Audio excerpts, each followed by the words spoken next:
Story. Suddenly, I was informed by a girl that proclaimed herself as God that I had died.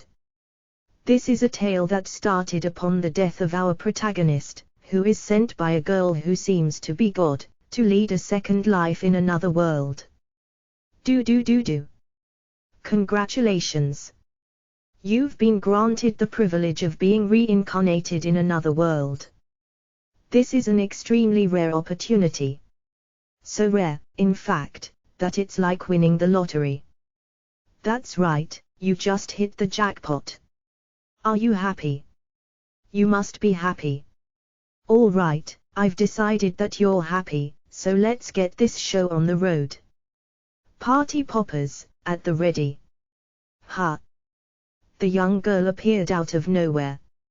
She had blonde hair and wore a simple tunic.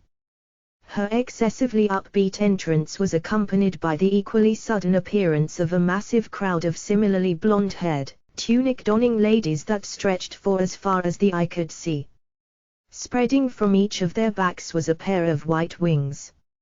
In their hands, they each held a gadget that resembled a slightly larger version of those confetti poppers used at parties. They also seemed to share the same look of discontent. Nevertheless, moving in perfect unison, the endless ranks of ladies all brought their poppers before their chests. Fire!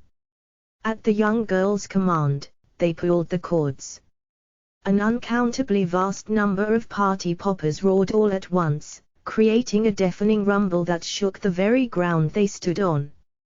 The overwhelming display sent Ryunosuke reeling and he fell on his behind. Discard poppers. Band members, take out your instruments. Clappers and chorus members, at the ready.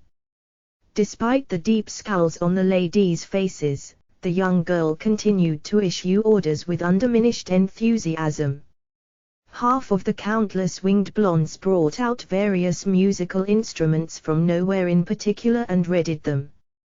Half of the remaining ladies got ready to clap, while the other half clasped their hands before their chest and prepared to sing. Alarms went off inside Rinya's head. This is not good.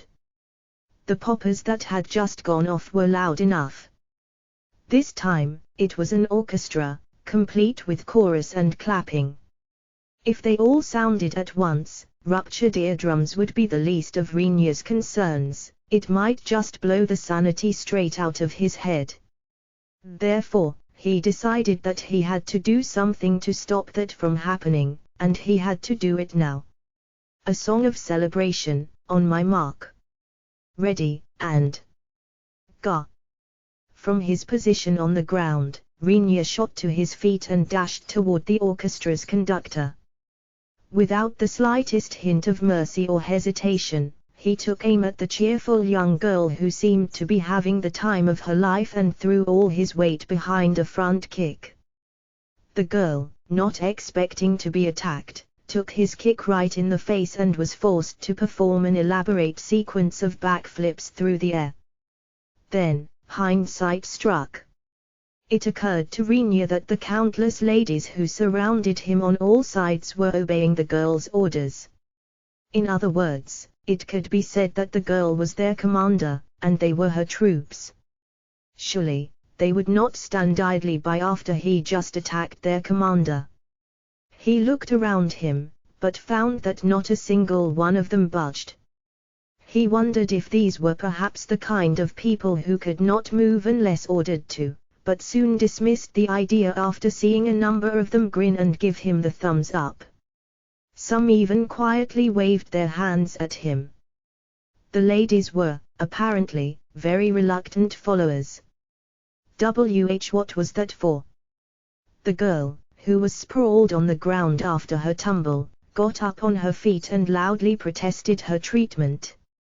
During her previously supine position, her clothes had been left in a state of significant disarray. Her choice of dress, a tunic, meant that a number of things, none of which were publicly decent, had been in full view from where Rinya stood. He was, however, in no mood to mention that. To shut you up. Your party poppers were already loud enough. What did you think was going to happen if you got this many people to sing and play all at the same time? Are you trying to blow out my eardrums? So you decided to kick a little girl in the face. I'm against age discrimination. But I'm a girl. Gender equality, then. Rinya thrust his chest out confidently, which precipitated a round of hushed murmurs and the odd bout of applause. Did I just hear applause? Cried the girl incredulously. She glared angrily at the mob of ladies. As if on cue, they all averted their gazes in a distinctly wasn't me fashion. Squaring her shoulders, the young girl turned to face Rinya, who was watching their back and forth with a baffled look. Maybe I picked the wrong person, said the girl. What are you talking about? And where is this place, even? Asked Rinya as he looked around. There was nothing but winged people as far as he could see. Turning his gaze upward, he found not a blue sky, but rather an empty space glowing faintly of white light that stretched endlessly into the distance. This is the land of God, announced the girl proudly as she puffed out her poly-endowed chest. Aha, replied Rinya flatly. Rinya Kunujai, you have passed away. Sure. And what a way to go. At the age of 94, you have truly lived long and prospered. Great job with the whole dying peacefully thing and all. Nothing beats good health and well-being, does it? Despite the certainty of her tone, Rinya did not believe a word of what she said. If she was telling the truth, that would mean he had already lived through a whole 94 years of life, and at the end of which had died not through accident or disease, but purely of old age. He had absolutely no recollection of this. Of course, it's a pain to deal with wrinkly old grandpas, so I just racialized all your settings in that regard and set your mental state to around 18 years old. In a most casual manner, the girl proceeded to divulge more details. Rinya felt a flash of anger at what he heard. Hey, you could argue there's some gap-mo trope about a Lola-shotta-looking kid who talks like an old geezer, but honestly, it's just plain creepy. Like, seriously, just stop daydreaming about lowly grandmas and shotta grandpas. Hey, cut it out. Realizing that it would be a bad idea to let the girl ramble on, Rinya tried to cut her off. However, the girl paid him no mind. But I digress.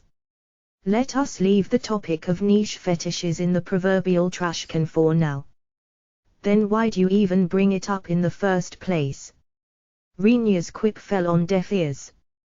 All right, back on topic. As I was saying, you have been granted the privilege of being reincarnated in another world. No thanks. The girl had barely finished speaking before Rinya butted in with his answer. The girl froze, seemingly at a loss for words. Paying her no heed, Rinya continued. I'm not really interested. It also sounds like a lot of trouble. Plus, it's so obvious that all these over-the-top theatrical shenanigans are smoke and mirrors and you're trying to hide something. I have not the slightest idea what you're talking about. With the girl clearly flustered, as evidenced by her wavering voice and shifty eyes, Rinya went in for the finishing blow. You told me I lived long and prospered, right? In that case, I clearly died with no regrets. I guess I can't say for sure since I don't remember, but I assume all that's left is getting shipped off to either heaven or hell and having all my memories erased, right? I'd rather not go to hell, though. That's right. If you say no, then you'll get sent to hell, said the girl with the most obvious I came up with that just now look on her face. What am I guilty of, then? Asked Rinya. Guilty of? Well, you know. Murder. That's right. You're guilty of murder. That's strange.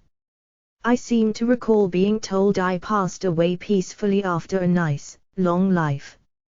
Did I die without ever being caught for my crime? The girl's expression stiffened. Her cheeks trembled a little. You died in prison.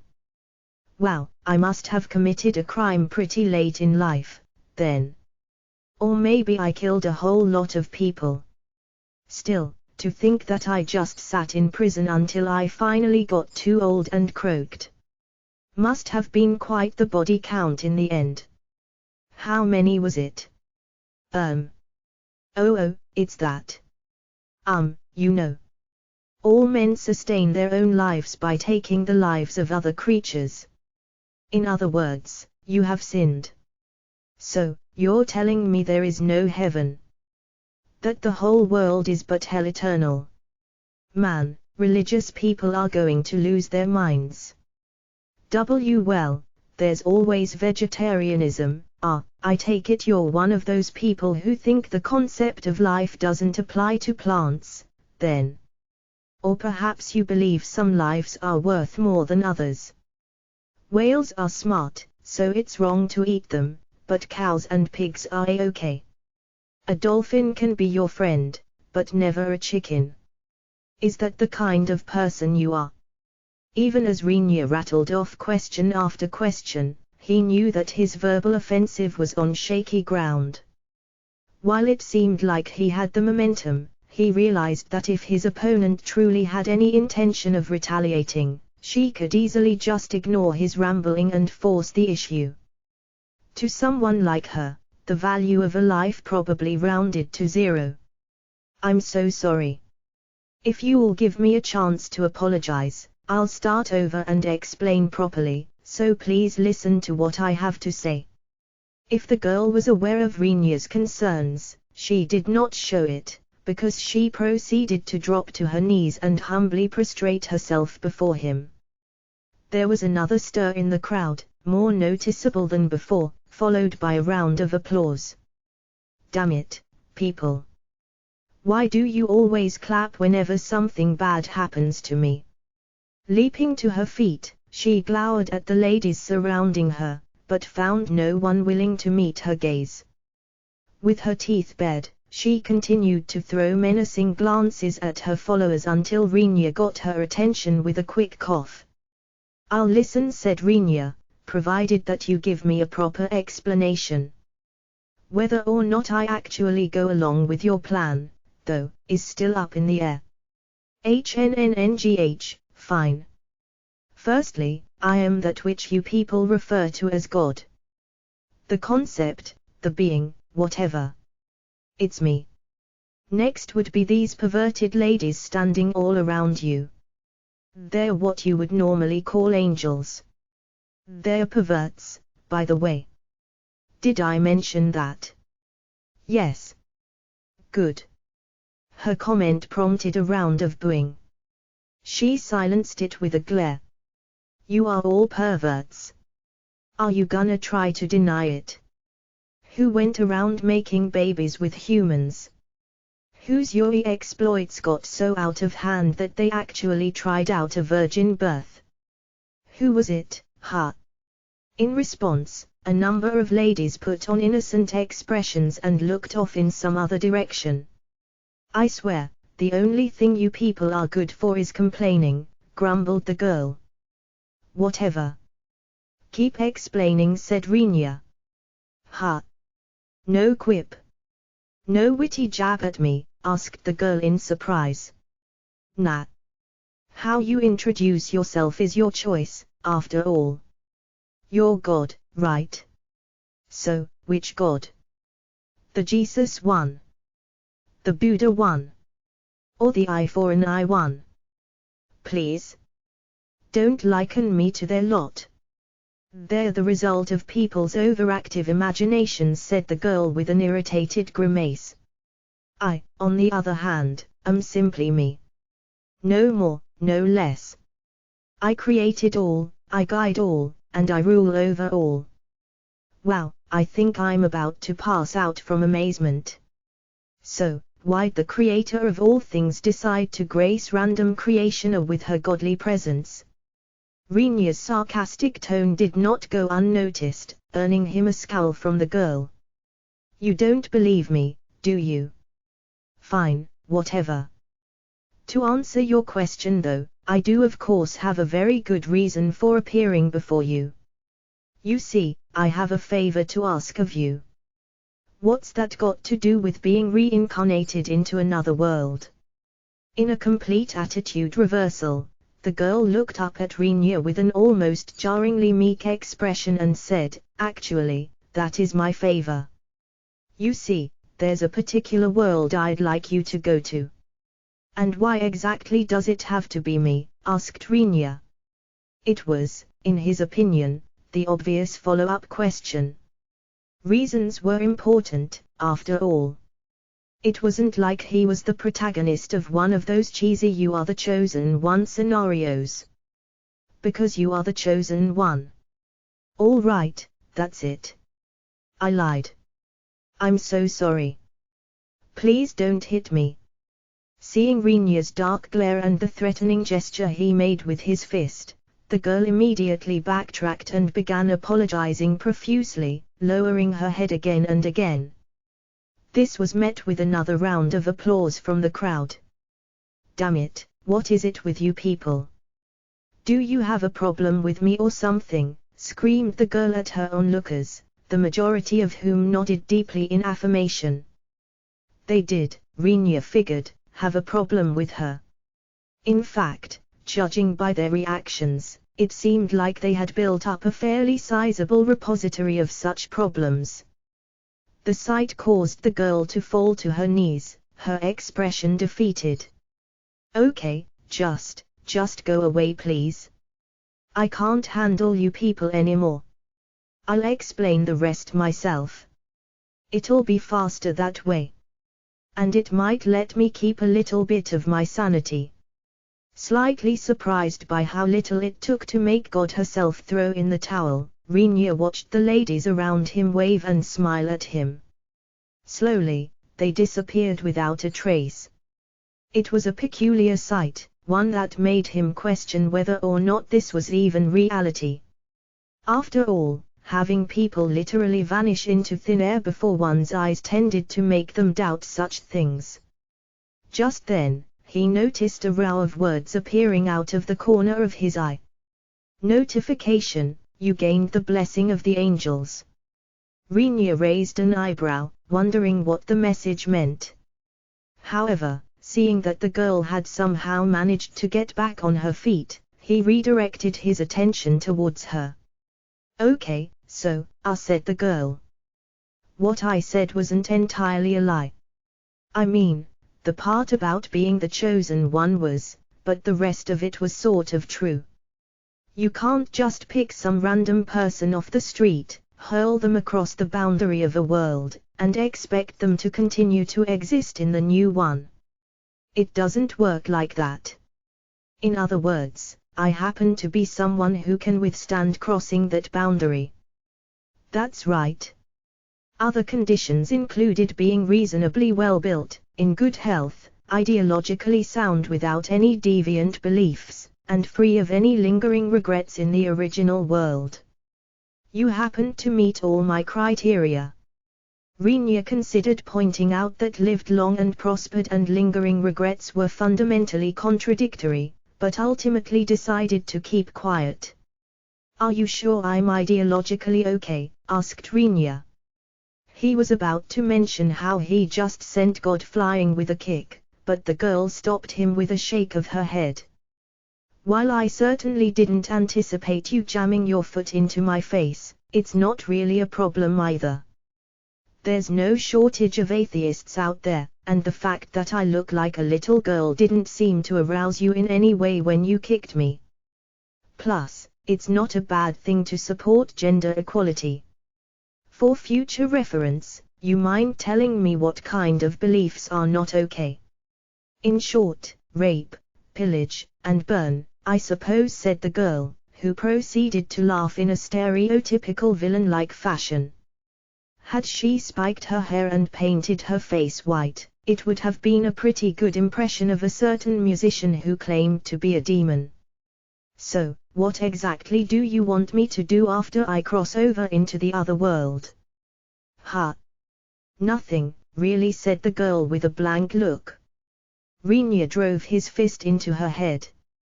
There was a dull thud. She wordlessly crumpled into a squat with her hands covering the point of impact. Dead people aren't your toys. Don't bother us for no good reason. Judging from your tone, you seem to have come to terms with being dead surprisingly quickly. I'd been alive for almost a century. That's plenty. I don't remember a damn thing about it, but if I had to guess, I'd say I had enough. I admit that it's pretty harsh to ask someone who just got done with the whole thing to embark on another journey of life, but please bear with me. There's a favor I'd like to ask of you. Didn't you just say there was nothing for me to do? Demanded Rinya.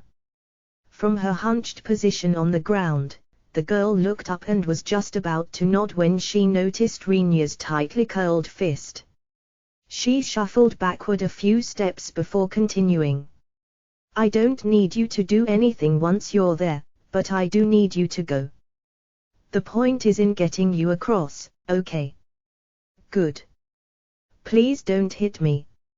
I demand an explanation. The reason is that the world I'm trying to get you to go to has a resource deficiency. The girl's terse explanation went straight over Rinya's head, but he gave her a look that urged her to keep talking. There's not much else to say about the reason. I mean, that's all there is to it. Let's see here, murmured the girl. She scrunched up her face into a frown, as though contemplating something. Then, she threw her arms outwards. As if on cue, a semi-transparent window opened up right in front of Rinya's eyes. He stared at it in surprise. The girl quickly flicked her hand, and the window then displayed a map. Rinya was certain he had never seen a map like it before. He did not know the scale, so there was no way for him to tell how big anything was, but the landmass he saw was roughly in the shape of a four-leafed clover. Each of the leaves were positioned neatly in the cardinal directions. So can I assume that the top is north? No worries. This map was drawn with the common knowledge of your world in mind, so you can safely assume the top of the map is north. I see. I don't think I've ever seen somewhere that looked like this on a map. What is this place? The people who live there refer this land as the Eldorian continent. It's the only landmass in this world that I want you to live in. To give you some sense of scale, you see how it's shaped like a four-leafed clover. Assume one of those leaves is more or less the size of Eurasia. Wait, what? Rinya did a double take and looked at the map more seriously. Assuming the girl was telling the truth, this continent must be gigantic. It would have a horizontal distance the equivalent of 2 Eurasias put side by side. That's insane. Well, them's the facts, so take it or leave it, I guess. How big is the planet, then? With a continent that big, it could probably fit a bunch of Earths inside. Oh, it's not a planet. What? The girl opened a separate window and showed it to Rinya. Displayed in vivid colors was a blanket of mist and a colossal waterfall the size of which dwarfed anything he had ever seen. Do you see it? Asked the girl.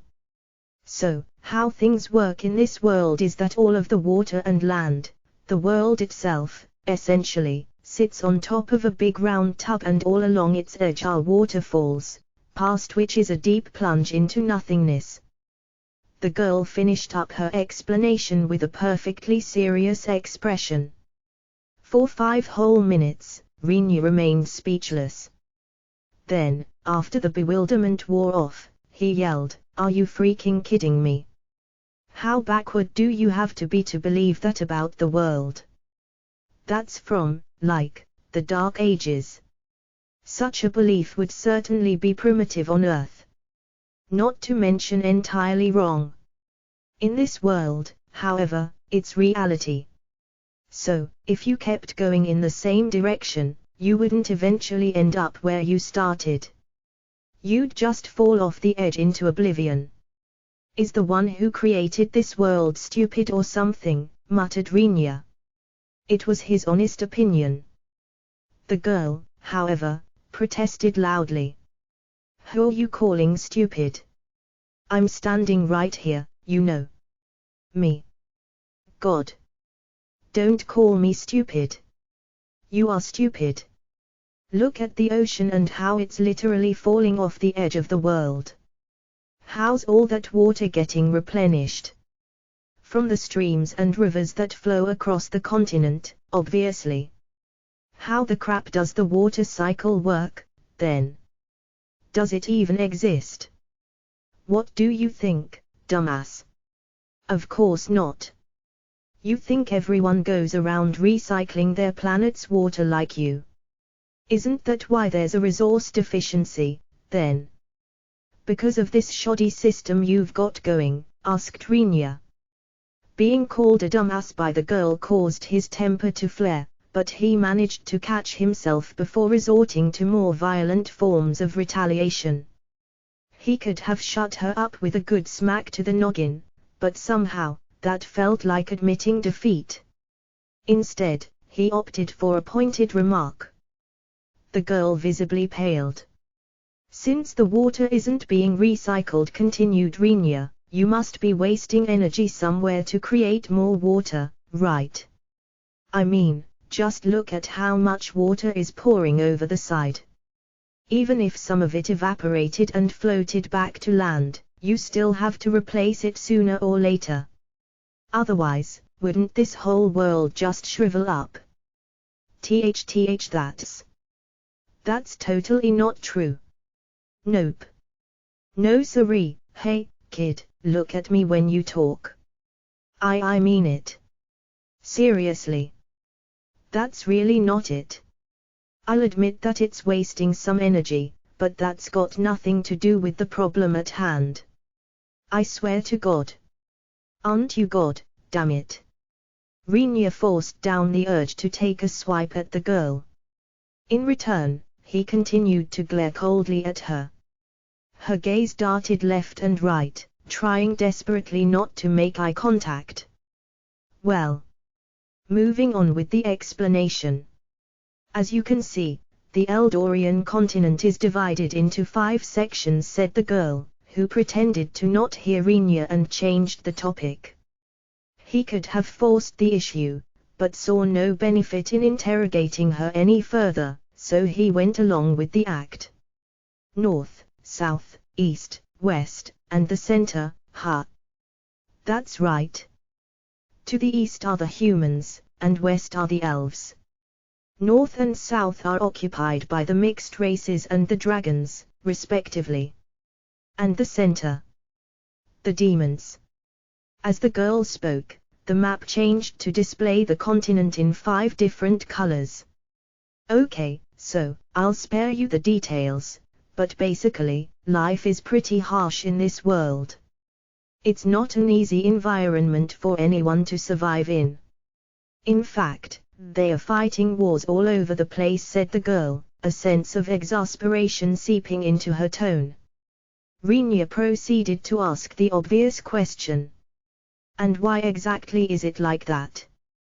Probably because the people living there haven't realized what's going on yet. There are 5 administrators in this world, and to kill time, they're fighting turf wars. Make them stop. Wait, not the throat. Stop strangling me. And you're not even going for my windpipe. What's with this pinpoint focus on my carotids? Stop it. I'm gonna pass out. After desperately struggling against the hand grasping her throat, the girl broke free and rushed to distance herself from Rinya, who had no intention of letting her go. With a slow but menacing pace, the kind that suggested if he did not like her answer, he might just skip the strangling entirely and break her neck. He advanced toward her. Rinya figured that there was a big difference between the two, as the former involved asphyxiation, whereas the latter was a traumatic and fatal spinal injury. As if. You think I'll just watch while you people fight wars for fun?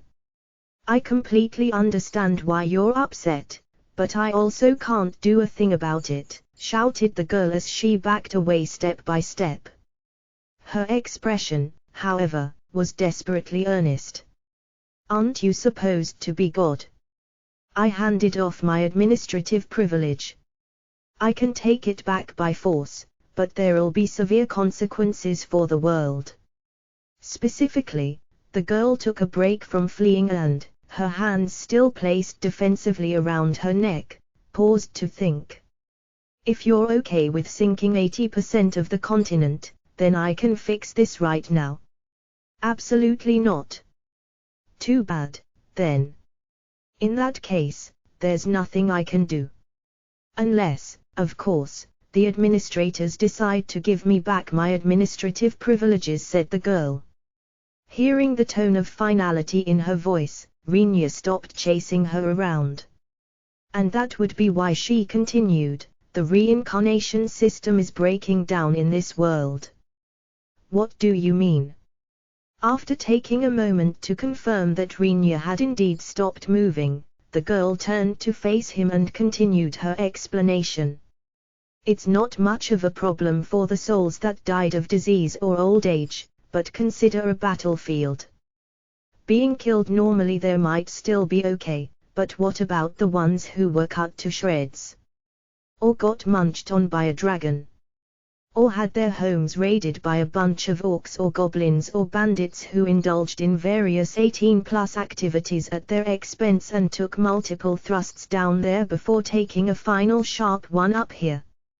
Do you think those souls would want to go back to the same environment? That's definitely not happening. Right. That's why there's been an increase in the number of souls who refuse to go back to their original world. There was an air of profound fatigue about the girl. It made even Rinya feel a little sorry for her, and he was the one trying to strangle her a few moments ago. I've tried persuading the administrators, you know. And tempting the souls who refused with a nice benefits package if they changed their mind. I've tried all sorts of things, but the lack of results is pretty frustrating. Ha! So you have been trying. I sure have. But without any results to show for it, there's not much I can say if the denizens of this world decide to blame me. Even if they tried to strangle me, I'd have no choice but to just take it. It occurred to Rinya that since he lived in a different world, it was okay for her to resist his attempt to strangle her. Nodding to himself in comprehension, he motioned for her to continue. So, thanks to the increase in souls who either transmigrated to a different world or just decided to fold and retire from reincarnation, this world is facing an imminent resource deficiency. Is there even any point to saving a world like this? Why not just let it implode? Asked Rinya, who considered his proposal quite reasonable.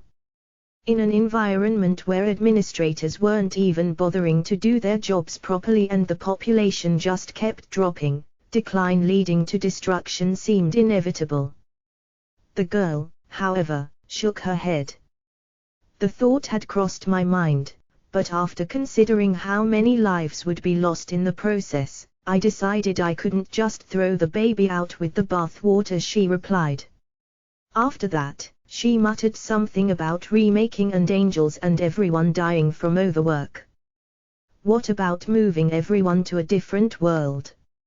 I lack the capacity. First of all, most souls aren't even aware that they get reincarnated. There are only a small number of souls who reach a high enough level to even refuse. Normally, souls who had reached a certain degree of quality would consume some amount of a world's resources and be reincarnated in the same world. That was how a world maintained its total resources. When they opted to transmigrate to a different world, the resources consumed in that process would not be restored in the original world, causing the total amount to continuously fall. Furthermore, the average souls would never know any of this and had no choice but to keep walking down this path that would gradually lead to their destruction. "Well, that's a real downer of a story," said Rinya. "Tell me about it," replied the girl. "I'd love to be able to convince the administrators to get their act together and point this world toward a better direction, but that's going to take time, as well. That's why I need your help." "So, you want me to go to this world carrying a bunch of resources and buy you some time? If I could send the resources through by themselves, I'd have done it already, but it's sort of like how you can't send an attachment without the email currently. I can't move any resources over without attaching it to someone's soul. Isn't there something like a file sharing program? That would be worth making if there's someone on the receiving end. Unfortunately, the administrators don't seem realize this is happening, so they are stopping me from interfering." In other words, she could send the file, but there was no point if nobody was there to receive it. The thought brought a wry smile to the girl's face. According to her, if the administrators realized their own world was on the verge of destruction, they might change their stance. However, since they were not aware, they saw her requests as nothing more than unnecessary meddling. "Did you try to explain the situation to them?" "They told me it was nonsense and refused to hear another word. This is clearly a case of choosing the wrong people for the job." "You're absolutely right. I have no one to blame but myself." Rinya watched as the girl hung her head. He sighed. If he didn't know, he wouldn't have cared, but now that he did know, it felt a little wrong to play the "not my problem" card. Despite his desire to avoid being burdened with a load of trouble, he made up his mind. "All right. I'll help you. I'm terribly sorry for dragging you into this mess, but I'm glad you said yes." "Please accept my sincerest gratitude," Rinya the girl said with a deep bow. In the back of his mind, Rinya noted that it was times like these when he really wished she did not have the appearance of a young girl. He wasn't doing anything inappropriate, but having a young girl lower her head at him like that made him feel like he was. "Okay, enough with the bowing already. You can get up," urged Rinya, whose voice sounded just a little flustered. He figured, however, that this was inevitable. In response, the girl bowed even more deeply before slowly getting back up. "My deepest apologies for the trouble, but thank you. If you said no, I would have had to look for another suitable candidate," said the girl. Then she added, "which would have been such a pain." This piqued Rinya's curiosity. "By the way, what are the chances of finding a suitable candidate?" 1 in 5,630,000,000. Rinya let out another sigh at the number. Statistically, that meant there was only one person on Earth who fit the bill. It was, he thought, quite the stroke of misfortune for him. "So, how exactly is it going to work when you send me to this world? I assume I won't have to start over from being born, right?" He made sure to emphasize the latter part of his sentence. While it was an odd worry considering all his memories were gone, he still felt some resistance at reliving his life from the toddler years. In fact, if he had to do the whole baby thing with his current mental faculties intact, he might actually die from embarrassment. "If I tried to drop you into the reincarnation system, they might use their administrative privileges to bounce you back, so I'll be using my power to force you into the world. That means you won't be getting reborn. I'll have it set so that if you die over there, you'll automatically come back here. Once that happens, I'll honor your wishes for your next reincarnation." You'll be free to choose for yourself. Knowing that he would not have to remain indefinitely at his destination was a relief for Rinya. After all, it didn't sound like a world he would enjoy a long stay in. As for issues with family registers and your identity and such, if anyone asks, just tell them you're a wanderer. It'll make sense to them. What's that supposed to mean? There are actually a fair number of people in this world who drifted in from other worlds. The world itself is unstable, so it's not uncommon to see rifts to other worlds pop open randomly from time to time. So much for the conditions. Didn't you have to meet a bunch of them before crossing a boundary? One's crossing a boundary and the other's falling down a hole. They're not the same, replied the girl. The window she was showing Rinya disappeared after she flicked at it with her finger. Then, she opened up a different window. Now, then. Once I send you over, I'll need you to live there for a couple of decades. To prepare you for this endeavor, I, God, shall bestow upon you my blessing. The way she emphasized the word God made Rinya clap his hands together, as though suddenly remembering something. Oh, right. Now that you mention it, you're God, aren't you? Yes, I am. And don't you forget it.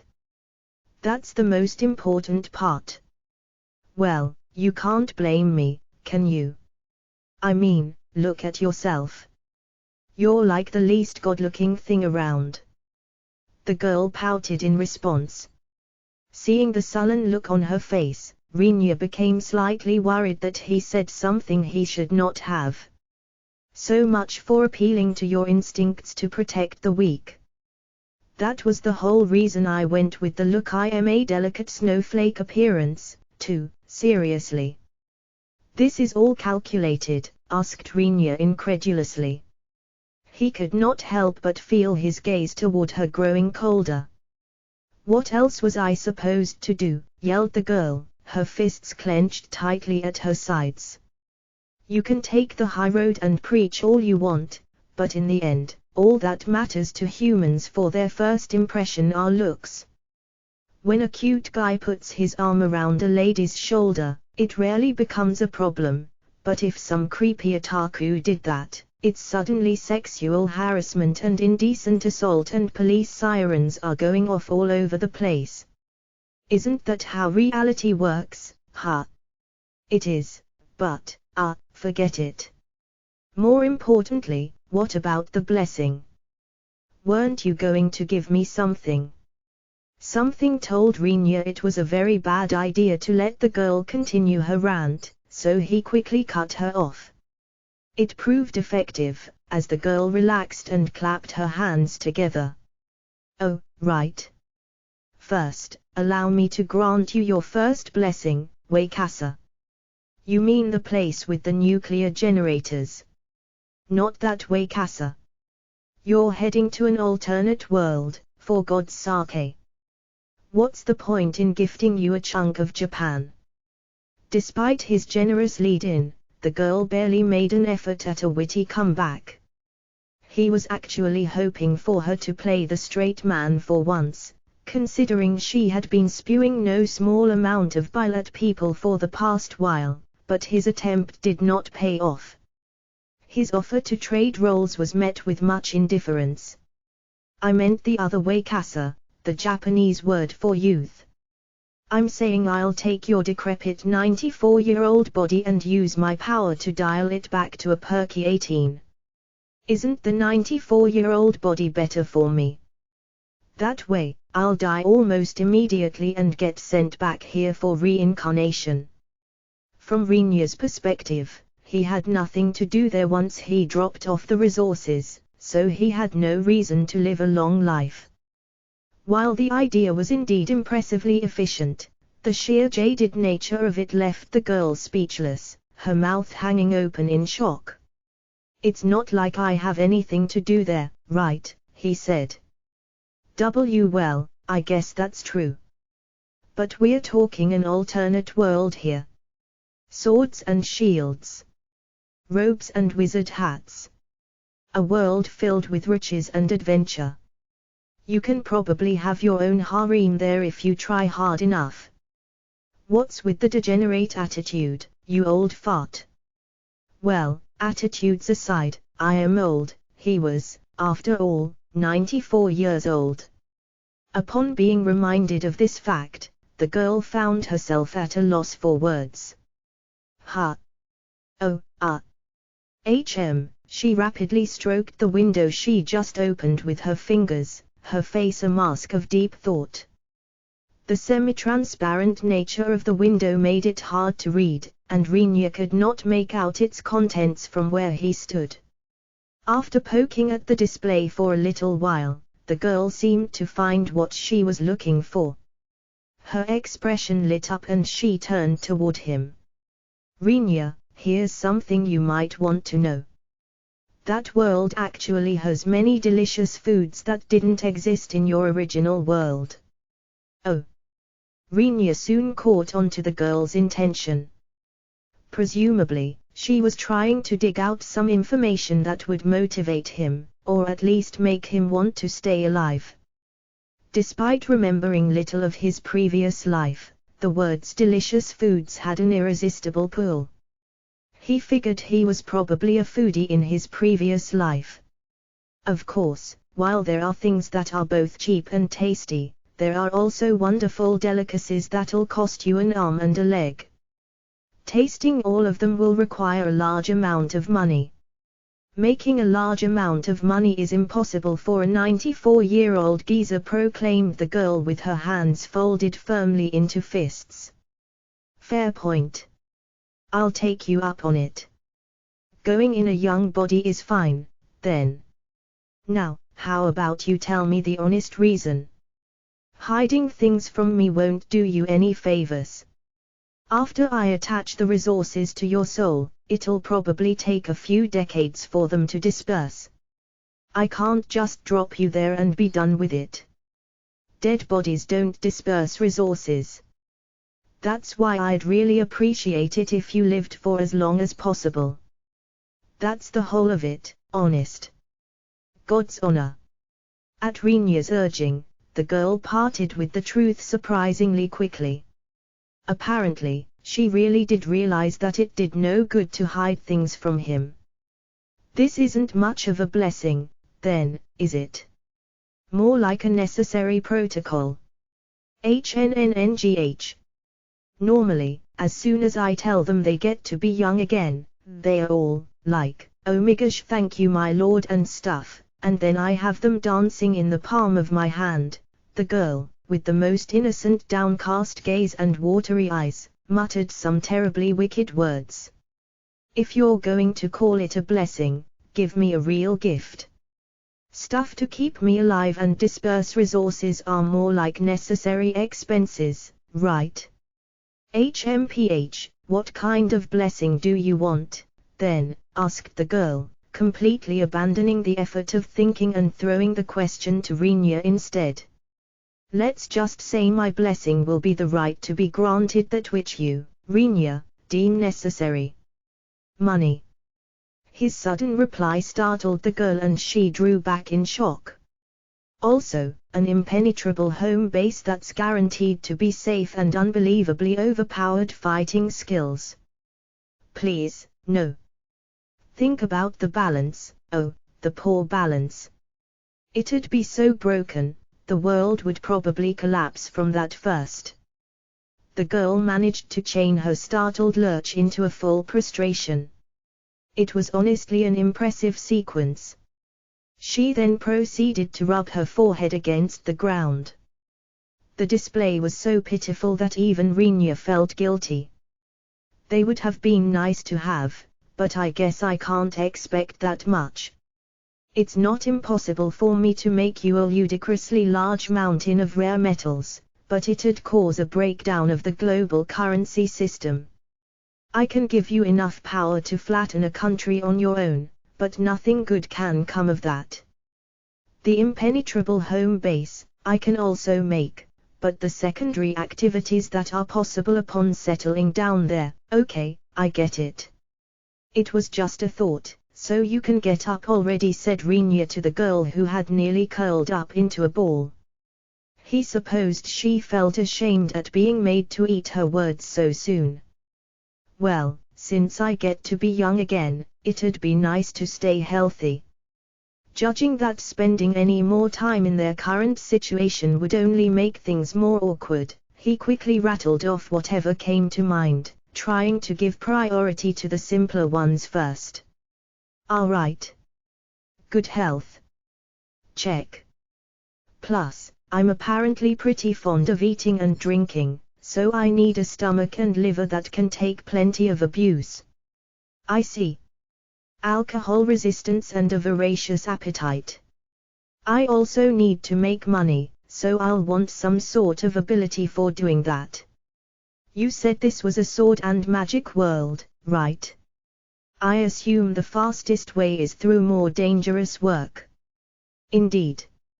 I'll just add a few things here and there for fighting prowess. The girl listened intently as Rinya spoke.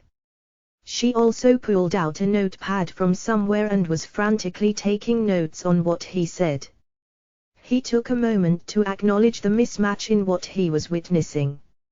For someone who could materialize windows from thin air, her note-taking was jarringly analog. I also want to try making something, he continued. I don't know why, but the thought of being a blacksmith, a swordsmith, specifically, appeals to me. Oh, speaking of which, I do believe you used to be a ranked kendo practitioner. Is that so? Wait, you erased those kinds of memories, too. The skills are probably still with you, though. As muscle memory. Let's see. If there's magic in the world, I'd like to be able to use it. I won't ask to wield every form of magic available, but I'd prefer to at least excel in one type. I see. By the way, which do you think is more important, damage or attack speed? Attack speed, obviously. Is there a point to this question?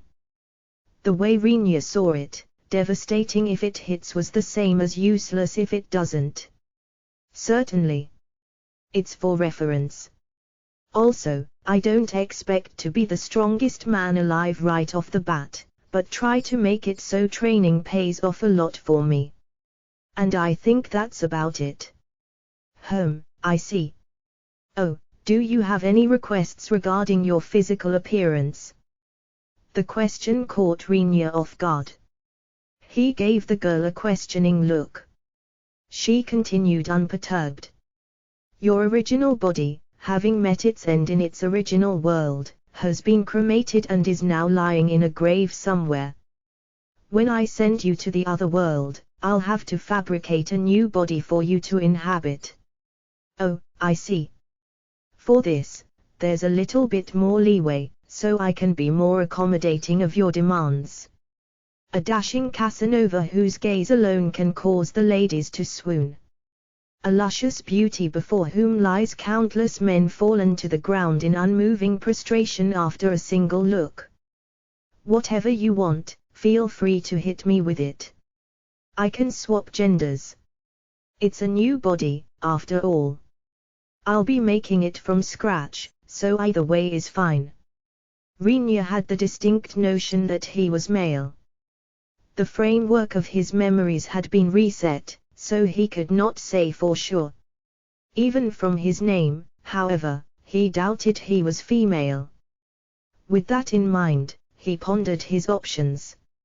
It was, honestly, not rocket science. The question was simple: did he want to thrust or be thrust upon? Simple, but most certainly crucial. After a moment, he made up his mind. Male, please. As long as I'm not ugly. The kind of normal person you can find anywhere. Understood. An average physical appearance that neither offends nor charms.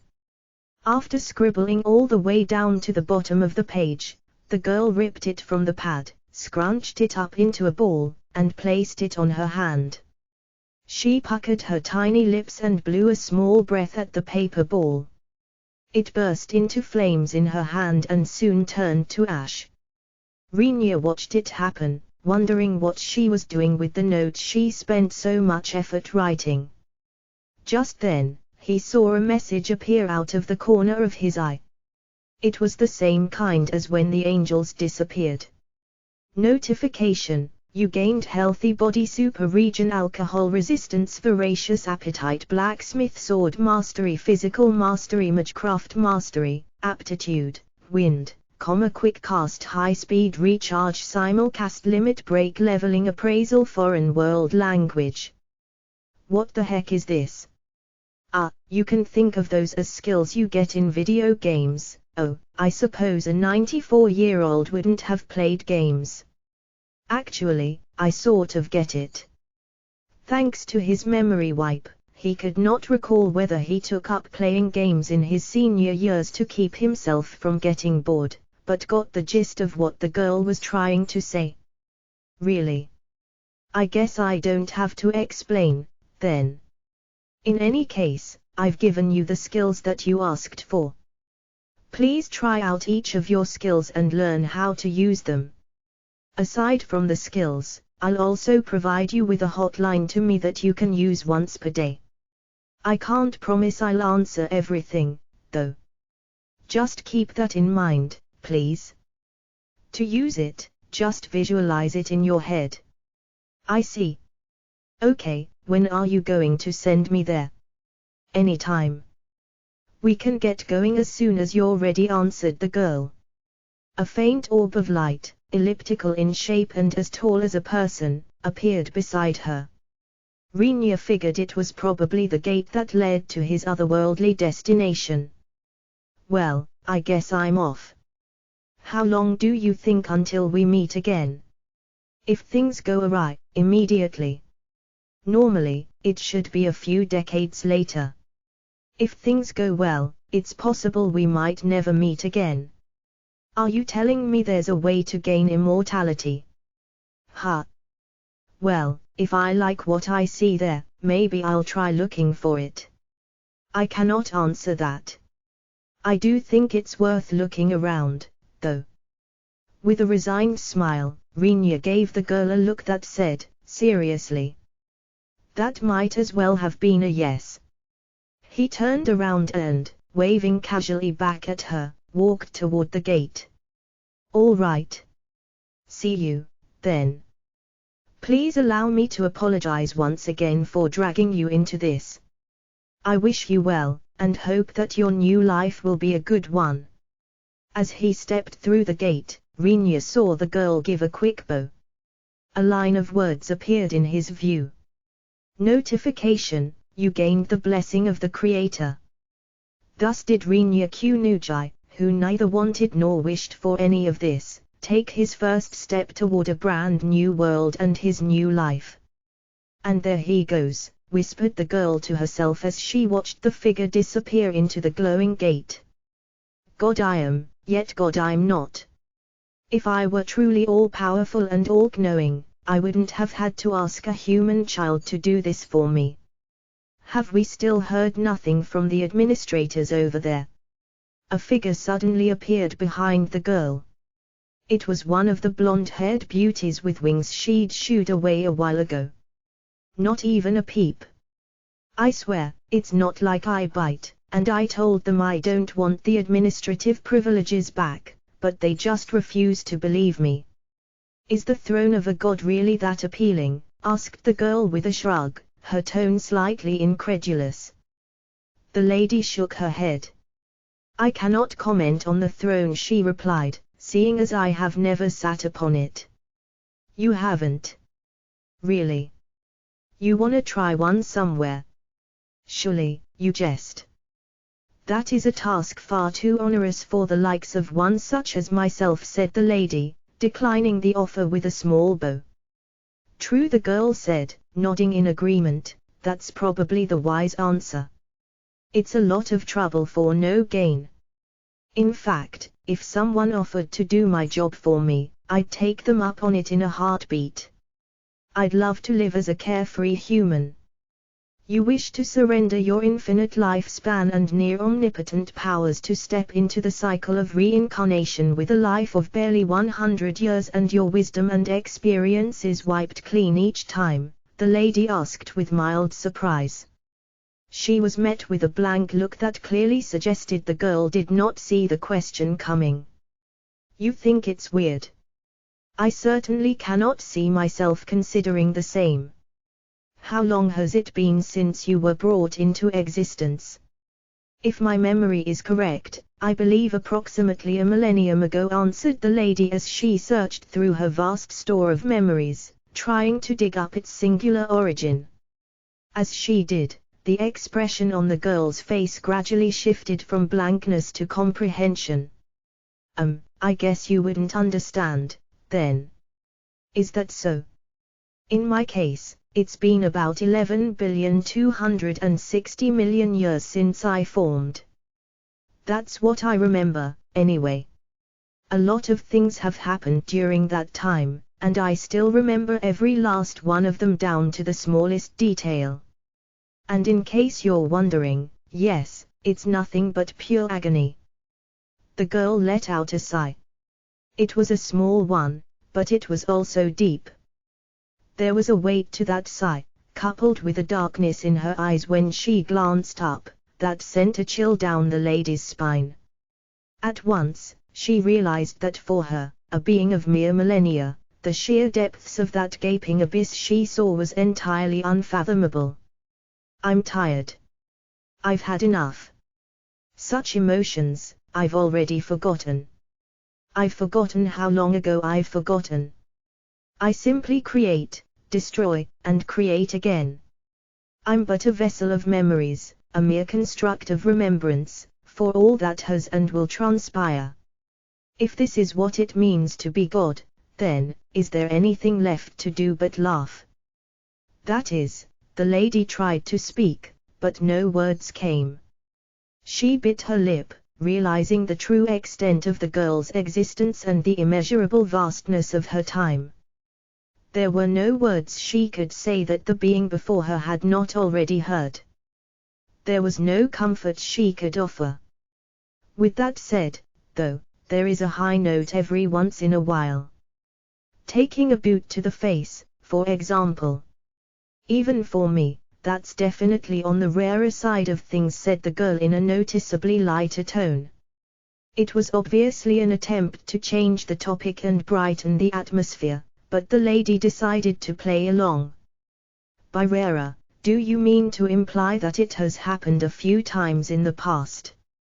Well, it's a first for a human child. If we're talking about angels, I'd say maybe once in a millennium or so, some basic arithmetic would deduce that you have been kicked over 1,000,000 times. Yeah. Can you believe it? I gave birth to them, for God's sake. So heartless. While the lady thought that the girl could drastically decrease her incidence of photo-face encounters simply by acting more reasonably, she had the good sense to keep that to herself. After all, mobilizing 80% of the entire angel population just to welcome a single human child was guaranteed to garner some ill will. While lower-ranked angels might have been indifferent, her close aides would definitely have felt the urge to give her a good kick or two. Let's put those issues aside and discuss something else. We should figure out what equipment we're going to give Renia. We can't send him there empty-handed and expect him to survive. That'd be just cruel. True. But since this is you we are talking about, I assume you have already prepared a list of items. Yeah, I guess I have. Wanna take a look? The lady was not surprised. She had been dealing with the girl for a good number of years and was intimately familiar with her definition of figure out, by which she meant in form of the fact that appropriate items have been selected and probably already sent to the corresponding world. At this point, being shown the list was often a formality and she had no actual say in the matter. Resisting the urge to point out that she was not even in any position to say no, the lady approached the girl, who was poking at a new window she'd just materialized. She eyed its contents. That is a surprisingly unremarkable list. It contained medicine and food, some cash on hand, as well as weapons and armor. Quite ordinary. So much so, the lady thought, that she saw no need to seek another's approval. Personally, I'd have given him maybe a weapon from around here. Some godly thing, you know. But my aides, they were like, no, there's this and that and blah blah blah. I told them that considering we're the ones asking him to cross over into that world, we should give him some amount of power to guarantee his safety, but nope, they just wouldn't listen.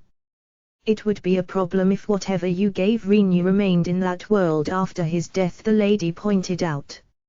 As far as she knew, the people in the world that Rinyu traveled to believed that artifact class items were created by the gods, but they were wrong.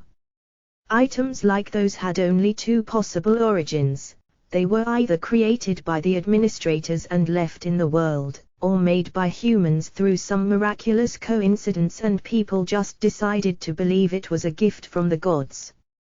If real gods actually went and made a weapon with their own hands, its power would defy the comprehension of mere humans.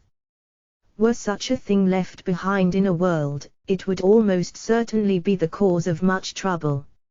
In that sense, the opposition of the girl's aides to her idea was doubtlessly justified. With those thoughts in mind, the lady's gaze stopped on a certain row of the list. What might this shiny item be? It's a bamboo sword. Some parts of Rinyu's old world used it as a practice weapon. It's light and tough, but it's about as non-lethal as weapons get. Rinyu has experience in kendo, so he should be familiar with how to handle it. Have you shown this list to your aides? Asked the lady. Her voice shook a little. Yeah. Why? The girl replied once again with a blank look. Did they read the detailed explanation of each item? Nah, they sort of skimmed it and were like, "'Kay, this looks fine."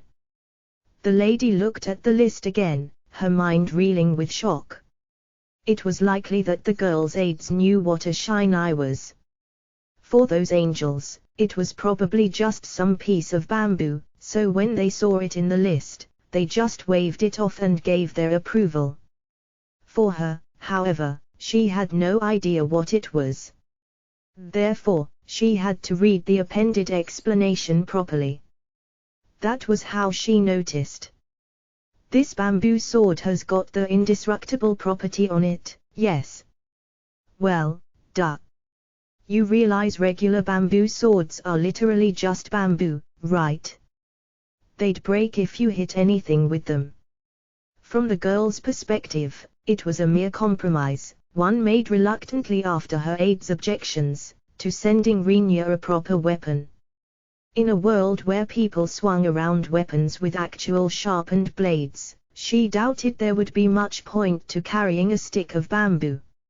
Its lightness limited its power, and it would last only a few hits at most in a clash against a real sword. Worst case scenario, the opponent's blade might just cut clean through it. For a gift from God herself, it was pitifully feeble, and she was not okay with that. Therefore, she added the indestructible property to it. Even if it was made of bamboo, as long as it did not break, it would stand a fair chance against a real sword. Of course, being hit by it would still hurt exactly as much as a piece of bamboo, which is to say, not very much at all. Since kendo practitioners also used the shinai to block attacks, she figured that as long as Rinyu could land hits without getting hit himself, he would be fine. She was, in fact, 120% confident in his ability to do exactly that. Could you perhaps enlighten me, said the lady, acutely aware of the mistake in the girl's logic, of what happens when an object with the indestructible property collides with a destructible one. Well, it'd, After a short moment of consideration, the girl shrieked as realization dawned on her. Okay, so, when an indestructible object collides with a destructible one, the destructible one breaks without exception, right? That is correct. Without exception. Let that sink in for a minute. In other words, the bamboo sword you gave Rinya is imbued with the ability to shatter absolutely anything and everything, be it physical or ethereal. So long as it is destructible, if he keeps hitting it, he will destroy it. Do you see the problem here? Right. That means he can walk up to literally anything, whack it with his bamboo, and watch it crack. Castle walls, dragon scale, mithril and orichalcum, it'd rip through all of them. He can even nullify magecraft by wiping out barriers, spells, and seals. You did not give him a weapon. You turned him into a walking armory. Is there anything you can do to fix it right now? I already sent the damn thing over. I can technically still change the properties of an item in another world, but I'd have to override the administrator, and that'd have some serious repercussions for that world. I'm such an idiot. The girl squatted down with her head in her hands. Seeing the regret on her face, the lady decided that maybe she had been too hard on the girl. At least she recognized just how serious the issue was and reflected on her mistake. Her repentance would not fix the terrible problem she caused, but it was worth something. Or, it would have been, were it not for the girl's next words. What was I thinking, putting such an awesome ability on a bamboo sword of all things? That is not the problem. Her gaze fixed on the crouching girl, the lady pulled up her leg and swung it forward in a wide arc. The hem of her clothes rolled all the way up to the top of her thighs, but she paid it no mind, instead focusing all her attention on unleashing a full-blown soccer kick at the girl's head. In terms of pure muscle power, there was a considerable difference between Rinya and her. He was a human. She was an angel. With no time to block, the girl took the kick squarely in the head and shot up into the sky. Spinning like a soccer ball, she spiraled wildly through the air before landing back on the ground with a heavy thud. Who'd have thought this would happen twice in such a short time, groaned the girl as she crawled back with one hand pressed against the spot where she was kicked. To be fair, said the lady, some things such as iron or mithril can probably take a few hits and still survive. Not everything is going to melt like butter. Human bodies, though, will. Skin, muscle, bone, whatever. It will chew right through them. Non-lethal. No. That thing is going to be very, very lethal. Yeah, you're right. Being indestructible, it might as well be a club. An insanely sturdy club that's light enough to be swung like a bamboo sword. Man, I definitely botched this one. On top of that, things produced by magecraft have no physical toughness, so they will be falling apart left and right. Some might be a little more resistant depending on the scale and strength of the spell, but yeah. Ultimately, there's nothing it can't destroy, so it can technically nullify all forms of magecraft. Pretty crazy. Just so you know, nothing in that world has the indestructible property. No such object exists there. That meant it was impossible to find another item like the bamboo sword in question in that world, no matter how hard one looked. Its rarity alone would make it priceless. Such concerns, however, seemed to have gone right over the girl's head. Indestructibility is a doozy, huh? I mean, it's on every single weapon around here, so it never occurred to me how significant it was. The only silver lining in all this is the fact that the sword is not sharp. Otherwise, it would be an unstoppable blade that never dulled. It was terrifying to imagine the effects that would have on the world. I guess there's no point crying over spilled milk. Still, seeing the indestructible property on some dinky little bamboo sword offends my artistic sensibilities. That needs to be remedied. For the love of, whatever. I don't care anymore, mumbled the lady. It's gotta look cooler. I need to remake it into something awesome. You know those swords protagonists use in those games? Yeah. Something like that. Go choke on your stupid swords, you dumbass deity. For the third time in one day, the girl who styled herself God was sent flying through the air by a kick to the head. Oh, okay. Cute gimmick. I get what this is. This is one of those hey, look at how not like your original world this is moments to drive the point home. Yep, doesn't get much more not my original world than this. Almost immediately after stepping through the gate of light that materialized beside the young girl who called herself God, Rinya found himself in a forest somewhere. He was standing on well-trodden ground that appeared to be a road.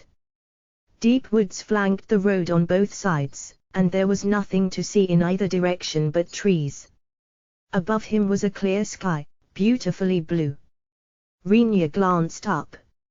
If he still harbored any doubts about whether this was the same world in which he previously lived for 94 years, they were dispelled by the two suns glowing brightly overhead. While the existence of two suns definitely shocked him, he found some relief from the fact that the sky was still blue. It was at least a familiar color. If this alternate world had decided to show up with a purple sky or something, he would have had to either accept a disturbing new reality or part ways with his sanity. He did not want to find out which would have happened first. He looked at the trees surrounding him. He had no idea what any of them were, but then again, he was no connoisseur of trees. Judging from their basic appearance, however, they did not seem too different from the ones in his old world. It seemed that some of his common sense was still applicable here, and that made him feel better. The reset may have wiped his memories clean, but the skills and experiences ingrained in him were a good deal more resilient. He was wearing a clean white shirt along with pants and simple leather shoes. Realizing that he had forgotten to ask about how dangerous this place was, he checked around and found that he was not armed in any way. Walking around in an unknown forest of a foreign world with nothing but the clothes on his back seemed like a bad idea. Just then, the word inventory appeared in his field of view. He focused his gaze on it as though selecting it with a cursor, and a semi-transparent window appeared before him. It was the same kind as the one the young girl had used to show him the map. A 15 by 15 grid was displayed on the window. There were tiny little icons in some of the spaces. One of the icons looked like money, so he touched it with his finger. Immediately, information began to stream into his head. Currency, 10 gold coins apparently, it really did mean money. Figuring that this was some sort of parting gift from God, he examined each of the other icons. In total, the items he found in his inventory window included 10 gold coins, 12 packets of emergency rations, 6 basic medicinal herbs, 3 bandages, 1 bamboo sword, 1 set of leather armor, and 1 water bottle, water included. While the leather armor made sense, he could not for the life of him figure out why there was a bamboo sword. As he poked at the icon, a passage of explanatory text flashed across his mind. Bamboo sword, class 10, artifact, indestructible. He raised an eyebrow, wondering what artifact meant. The answer appeared almost immediately. Notification, help activated, artifacts are lost relics. They refer to handicrafts of a quality unachievable by the hands of man. All such items are categorized as class 10 without exception. Well, that's convenient. I think I can get used to this, thought Rinya to himself as he took a moment to appreciate his new body. Apparently, the bamboo sword hailed from the land of God and, despite its conspicuous bamboo-ness, was of a correspondingly high level of quality. Following that line of logic, he tapped the icon of the leather armor, as well, wondering what godly wonders lay therein. Leather armor, class 2, generic item. Well, then. So much for being utterly invincible. Feeling a tad disappointed that his armor was mere garden variety, Rinya moved his hand to the top of the inventory window and double-tapped an icon there. 2 indicators appeared, equip and take out. He immediately selected equip. The leather armor icon vanished from the inventory, and his body began to glow faintly. When the light faded, his torso was protected by a chest piece that appeared over his shirt, and arm guards were covering his arms from elbow to wrist. Apparently, they came as a set. His head and lower body remained unguarded, which he was not entirely satisfied with. As the saying goes, however, beggars can't be choosers, so he put it out of his mind and equipped the bamboo sword as well. The sword turned out to be exactly the same as he remembered. It was a little over a meter, a length known as sankyu. The term meant 3-9, which referred to its length in traditional units of measurement, 3 shaku and 9 sun. This put it on the longer side, and such a sword would normally be employed by taller people. Regardless, it remained light and easy to wield. Therefore the longer the better, in Rinya's opinion. As he held it in his hand and regarded it, the question came back to him, why a bamboo sword of all things? In response, a message appeared in his mind again. Notification, help activated. I actually wanted to give you some kind of short sword, but all the weapons around here are class 10 and the angels refused to let me grab one. I figured that since you had kendo experience in your previous life, you'd feel right at home with a bamboo sword, so I sent you one instead. From God. After reading the explanation from the help function that apparently moonlighted as some sort of messenger service, Rinya felt a little less miffed by the piece of bamboo in his hand. There was, after all, some thought put into it. He had to give her credit for that. It did not explain why there was a bamboo sword in the land of God, but that question was likely to remain unanswered in the foreseeable future, so he pushed it out of his mind and started thinking about what his next step should be. As soon as he set foot into this world, he had basically completed the girl's request already. Oh, wait, God's request. He insisted on putting air quotes around that word in his head. All that remained, in a manner of speaking, was to chill for a couple of decades and wander around, disseminating these so-called resources that were somewhere in his body. His goal was a long stretch of an empty highway away, and he had cruise control. With that in mind, he figured he might as well enjoy these few decades ahead of him. To that end, he was going to have to procure the things necessary for a nice and easy life. First, I need to find civilization. Everything starts from there. He had no idea whereabouts he was in relation to the map he was shown before coming here, but since he was standing on a road, as long as he kept walking along it in one direction, he would doubtlessly find a town sooner or later. The only issue was which direction he should head in. Even if he heavily rationed his supplies, they would last him a few days at most. The worst was that he only had one bottle of water. That meant every drop of it had to be used as drinking water, which left nothing for other tasks such as certain hygienic practices of the hands, face, and body. As a Japanese expat, said hygienic practices were of paramount importance. He had, therefore, a serious problem. I guess I'll have to just deal with it. Damn it, why'd she have to drop me in the middle of nowhere? That freaking lowly, I swear, muttered Rinya under his breath. Despite being aware that she probably chose somewhere uninhabited so no one saw him appear, he could not help but curse at her. As he uttered a string of frustrated expletives, the emptiness of swearing out loud in the middle of a forest with no one around to hear slowly caught up with him and he stopped. He took a small branch lying at the side of the road and propped it up on the ground. Not the most original idea, but whatever. Let's see which way you fall, he said as he surrendered his decision to God. Then, he remembered who God was and reconsidered. The thought of relying on that little girl irked him, so he instead decided to leave his choice up to random chance. All right, let's see what random chance has in store for me, he said as he let go of the stick.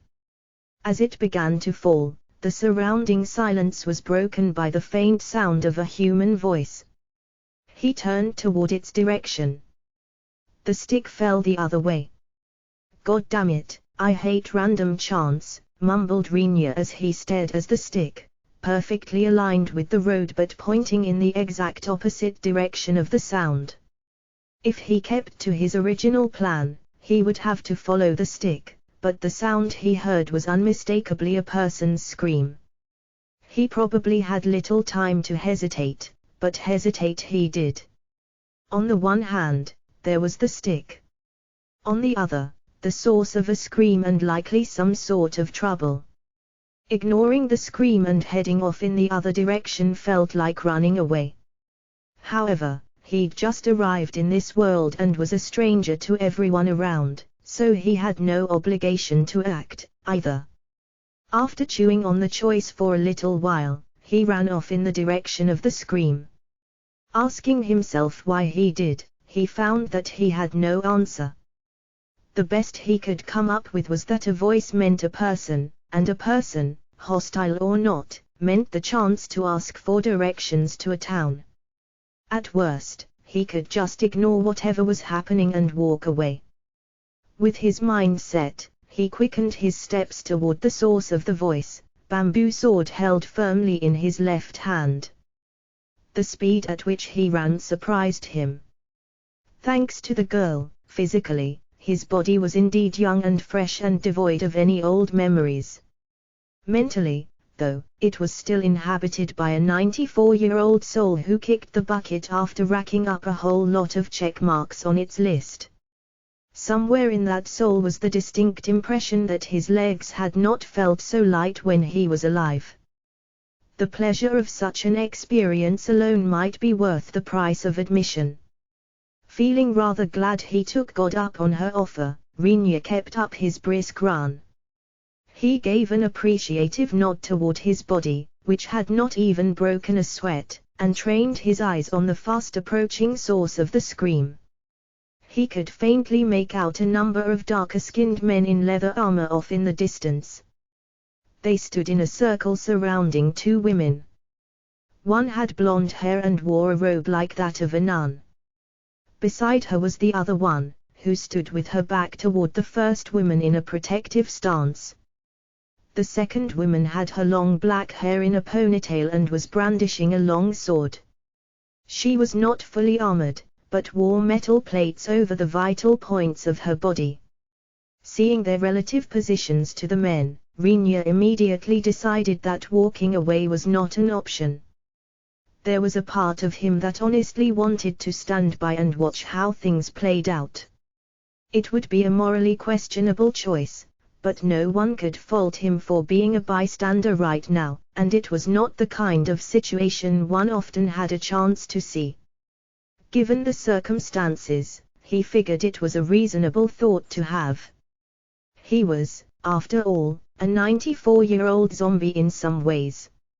Surely, he could afford to be a little more degenerate. Something about acting his age and such. The group of people he was racing toward quickly noticed him, as well. At first, the men were cautious, but their expressions soon turned mocking as they dropped their guard. The women's expressions, which originally lit up with a glimmer of hope, also shifted to disappointment. Suddenly, it felt awkward for him to jump in now, but it felt equally awkward to stop, turn around, and run back the other way. With no better choice available, he continued his approach. Even Rinya could figure out the gist of what they were thinking from their expressions. The men had their guard up for a moment, thinking a new enemy might have appeared. When they got a good look at Rinya, they probably decided immediately that he was not a threat. For the women, it must have looked like help had arrived, but upon closer inspection, they realized that he was unlikely to be of much help at all. It was probably the crude leather armor and the bamboo sword. They were a little lacking in the intimidation factor. Rinya comforted himself with that thought. Turning his attention back to more pressing matters, he stopped a short distance away from the group of people and coughed lightly before speaking. Okay, do you, understand what I'm saying? Asked Rinya hesitantly. What do you want? Replied one of the men. And what's with that get-up? Are you a deserter? Just ran away from a battlefield or something? Rinya's concern was whether or not he could actually communicate in this world. He remembered gaining a bunch of skills when he was with the girl, and one of them was something about foreign world language, but when faced with the sudden need for actual conversation, it was still a little nerve-wracking. Since he obviously did not know the first thing about languages in this world, if he could not use the skill, he would have a very hard time keeping up a conversation. When he worriedly posed the question, however, not only did the other party understand him, but he was also surprised to learn that he himself had no idea what he was saying. The words that came out of his mouth sounded completely foreign to him. Despite that, he could speak perfectly well, and people apparently understood what he said. On the contrary, when he tried to vocalize a word from a language in his old world, he found that he simply could not. It was quite the astounding discovery, but that was how the foreign world language skill worked. He had yet to make up his mind as to whether this was a good thing, but for the time being, he was glad that he would not have any problems communicating. Hey, you! What's the matter? Cat got your tongue? Asked one of the men. A round of laughter followed as they took his silent contemplation for fear. To them, he must have barged into the scene, realized what he was up against, and metaphorically wet his pants. Oh, yeah. About that.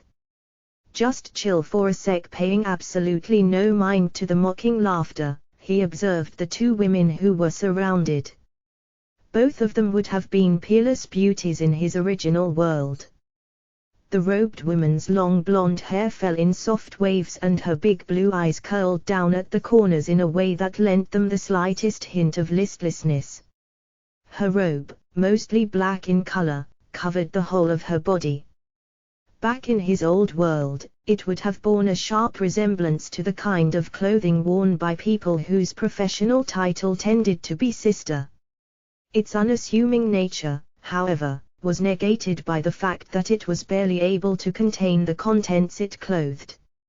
Endowed with qualities describable only by such terms as boing and yowza, the body inside seemed to decry its unfair treatment, pushing against the fettering fabric and demanding to unleash its wonders upon the waiting eyes of all the men in the world. No matter how much Rinya tried, he could not help but think the woman somehow mistakenly put on a robe that was a good size or two too small for her. The other beauty stood in front, shielding the first woman against their enemy. Her dark eyes had a slight upward tilt that accentuated her sharp gaze. Long black hair, elegant and lustrous, was tied back relatively high up on her head. Her figure was not as voluminous as the woman behind her, but no less pleasing. Curves and lines ran up and down her body in a most appealing fashion, emboldened by her black shirt, long red pants that bloomed like a skirt, and her metallic chest plate, shoulder guard, and arm guards. Next, he shifted his gaze to the men. Immediately, he shifted it back. He quietly mumbled something about boring and a waste of his time, but took note of the dark skin they shed, as well as how their leather armor resembled his in design but looked better in quality. Also, it was strange that none of them seemed to be armed. They were all empty-handed. Although there were 6 of them, he began to think that maybe the black-haired woman would be fine on her own, considering she had a weapon. The woman's next words, surprisingly, proved him wrong. "I don't know who you are, but run. These guys are too much." "Huh? Really? These people are warriors from the mercenary kingdom.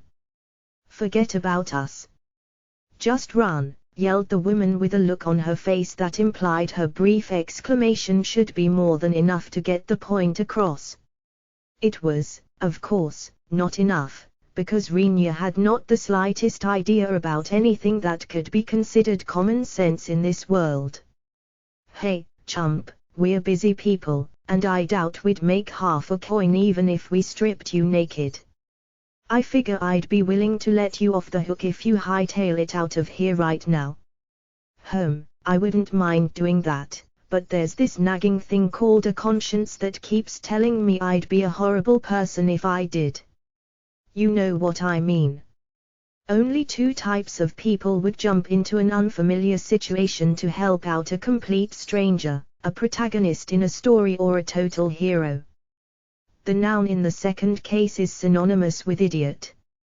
"Oh, wait, I guess the adjective in the second case could also be perverted," said Rinya as he mumbled his thoughts out loud. "The hell are you talking about? What, are you jealous? I'll let you have a go if you want in. After we're all done, of course." A round of laughter broke out among the men.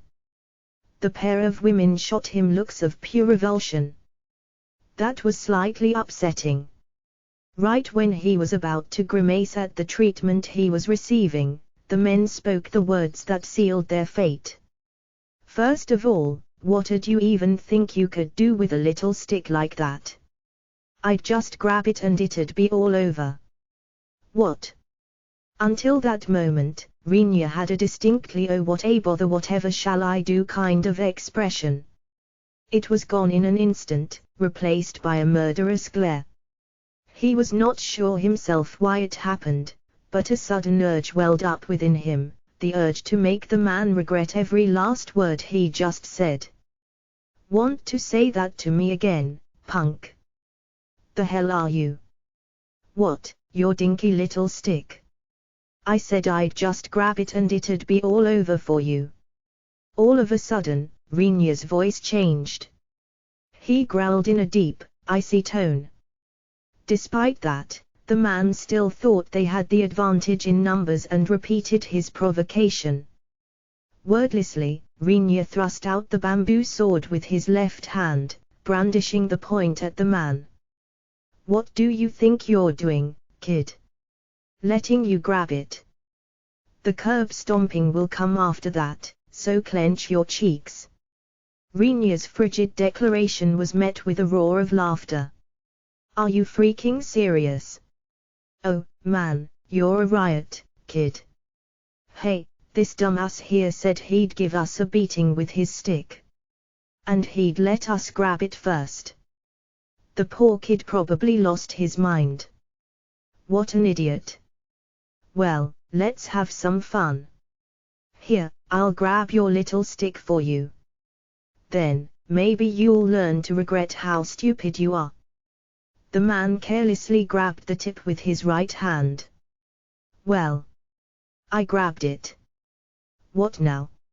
It was likely that he intended to pull on the bamboo sword, thereby forcing Rinya toward him and following up with an attack. He did not expect what Rinya did next. As soon as he grabbed the tip, Rinya placed both hands on the hilt and quickly twisted it. The shape of a bamboo sword was such that the hilt was slightly thicker than the tip. With one side holding the thick end, and the other holding the thin, it was obvious who had the advantage. Unless there was an overwhelming difference in strength, the thick end would win every time. The torque applied by Rinya to the hilt transferred instantly to the tip, forcing it to spin, as well. Immediately after, he pulled the sword out of the man's hand. In truth, all he did was a simple twist and pull action, but that was also all it took for the man to be suddenly grasping thin air. Ha! Judging by his response, the man was probably fairly confident in his strength.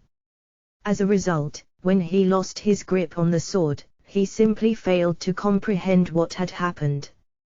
He was never given the chance to, either.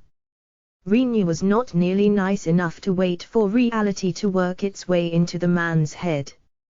With his bamboo sword pulled back, he took a lunging step forward and thrust it back out at the man's neck. With the weight of his entire body focused into a pinpoint stab, the tip of his sword sank deeply into the baffled man's throat before lifting him off his feet and sending him hurtling backwards through the air. While the gawking onlookers stood in place trying to wrap their heads around what just happened, Rinya deftly reverted to Sagan no Kame, a neutral stance, and uttered a low growl. "This is not a stick. It is a sword. What it's made of is irrelevant." "Udamki," the man probably meant to say kid, but before he could finish, he took a thrust to the pit of his stomach and crumpled onto the ground into a pool of his own spit. They had no clue. None of them understood what it meant to be within striking distance of Rinya. They were in his hurt zone. Rinya dashed to and fro between the men, all of whom seemed too shocked to react. With blistering speed, the bamboo sword in his hand screeched through the air again and again, allowing its targets no chance to defend, let alone retaliate. It cracked brows, crushed throats, bruised stomachs, and broke noses. Thrust after devastating thrust slammed into various vital spots on the men. It took little time before they all fell to the ground, eyes rolled back in their heads. I doubt they were listening, though. Whatever said Rinya as he broke Zanshin, the state of readiness one returns to after each strike, and lowered his stance. In one smooth motion, he returned his bamboo sword to the left side of his waist. This might look harmless, but it's still a weapon, and it's definitely lethal. There's a reason thrusts are banned until you reach a certain age. Be it kendo or kenjutsu, the most lethal technique in both their repertoires was the thrust. Even the katana, which was known to dull after cutting down 2 or 3 people, could be used to stab dozens with its point remaining perfectly sharp. A thrust performed with a bamboo sword, while undeniably less powerful, still carried the risk of killing the opponent in a kendo match. Were you expecting me to swing this at you like a club? Look at it. It's not even sharp. And it's so light. Which idiot would take something like this and attempt to smack people with its broadside? Come on, man. Think before you mock. Rinya did not expect his unconscious pupils to hear him, but he could not resist the urge to vent. His thrusts were, in actuality, not simple thrusts. He applied a slight twist to them to improve their penetrating power. In addition, while he was oblivious to the fact, the indestructible property on his weapon functioned to destroy any destructible objects in its path. When said destructible objects happened to be vital points on a man's body, the effects were mortally devastating regardless of how well trained the man was. With profound apathy, Rinya realized that he probably just murdered a few people. The thought elicited absolutely no emotional response. Well, there's a part of me that is degenerate. Funny how it's always these kinds of things. 6 men lay on the ground as 6 unmoving bodies. With a resigned shrug, he glanced down at them as he mused over the oddness of his own thoughts. Rinya examined the men on the ground again. He did not want to deal with the possibility of being attacked when he looked away because one of them was only pretending to be dead. Closer inspection confirmed that they were indeed unconscious, and none of them looked likely to wake up any time soon. His first victim, along with one of the middle ones, took a stab to the throat and had his neck broken. Those two were definitely gone for good. He did not feel particularly guilty, but he did fret a little. I wonder if this world recognizes the concept of right of self-defense. He heard a hesitant voice and turned around to find both the robed women and the armored women approaching him. From up close, he got a better look at them and revised his opinion of their age. While undoubtedly beautiful, they were better referred to as girls instead of ladies. The girl in armor was overtly cautious of him, whereas the robed girl bowed to him deeply. "Thank you very much for helping us." "It's fine. It looks like you didn't even need the help, anyway," replied Rinya as he glanced at the armored girl. When he'd joined the fray, she told him to run. In that sense, it was possible she felt she could somehow manage on her own. "These guys are too much." Part of her sentence could have meant either for me or for you. The armored girl, who apparently realized what he was thinking about, also lowered her head slightly, though she retained a tone of caution in her voice. "I'm also grateful for your aid. I doubt I could have done much on my own." "Really? I mean, sure, there were 6 of them, but they were all empty-handed, weren't they?" It seemed unlikely to Rinya that the odds would be skewed so much in favor of the men. The armored girl, however, looked up at him in surprise. "Do you not know about the warriors from the mercenary kingdom? These people specialize in unarmed combat. They're master brawlers who can defeat armed soldiers with nothing but their bare hands." Rinya took another look at the men sprawled on the ground around them. At that moment, the girl's claim was not very convincing. The men were certainly well built, but he had a hard time believing they could go toe-to-toe with properly trained soldiers. Especially when it was their hands against real weapons. Regardless, considering a local just said they could, it was likely that they fought with some sort of special technique. He continued to stare at the men, puzzled by their strange obsession for unarmed combat. The sight of him gaping calmed the armored girl, who relaxed her posture slightly. "You're an odd one, aren't you?" "Yeah, I don't blame you for not letting your guard down." "I'm, what do you call it again?" "Oh, right, I'm a wanderer," he said, recalling the advice of the girl. Supposedly, once he said that, people would understand. Surprise faded from the expressions of the two girls, replaced by a look of curiosity. "I see. A wanderer. I've heard about people like you before, but this is my first time meeting one in person. I guess it makes sense that a wanderer wouldn't know about the mercenary kingdom." "Glad to hear it makes sense for you," he said, relieved by the ease with which they accepted his explanation, as well as the fact that the girl's advice rang true. "I'm Kunuji Rinya." The two girls hurried lowered their heads as well and introduced themselves. "Pardon me. My name is Rona Chevalier. I'm an apprentice priest." "I'm Shin Femme Fatale, an apprentice swordsman. May I call you Sir Kunuji?" "Actually, Rinya is my first name. Also, you can drop the sir. Rinya's fine." The two girls turned to each other, their expressions serious, and began whispering among themselves. "Renya. Rinya. Ren, ya. Okay, in any case, how about we go somewhere else? 4 of these guys are still alive, and there's no telling when they might wake up," said Rinya as he put a stop to their spluttering. The two girls nodded at his suggestion. True. Let's get out of the forest first. What about them? Rinya pointed his thumb at the 6 men on the ground. The 2 dead ones notwithstanding, it seemed unreasonable to just ditch them in the forest. Left as is in this forest, they'll be dead within 10 minutes, said Rona without batting an eye. We're currently at the west edge of the eastern continent. This place is known as the Miasmal Forest, and it's teeming with monsters. We're not very deep in yet, but even here, there are actually lots of things like plants that eat people. You just don't see them.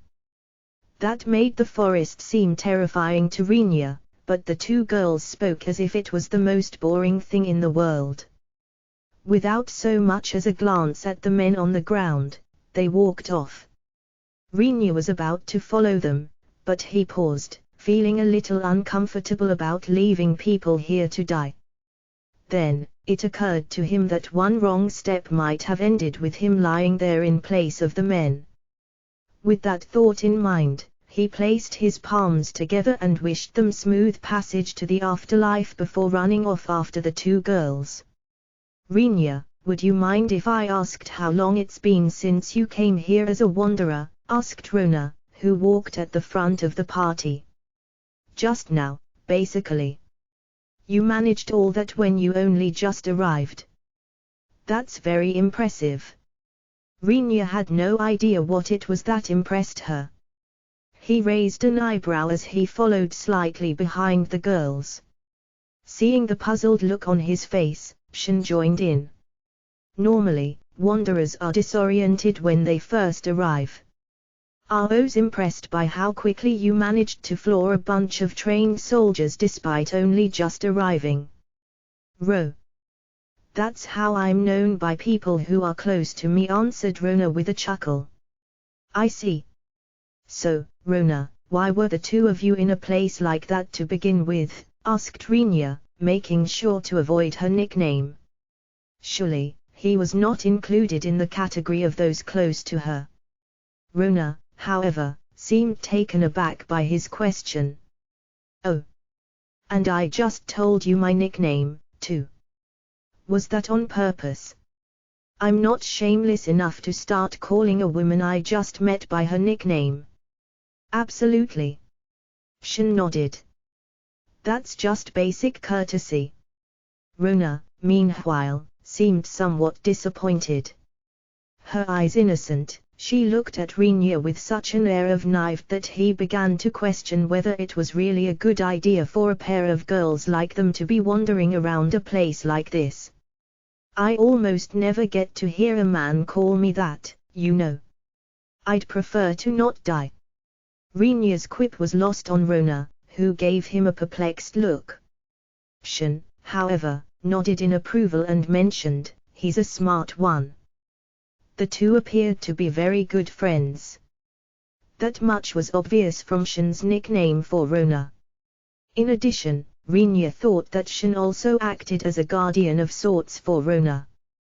Throughout their time walking, Rona did most of the talking. Shin merely threw in a remark here or there and made no effort to strike up a conversation herself. Based on this, Rinya figured that Rona was probably the kind of person who could benefit from being a little more wary of others. She saw that Rinya helped them and immediately assumed that meant he was trustworthy. Shin, in comparison, was more cautious. Despite his help, she still harbored enough doubts about him to keep her guard up. From there, it was easy to deduce their relative roles. One was the protector, and the other the protected. Getting too familiar with the latter would probably earn him a swift and painful rebuke from the former. That was why Rinya chose to maintain some distance. We belong to the Adventurers Guild in the Principality of Tridon. We're here on a mission from the guild to investigate and eliminate a horde of goblins, said Shin. It was the first time she'd initiated a conversation. Presumably, she became more at ease once she saw that Rinya knew not to push his luck on the social front. There's been reports from a settlement outside the forest that goblin attacks have been getting worse. Rinya took a moment to mentally review what she just said. He heard a number of unfamiliar words. The Principality of Tridon was probably the name of a country somewhere. Specifically, it was probably the name of the country the two girls lived in. He drew a blank for the Adventurers Guild, but he knew that guilds were associations created by people of similar professions who gathered there and supported each other. If he applied that definition directly, then the Adventurers Guild would be an association made by professional adventurers with the goal of supporting each other. This guild, in turn, hired them for a mission. He also had no idea what a goblin was, but the almighty help function, literally, considering its origin, jumped in to save the day, conveniently displaying explanatory information before his eyes.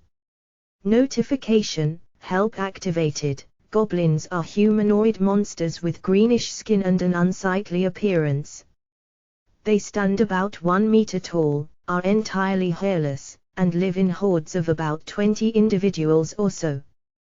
They possess no culture to speak of. Female goblins occur extremely rarely, and they normally procreate through crossbreeding with other species. Being incredibly fecund, they are capable of producing offspring with all other humanoid species except elves. They are omnivorous and capable of consuming even rotten matter.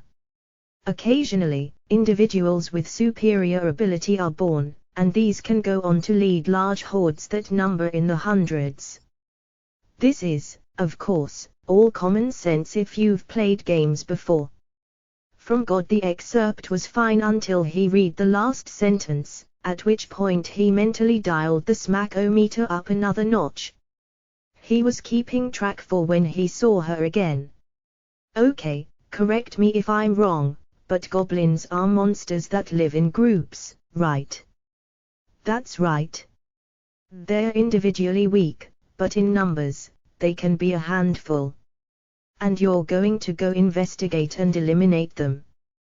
With the just two of you, asked Rinya. The numbers alone made the idea seem ill-advised, and that did not even take into account the rather alarming tendency of these monsters to abduct the females of other species. No one should be asking a party of 2 girls to go on a mission like that. His question, however, prompted a hesitant response. Originally said Shin with brows furrowed, we were supposed to be a party of 8. Rinya did some simple number crunching in his head.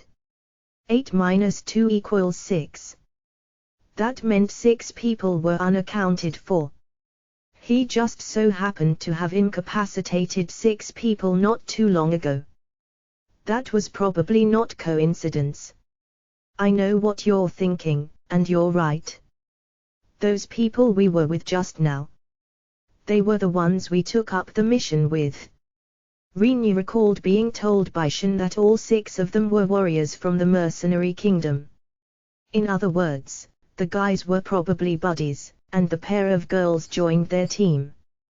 Then came the dark forest, the lack of any potential witnesses, and the whole 6 of us and 2 of them situation, not to mention the 2 of them happened to be rather attractive.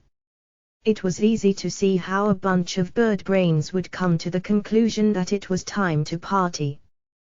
Bad luck, huh? Rinya offered his rapport. Yes. Shin nodded emphatically. Just, the worst. Bird-brained as they were, however, Rinya had to admit there was a simple-minded logic to their actions, and he knew where they were coming from. Seen from up close, the 2 girls were definitely het earners. On top of that, one had the tough, sinewy appeal, while the other was all about volume. So much so that there was a distinct sense of weight to their motion. In fact, he was behind her as they walked, and he could still see them bouncing up, down, and all around. Surely, any guy who saw that would have his mind planted firmly in the gutter all day. Whether that should translate to physical action, however, was another story. That last thought of his caught him by surprise, for it was far less degenerate than he expected. Nevertheless, he turned toward Shin, making sure his eyes were kept firmly on parts of her body that were entirely wholesome, and asked, "So, where are we headed right now?" "We were using the settlers' village as a makeshift home base, so we're heading back there for now," answered Runa. "We'd rather go back to Tridon, but it's 2 days until the next horse wagon, and another 2 days once we get on," Shin added. Rinya nodded along in agreement. As he thought, there was no way the two of them were going to wipe out an entire goblin horde on their own. He was not, however, expecting their next words. Rinya said, "Shin, you can stay at the village and wait for the next ride to come. While eliminating them is now out of the question, we can't head back until we've at least investigated," said Runa. "Whoa, okay, hold up. Aren't the two of you in way over your heads on this one?" Rinya looked at the priestly robe draped over Runa, its design wholly unsuitable for large amounts of physical movement. Shin was better off, wearing at least something meant for combat. The metal plates that comprised it, however, seemed unfit for the discreet activity of investigation. "Maybe we are. But if we go back with nothing to show for our efforts, it'll hurt us down the line. Once they stop taking you seriously, you're done. That's adventuring for you."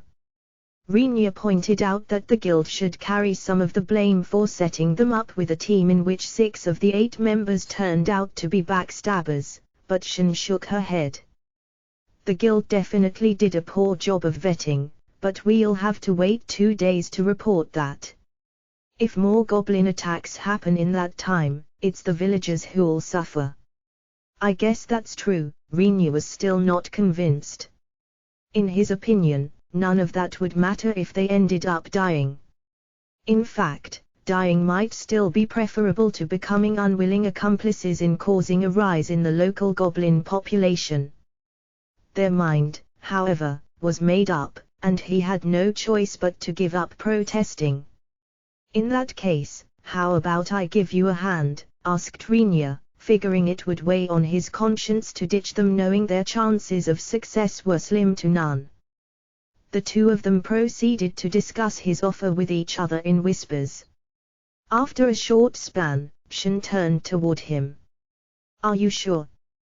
We'd be glad to get help, but you don't belong to the guild, so you won't receive any rewards." "I don't mind.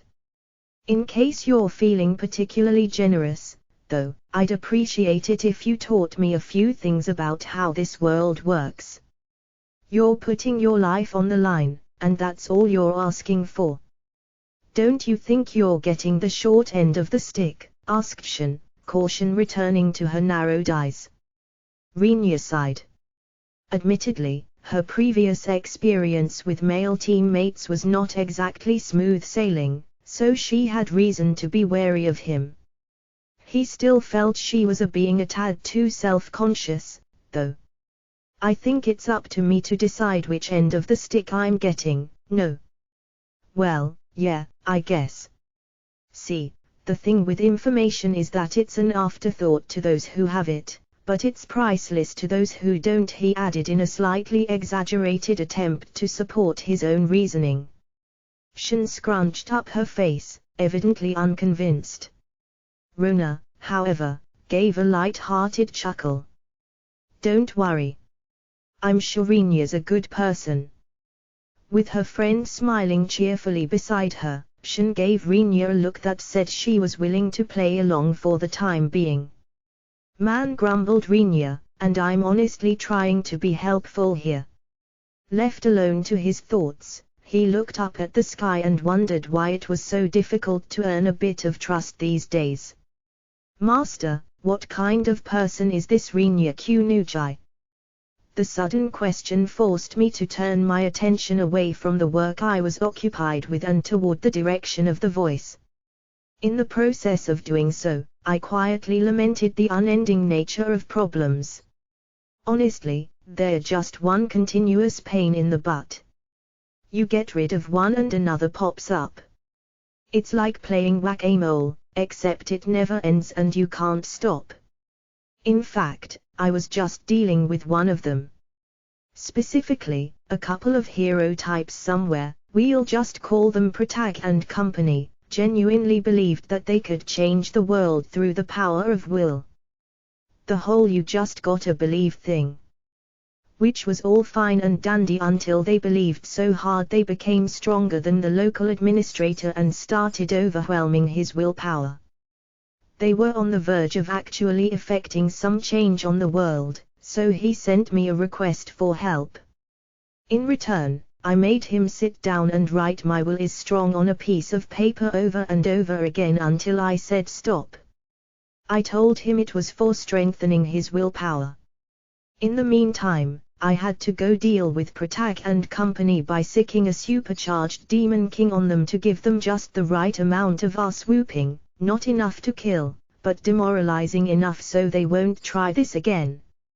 As for the dumbass administrator who needlessly increased my workload, well, I haven't said stop yet.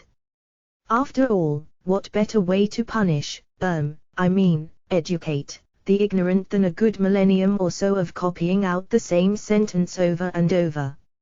It builds character. Of course, the Demon King didn't just randomly gain a bunch of godly new powers. That was all me. Even now, he's probably still scratching his head over how he managed to defeat Protag and Company. If things had proceeded without my intervention, the Demon King would have been defeated, the heroes would have returned to their kingdom amidst flowers and fanfare, and they would have all lived happily ever after. Things, however, did not work out for them. What can I say? Reality is harsh. You can preach all you want about dreams and ideals and making a world where no one need weep, but a world can't exist without tears. Someone, somewhere, is always crying. I remember hearing it said at some point that the job of administrators boils down to distributing suffering amongst their people. If a world could run on ideals, there'd be no need for an existence such as mine. And I wouldn't have to keep up this mind-numbing cycle of endlessly patching and balancing and fixing things. I can't even vent because there's nobody to vent to. For the case in question, I also could not let the Demon King just wipe out Protag and Company, because then I would have to turn another group of people somewhere into heroes to maintain equilibrium. It would just be more work. Therefore, I gave them a chance to compromise by keeping about half of Protag and Company's party alive, hoping, praying, that they'll shake hands and make up. But therein, you see, lies the irony. While man may pray to God, to whom shall God pray? To whom can I pray? So, what were we talking about again? Geez, master. How much more of a tangent could you go on? Asked the blonde beauty in a tone of exasperation. Plenty more. You want me to take it further? Please get back on track. The blonde's standoffish tone irked me a little, and I entertained the notion of reincarnating her as a frog or caterpillar, but soon dispelled the thought. All the work she was supposed to do would end up falling to me. It would be pointless, and more importantly, exhausting. Okay, fine, I'll get back on track. I'll stay on the damn track for another 360 billion seconds, so just let me do my work in peace. Plus, she's the one who talked to me, and now she wants me to get back on track. Who does she think she is, anyway? I didn't raise her like this. Then again, I don't remember raising her at all. And look, it cost me 24 seconds to think that. That's a 0.000000006% loss. What a waste. I can't stand this. Master. What do you want, damn it? Ha. What's a Renia? Oh, you mean the old-timer. After yelling back at her, I finally figured out who she was talking about and turned my attention away from my work. The supercharged Demon King might have just killed the hero's mistress, whose love for the hero seemed narratively flimsy, in my opinion, and the hero might have just sworn revenge, and there might be some very dark emotions brewing, but I definitely noticed none of that. Even in the entirely hypothetical situation that I did, I wouldn't mind if they dragged both their nations into the ground with them. Maybe then they'd stay quiet for a while. It'd also teach them a lesson about how precious the peaceful monotony of everyday life is. If it's the Gramps you're talking about, then I don't know. What? I mean, I did a search for compatible souls that lived long and prospered and he just happened to pop up. It's not like I dug out his whole life history. I skimmed the notes and it seemed like he was something of a foodie. That's about it. It was a good thing I skimmed the notes, too. Otherwise, I would have had no idea how to convince the old man. I figured it would be annoying if the soul had some sort of weird lingering attachment to their previous world, so I searched for one that died peacefully of old age. I have now realized that method has some downsides, as well. Lesson learned. You are sending a soul into another world, you know. Are you sure it's okay to have put so little thought into it? What's the problem? My reply caused subordinate A's jaw to drop in shock. I honestly had no idea why. From the scope of an entire world, I continued, one person's like a drop in the ocean, isn't it? It's not like this is some wing flap tornado butterfly effect nonsense. What can possibly happen? If you say so, she acquiesced half-heartedly. She began to glumly make her exit, but I stopped her. Well, I guess I should take a quick look, considering I'm responsible for sending him there in the first place. Here, come help me. What is there to help with? All you have to do is pull up the search history, right? She had a point. I pulled up the history for when I was searching for souls and found the corresponding information. It appeared on the display.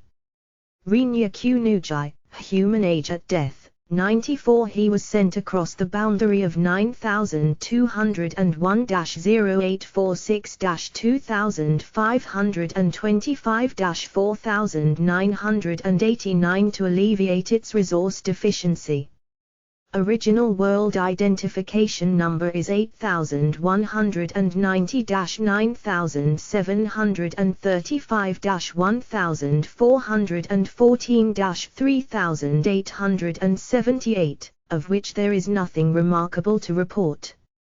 Before the boundary crossing, he was the 14th headmaster of the Kunujai Itoryu School of Swordsmanship. He displayed interest in kendo at a young age and took up kenjutsu at the age of 13. His talents blossomed thereafter. At the age of 15, he set out for mainland China, reportedly on a journey to improve his swordsmanship, and became active in the Chinese mafia. Known to cut down numerous foes with but a single katana, his exploits earned him the nickname Sword Demon. In his 5 years in the Chinese mafia, his total body count was 912. Afterwards, he enlisted and participated in the World War. During his 4 years in the military, his total body count was 3,712. All victims were killed by blade. His code name of Blade Ogre struck fear into the hearts of many. After the war, he succeeded the Kunujai school and became its headmaster, devoting his time toward nurturing young talent and increasing public interest in kenjutsu. His widespread performances and live demonstrations of kenjutsu caused the Kunujai Itoryu school to become renowned and eventually led to the establishment of 49 dojos throughout the world. In his later years, he became a successful swordsmith, signing his creations with the inscription Karen, and was designated a national treasure. He was also known to be a gourmet, refined not only in taste, but in culinary skill, as well. He died of old age at 94 years and 127 days.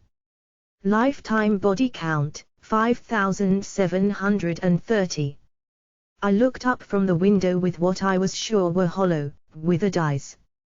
WTH, op much. Your words, master. Good girls use their words, remember. Not missing a beat, Subordinator makes a snappy remark at my string of inappropriate abbreviations. What the hell is this? I just randomly picked a guy. How did I end up with someone who lived such an outrageous life? That's not the kind of life that tends to end in bed at home. It astounds me that someone like him managed to die of old age. He killed over 5,000 people with nothing but a katana. How the hell? And wait, am I reading this right? This bastard's post-war body count hit 4 digits. What the flying frack? And the fact that no special notes came up means he never became a criminal. A criminal record would show up under special notes in the display. It only counts, by the way, if there was a factual record of the person breaking a law in their world. Otherwise, it would show up for basically every human being. Despite the fact that I was in a pinch, I definitely had no intention of sending a criminal across the boundary. My method might have been a tad rushed, but this was still one heck of a bad card to draw. In this person's original world, there were a couple billion people, so while 5,000 was still a ridiculous number of people to have killed, it was small enough to have minimal impact on the world at large. This world, however, had a population of at most 10 million or so. I just sent them a guy who could kill 5,000 people on his own. And I gave him superpowers. I could feel the headache coming on. So much for a drop in the ocean. This is a nuclear explosion, I exclaimed with my hands up. Turns out, it was some wing flap tornado butterfly effect nonsense, wasn't it? She replied with a shrug. I swear I'll kill that lady someday, I muttered, and I hate myself for not doing it already. Freaking subordinator. Had I made good on my promise, I would have had to fill the void she left. All I needed was a new angel, but considering I was the one who had to create said angel, it would only make more work for me. Subordinator, name please.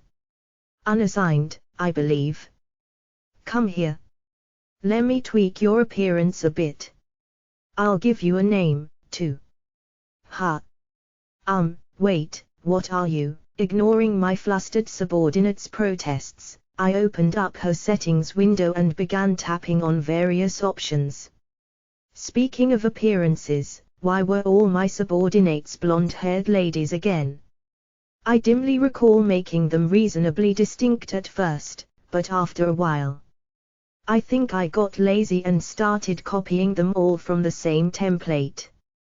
The old geezer did not seem to have any particular love for blondes, so I gave her black pigtails, unendowed her a little, set her age to look like 18, and made her voice sound calm and cool.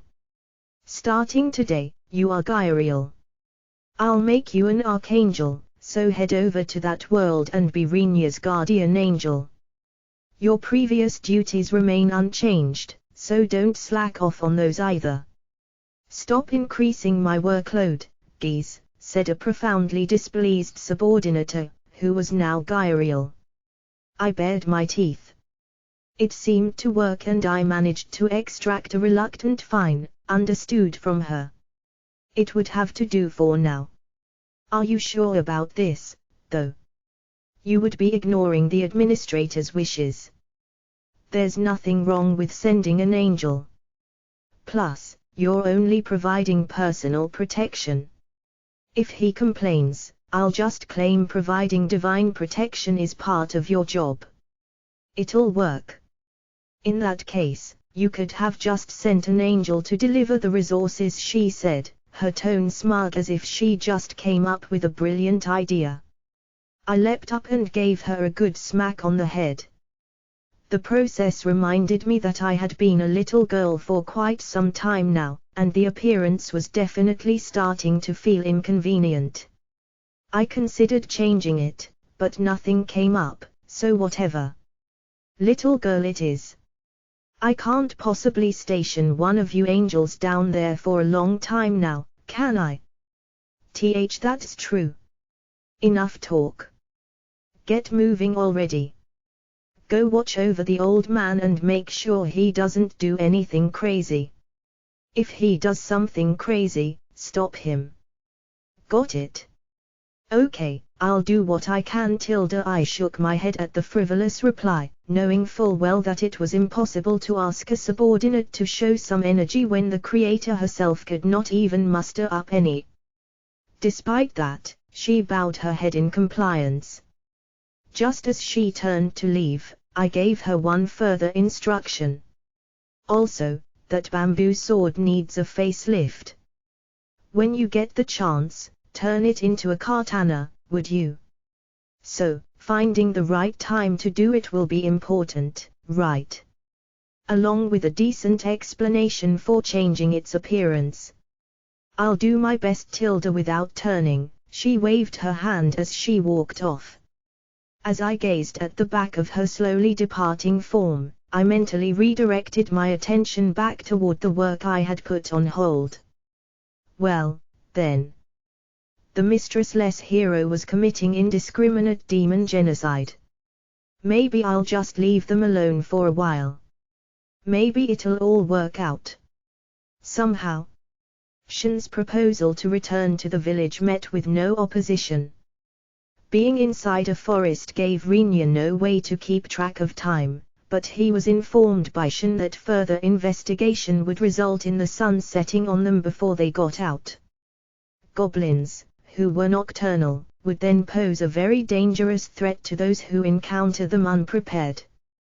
While Rinya was surprised to hear that goblins were nocturnal, Shin claimed it was common sense. In fact, all creatures and beasts referred to as monsters were nocturnal. Of course, that doesn't mean they don't come out during the day, too, said Shin. They had returned to the village and were digging through their belongings in their empty house turned headquarters.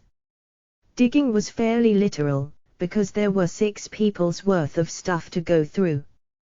When they'd first reached the village, the villagers noticed that a few people were missing and inquired about it. Shin told them they got split up in the forest and had no idea where the others were. There's no way I could have said that they attacked us, so we beat them up and ditched them in the forest. Is that what you're going to tell the guild, as well? No, answered Shin, we can't lie to the guild. I'll tell them the truth. I hope they won't consider me a criminal. Even in this world, the concept of murder likely existed, and that worried Rinya. Of course, it was not being a criminal that worried him. It was the sheer annoyance of being considered one and detained. His concern was soon dispelled by Shin, though. Don't worry. Ro and I will be your witnesses. When there's trouble during the completion of a mission, the testimony of others who were at the scene carries the most weight as evidence. People like them are known to behave badly on a regular basis. As long as you explain yourself properly, they'll let you go. Rinya grimaced as he mindlessly ran his hands through a bag of belongings. Although Shin declared she would speak on his behalf, judging from her words, he was still going to be detained to a degree. That was discouraging. But man, these guys seriously don't carry any weapons, do they? Indeed. There's nothing useful. Nobody's going to wear their clothes anymore, either. I say we just burn it all. The two of them proceeded to actually start a fire in the nearby fireplace. They then began flinging in item after item. Everything they considered unnecessary met a fiery end. The sheer indifference they displayed shocked Rinya, who quietly put his hands together and whispered a prayer. After all, that was not how you treated the belongings of anyone who might still be alive. As he gazed at the fire that mercilessly consumed the graying remains of discarded luggage, he ventured a question. Were you looking for anything in particular? Money and goods. Anything valuable, really? Also, I was hoping there'd be some sort of weapon for you. Rinya shuddered after hearing basically what a burglar would say after ransacking somebody's home. It was a little scary. In terms of weapons, though, he was technically holding one. He motioned toward his bamboo sword, but was met with a shake of the head from Shin. I can see that it means something special to you, but you should really use something with an actual blade. Apparently determined to not make the same mistake as her ex-team members, Shin skirted any mention of Dinky and Little Stick. Though she avoided the risk of flipping his switch, she made her meaning clear, that thing was not fit for battle. Being limited to only thrusts would limit your options in a fight, right? Suggested Shin. Judging from how he fought, that might not even matter very much, mentioned Rona. Shin, however, shook her head. Even if thrusts alone are enough, he can't go wrong with having the ability to slash, too. It'll only make things easier. He should definitely change his weapon. That's certainly one way to look at it. I think we have no choice. I'll have to give him my backup weapon. Well. Since he's a wanderer, I suppose it's fine. Rona sounded a little hesitant, but Shin paid her no mind. She grabbed a long sword from her belongings and handed it to Rinya, who pulled it from its sheath and held it horizontally at eye level in his right hand. He stared straight down the edge of the blade. After a while, he returned it to its sheath in the same practiced motion. What's the matter? Oh, nothing. I was just thinking it's a good sword. That's all, said Rinya in a flat voice. The truth was that he was very unsatisfied with the quality of the long sword. The blade was made purely for functionality and was aesthetically unremarkable. That was fine. However, to his eyes, the iron used to craft it was extremely crude. It was not the kind of sword he would trust with his life. The edge was not impressive either, being honed just barely enough to be considered sharp. Whether or not it could actually cut properly was entirely up in the air. A tidbit sprung up in Rinya's mind: medieval weapons were meant to be slammed against armor made of metal plates. The process was not so much cutting as it was crushing. In all likelihood, the level of technology in this world was similar, and therefore, their weapons were similarly medieval in design. Contrary to the blade, the hilt was actually an impressive piece of artisanry. Needless ornamentation on the grip only worsened the sword's handling, so it was wrapped by nothing more than woven strips of tanned hide. The guard, however, consisted of an intricately linked pattern of dragons, made in gold and silver. 2 dragons met at the center, their forms distorted into an emblem of some sort that was engraved into the hilt. Damn, this hilt. This is worth a pretty penny. I see that you won't be fooled. The hilt is an heirloom, but the blade has been broken and reforged many times, said a slightly disappointed Shin. Despite his misgivings about the sword's quality, refusing to use it would be rude, especially when someone went out of their way to lend it to him. He returned his bamboo sword to his inventory. Oh. You have a void box. I wish we had one. Indeed. That alone is enough to net you an unending stream of missions for moving cargo. Words of admiration escaped the pair as they watched the bamboo sword vanish into thin air. The holder of the article in question, however, raised one clueless eyebrow. Shin proceeded to explain. That weapon just disappeared when you put it away, right? When people can do that, we say they have a void box. Very few people have access to them. I've heard that the number of items they can put away is fairly limited, but everything becomes weightless. I certainly wish I could do that. Rinya glanced at all the luggage on the floor.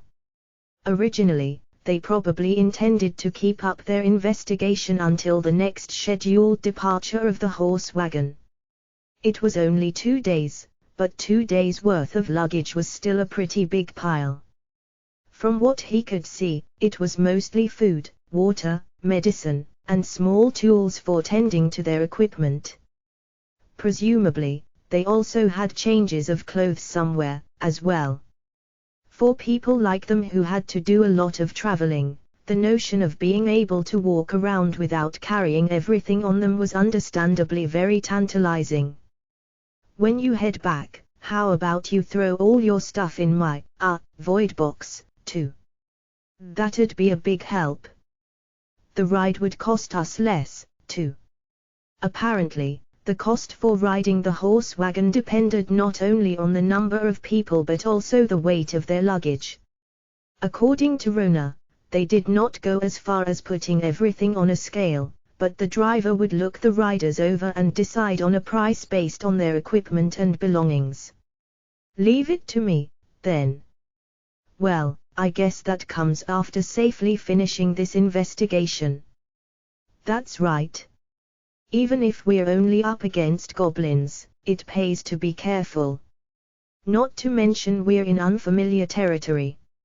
Shin then mentioned that while they called it an investigation, they obviously had no map of the forest. Therefore, what they were going to do was basically walk around randomly in the forest, and if they ran into a goblin horde, they won. The other possibility was to find a couple of goblins that were looking for food and tail them until they found their base. Rinya thought that there was a glaring issue with this plan. Even if they found the base, they had no map. How did they intend to report the location of the goblins in the forest? He was about to address this issue when he felt a chill run down his spine. With a shiver, he brought his right hand up to the back of his neck, massaging the source of the sensation, and stepped toward the window. This world did, in fact, have the technology to produce glass. While the one in the window had an uneven surface that made it less transparent than the glass Rinya remembered, it was clear enough to see through. Peering outside, he found that night was falling, and the suns had disappeared from the reddened sky. The house they stayed in was on the outskirts of the village, so their view consisted of a chest-high length of wooden fence that protected the village, along with the dark silhouette of the forest a short distance away. From where he stood, even when he focused his sight, he could see nothing in the murky shadows of the trees. His instincts, however, were on full alert. Somehow, he knew there was something in that forest. Rinya. What's wrong? Noticing the grim look on his face, Shin glanced at him and inquired. I don't know. But something's there. In that forest. She came beside him and looked out the window. Then, she turned back with a perplexed expression and asked, is this some sort of special wanderer ability? He hesitated for a moment before he answered with a shake of his head. No, I don't think so. Not an ability. Instincts, then. Yeah, but I'm pretty confident they're right. That god of a girl might have purged the memories in his head, but the ones in his body seemed to have remained. He should trust what his body was telling him. He was sure of it. I don't see anything, much less feel anything, said Shin, but if you're sure about this, then it's probably worth taking a look. Ro, can you do it? She looked at her friend. Certainly, answered Rona, who nodded and clasped her hands before her chest. The motion had the effect of pushing up her already impressive breasts, which now demanded that they be noticed. Rinya shook his head, evidently deciding that this was not the time to be thinking about such things. Instead, he focused his attention on Rona and the string of words that left her lips. "O Holy One who guides my faith, I beseech you, show me those who would disturb our peace." A wave of power expanded from Rona's clasped hands and washed over Rinya's body. It felt like the sonar of a submarine, quickly spreading outwards before returning at the same speed and gathering back into her hands. When the wave vanished, Rona looked up at him. "There is indeed something hostile in the forest. Many somethings, actually. More than 50. I can't tell exactly. At this rate, there are probably even more outside the scannable area." What just happened? Rona's explanation told Rinya absolutely nothing about what she just did. "I just used Gracecraft. It's the ability that priests who serve God have access to. Specifically, that one's called Scan. It lets the user know if there are any hostile beings within the area of effect. But, more than 50. What could possibly be? There's only one thing that can create a horde this big in the miasmal forest. A horde of goblins with a commander. Not good." Shin's words reminded Rinya of the help function he saw before returning to the village. It mentioned the occasional birth of goblins with superior ability that go on to form large hordes. "Okay, Ro, first things first. Go to the village chief's place right away. Tell them to hide the women and children, and get every able-bodied man ready to fight. We need to do this fast." "Understood." She was out the door before she finished. After seeing that she had left, Shin turned to Rinya. "It seems like we're on a streak of bad luck, but can I ask you to help?" Her tone was pressing.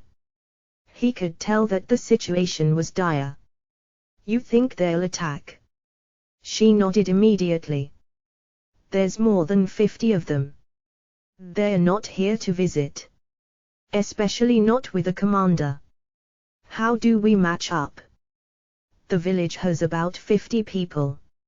Out of those, maybe 10 of them are men who are young enough to fight. With us included, it's 13 against more than 50. Numerically, the odds are overwhelmingly in their favor.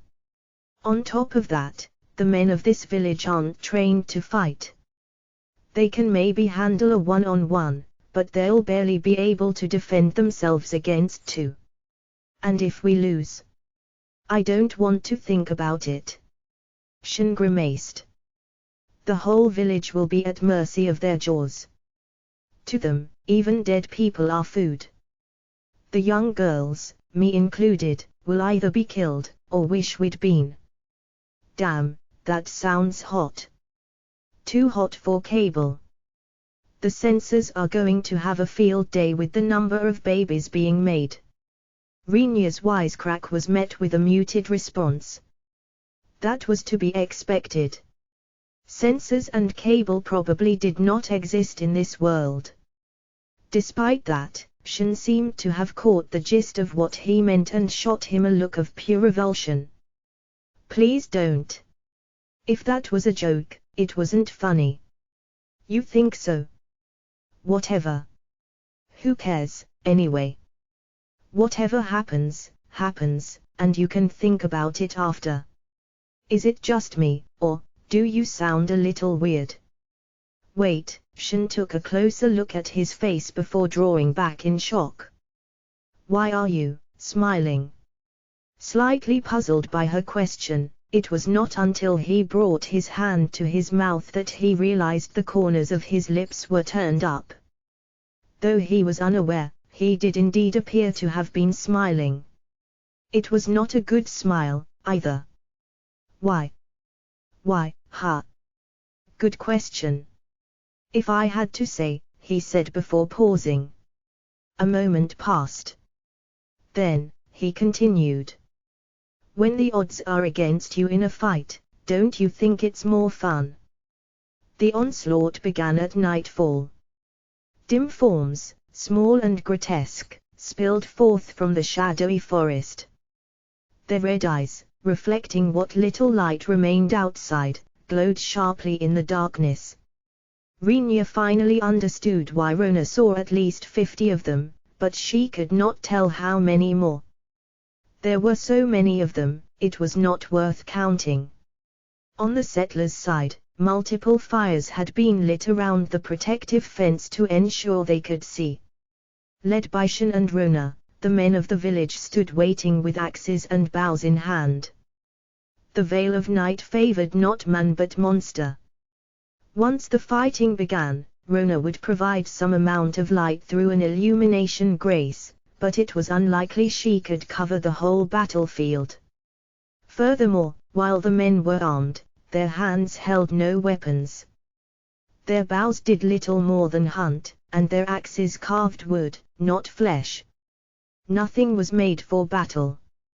Worse still, the men themselves had little more than the raw strength of youth. Ill-prepared and untrained, they were complete amateurs. Those 12 amateurs and Shin's 3-man party comprised the entirety of the defending force. They were all that stood between the goblins and remaining villagers, over 40 women, children, and elderly. The enemy was so overwhelmingly powerful that this was, in all honesty, no battle. This was a slaughter. It was the kind of situation where the only discussion to be had should be how to minimize losses while running away. Unless, of course, there was nowhere to run. The settlers' village, by virtue of its name, was located in a remote area. Normally, a few soldiers would be posted here for protection, but this village was unfortunate enough to be so new that soldiers had yet to be stationed. The closest town was 2 days away by wagon. With women and children on board, they had no chance. Even if they did reach the town by some miracle, a good half of the villagers would definitely have become prey for the pursuing goblins by then. Damn, I sure feel like running away, said Rinya in the blandest, most unconvincing tone. He held the long sword he borrowed in his right hand, its blade resting on his shoulder. An axe he found somewhere dangled from his left hand. As the massive horde of goblins continued to emerge from the forest, he looked at them and smiled. It was an easy smile, calm and composed and free of any sign of strain. The same could not be said for his fellow defenders, Shin included, whose pale faces were stiff with tension.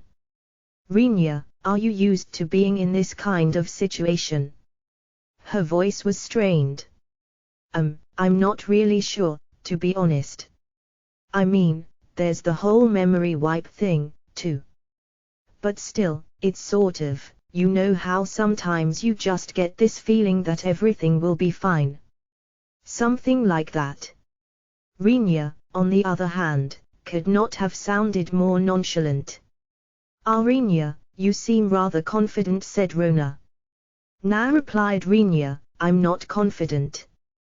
But it looks like the worst I'll have to worry about is dying, so yeah.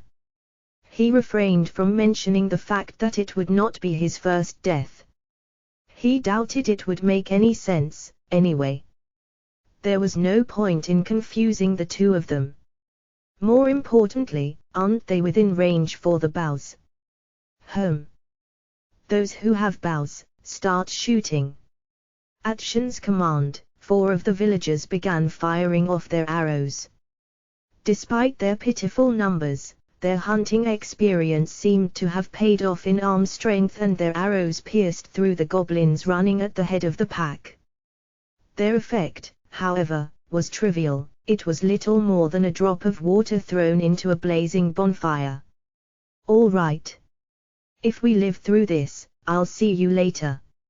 I'm charging in. Feel free to keep shooting the arrows. What?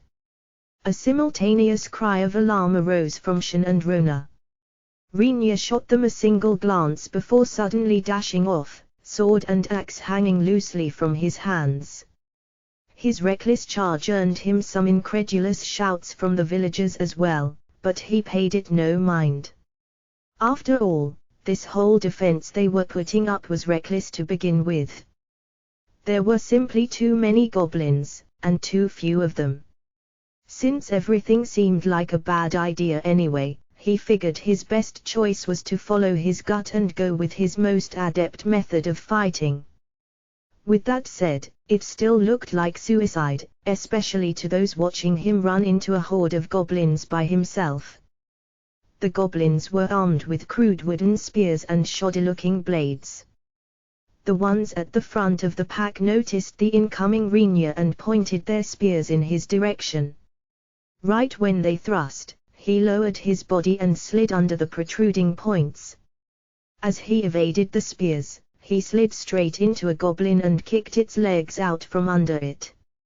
Before it could get back up, he swung his sword and axe into the goblins at his sides.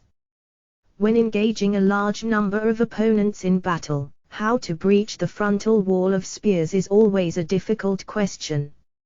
However, as soon as that happens, close quarters combat ensues, during which the spear is incredibly ineffective. In addition, a large crowd offers little space to swing a spear around, and users are often forced to drop it in favor of a different weapon such as an axe or sword. The goblin on the ground tried to get up. Before it could manage, Rinya stomped down hard on it.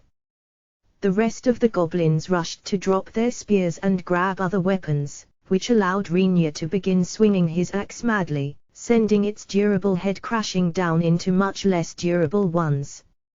He felt the crack of something hard and saw the jet of black-red liquid. As he bathed himself in a whirling storm of mangled matter, once goblin but no more, he realized something. Damn! I love fighting. He could not stop the corners of his lips from curling upward. His eyes, not even checking the damage on his latest victim, were already searching for his next target. A radiant ball of white light shot up into the sky. It occurred to him that Rona must have used an illumination grace. That meant the villagers had joined the fray. He certainly never expected his lone charge to halt the advance of the entire goblin horde. There were going to be casualties. Therefore, he did the only thing he could. He killed. Faster. Fiercer. He killed and killed. A swing of his long sword repelled the dull thrust of a rusty blade. His axe bit into an undefended torso, burying itself halfway in. He tried pulling on it. It did not budge. No matter.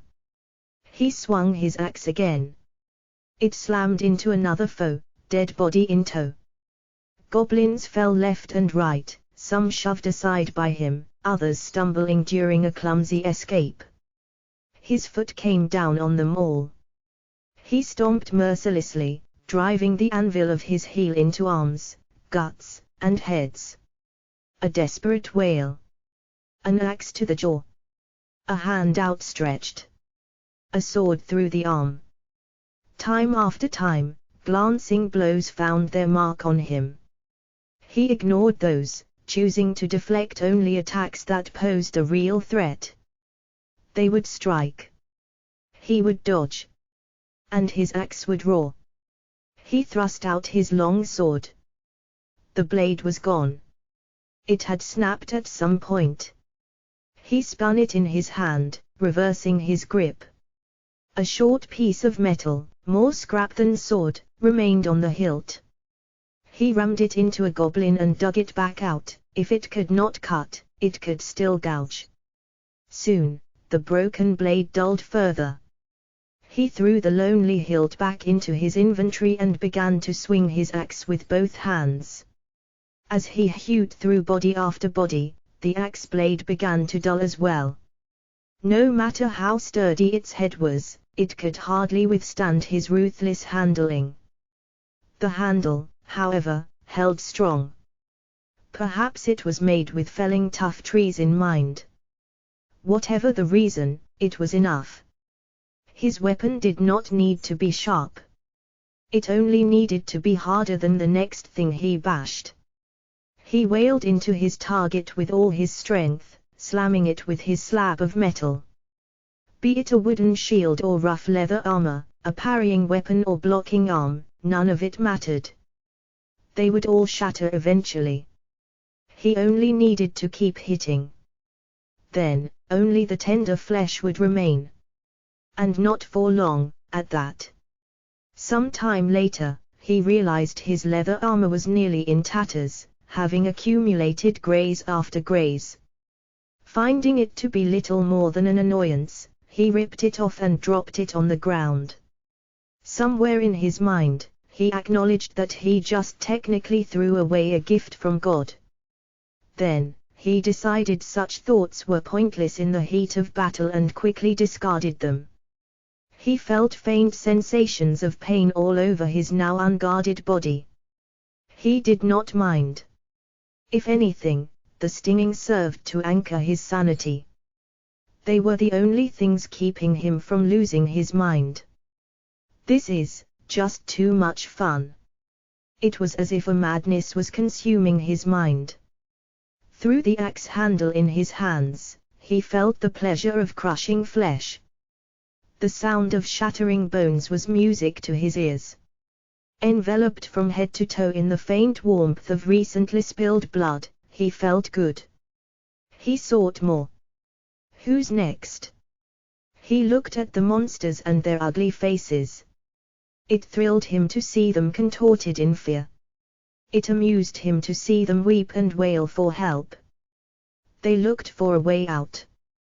Then, realizing that there was no escape, a desperate resolve befell their gaze as they lashed out, seeking to land at least one good strike.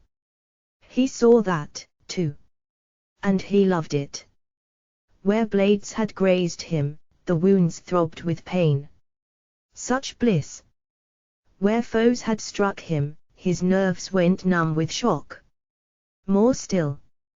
What next? What sensations? What sights? What pleasures? What more do you have for me?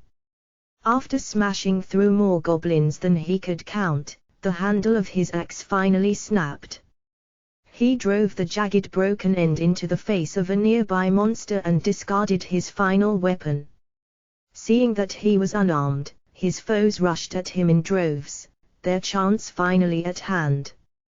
Unflustered, he grabbed the wrist of a goblin who brandished a weapon and smashed its elbow in wood to break it. He then took its weapon and buried into the head of another goblin. Untended and left to rust for who knows how long, the weapon shattered after one single strike. He was not bothered, already moving to rob another goblin of its weapon and continue his slaughter. What's going on, you little creeps? You think this is enough? He yelled menacingly with his arms spread wide. A groan came from a goblin on the ground, fallen but not dead. He crushed its head with his foot. Because it's not enough close. I need more. Come on, your enemy's standing right here. You'd better come kill me fast, or I'm going to kill you first. Give me all you've got, you damn creeps. Renier's challenge was met by a single goblin who stepped out in front of him. It was large, almost comparable with him in height. Separated from its fellow goblins in both stature and armament, the long sword it held and chainmail it wore were clearly a grade up from the others. It took only one look to realize that this goblin was special. Somewhere in his battle-crazed mind remained enough sanity for him to recall what Shen had said about goblin commanders. This big one must have been it. That's the goblin leader. You can't fight it unarmed. Run! He heard a voice. It sounded so distant. So woefully distant that it was too easy to ignore. He knew it was probably a warning from Shen. Still, ignore it he did. He was in the middle of a battle and the enemy was in front of his eyes. As long as those facts remained true, weapon or not, he had no intention of running. The countless wounds all over his body did little to hamper his charge. The speed of his steps, however, was matched by the speed of the goblin leader's strike, who swung his long sword at Rinya. He had to admit it was a good deal faster than the other goblins he had fought. Faster, though, was not necessarily enough. With the full momentum of his dash behind him, he threw out a kick with his left leg. The weightier frame of the goblin leader ultimately kept it from being lifted into the air, but the kick caused it to freeze for a moment. Shifting his weight to his outstretched leg, he closed the gap on his opponent and, with the palm of his right hand, struck the sword that was paused in mid-swing on the end of its hilt. That one hit was enough to cause the sword to fly out of the goblin leader's grip. Next, in one fluid motion so as not to lose speed, he rammed the leader with his right shoulder. Despite their similar size, the tackle knocked the goblin leader to the ground. As it struggled to get up, he quickly pounced on it, straddling its body with his legs and closing his hands around its throat. He did not strangle it. That would require him to remain stationary, which would open him up to being attacked by other goblins. Plus, strangling was softcore. Instead, in the span of one short breath, he focused all his strength into his hands and pressed down. The goblin leader's neck snapped. He had barely felt the snap as a dull sensation in his palms before leaping off the body and dashing to the long sword it was using. He picked it up and felt its weight in his hand. The blade was on the thicker side. He had no idea where it came from, but considering it managed to stay in one piece despite being used by the goblin leader, whose understanding of swordsmanship probably amounted to swing and swing harder, it was probably reasonably well made. Well, then, looks like I've found myself a weapon again. Rinya grinned at the goblins that surrounded him. Their expressions noticeably stiffened. I think it's time for round 2. What do you say? Failing to defeat him with their numbers and having just witnessed their leader killed in one fell swoop, the goblins were left powerless against him. They let out a desperate wail as Rinya took step after casual step toward them, approaching with all the nonchalance of a morning walk. In that moment, the battlefield was no more. All that remained was the bloody carnage of a slaughterhouse. The sun rose at a lazy pace. Slowly, the veil of night lifted and the sky began to glow with reddened hues. Shen watched it with a mystified expression, feeling as if she were seeing it for the first time. Mornings tended to be a refreshing time for her. This morning, however, she felt terribly stuffy, her emotions welling up in a convoluted jumble that defied even her own understanding. It was definitely not refreshing. Her whole body felt heavy. She had been running around all night, and she had swung her weapon more times than she had ever done before. Fatigue from exertion was half of the cause. The other half was the blood loss from the various wounds that were draining her stamina. Nothing was fatal, though a couple of wounds ran fairly deep. Even she was not quite sure how she was still alive. Had it not been for Rona's restorative grace, she probably would have dropped dead from sheer exhaustion. In the miraculous case that she somehow managed to survive till the end, she doubtlessly would still be lying on a bed or the ground, wrapped from head to toe in a patchwork of bandages and cloth. The wounds themselves had already been healed, but restorative grace aircraft could not replenish the blood that was lost. In addition, they consumed the stamina of the affected to perform the healing, so the fatigue came twofold. She was also feeling rather blue. The sight of hordes of raving monsters running toward her had burned itself into her mind. Whenever she closed her eyes, it resurfaced, every bit as vivid as before. She could not even remember how many of them she slew. She faintly recalled keeping count for the first few, but soon gave up after losing track. In a chaotic melee where every swing was more likely to hit something than not, she had little attention left to devote to other matters. The villagers had also sustained heavy casualties. A meager dozen of them were ultimately unable to repel the onslaught of the horde, and the goblins made their way into the village. Some of those who could not fight locked their doors and stayed in their rooms. Others hid in basements where they kept their crops. Many of them survived, but those who fortune sneered upon, along with those who lost their cool and rushed out in a desperate fit, did not. They accounted for about a dozen or so deaths. The battle also took the lives of almost all the villagers who fought to defend the village. Only 2 of them survived, one less an arm, and the other with a wounded eye. Gone were their hopes of ever returning to a normal life. It was likely that this village would be shuttered for some time. The thought was depressing. Having lost almost all their workers, the remaining villagers had no way of keeping the village afloat. Naturally, the guild would consider them to have failed their quest, as well. While she was aware that she should be thankful to have even survived the encounter in one piece, when she turned her thoughts to the subsequent cleanup process, she could not help but feel her already gloomy mood grow worse.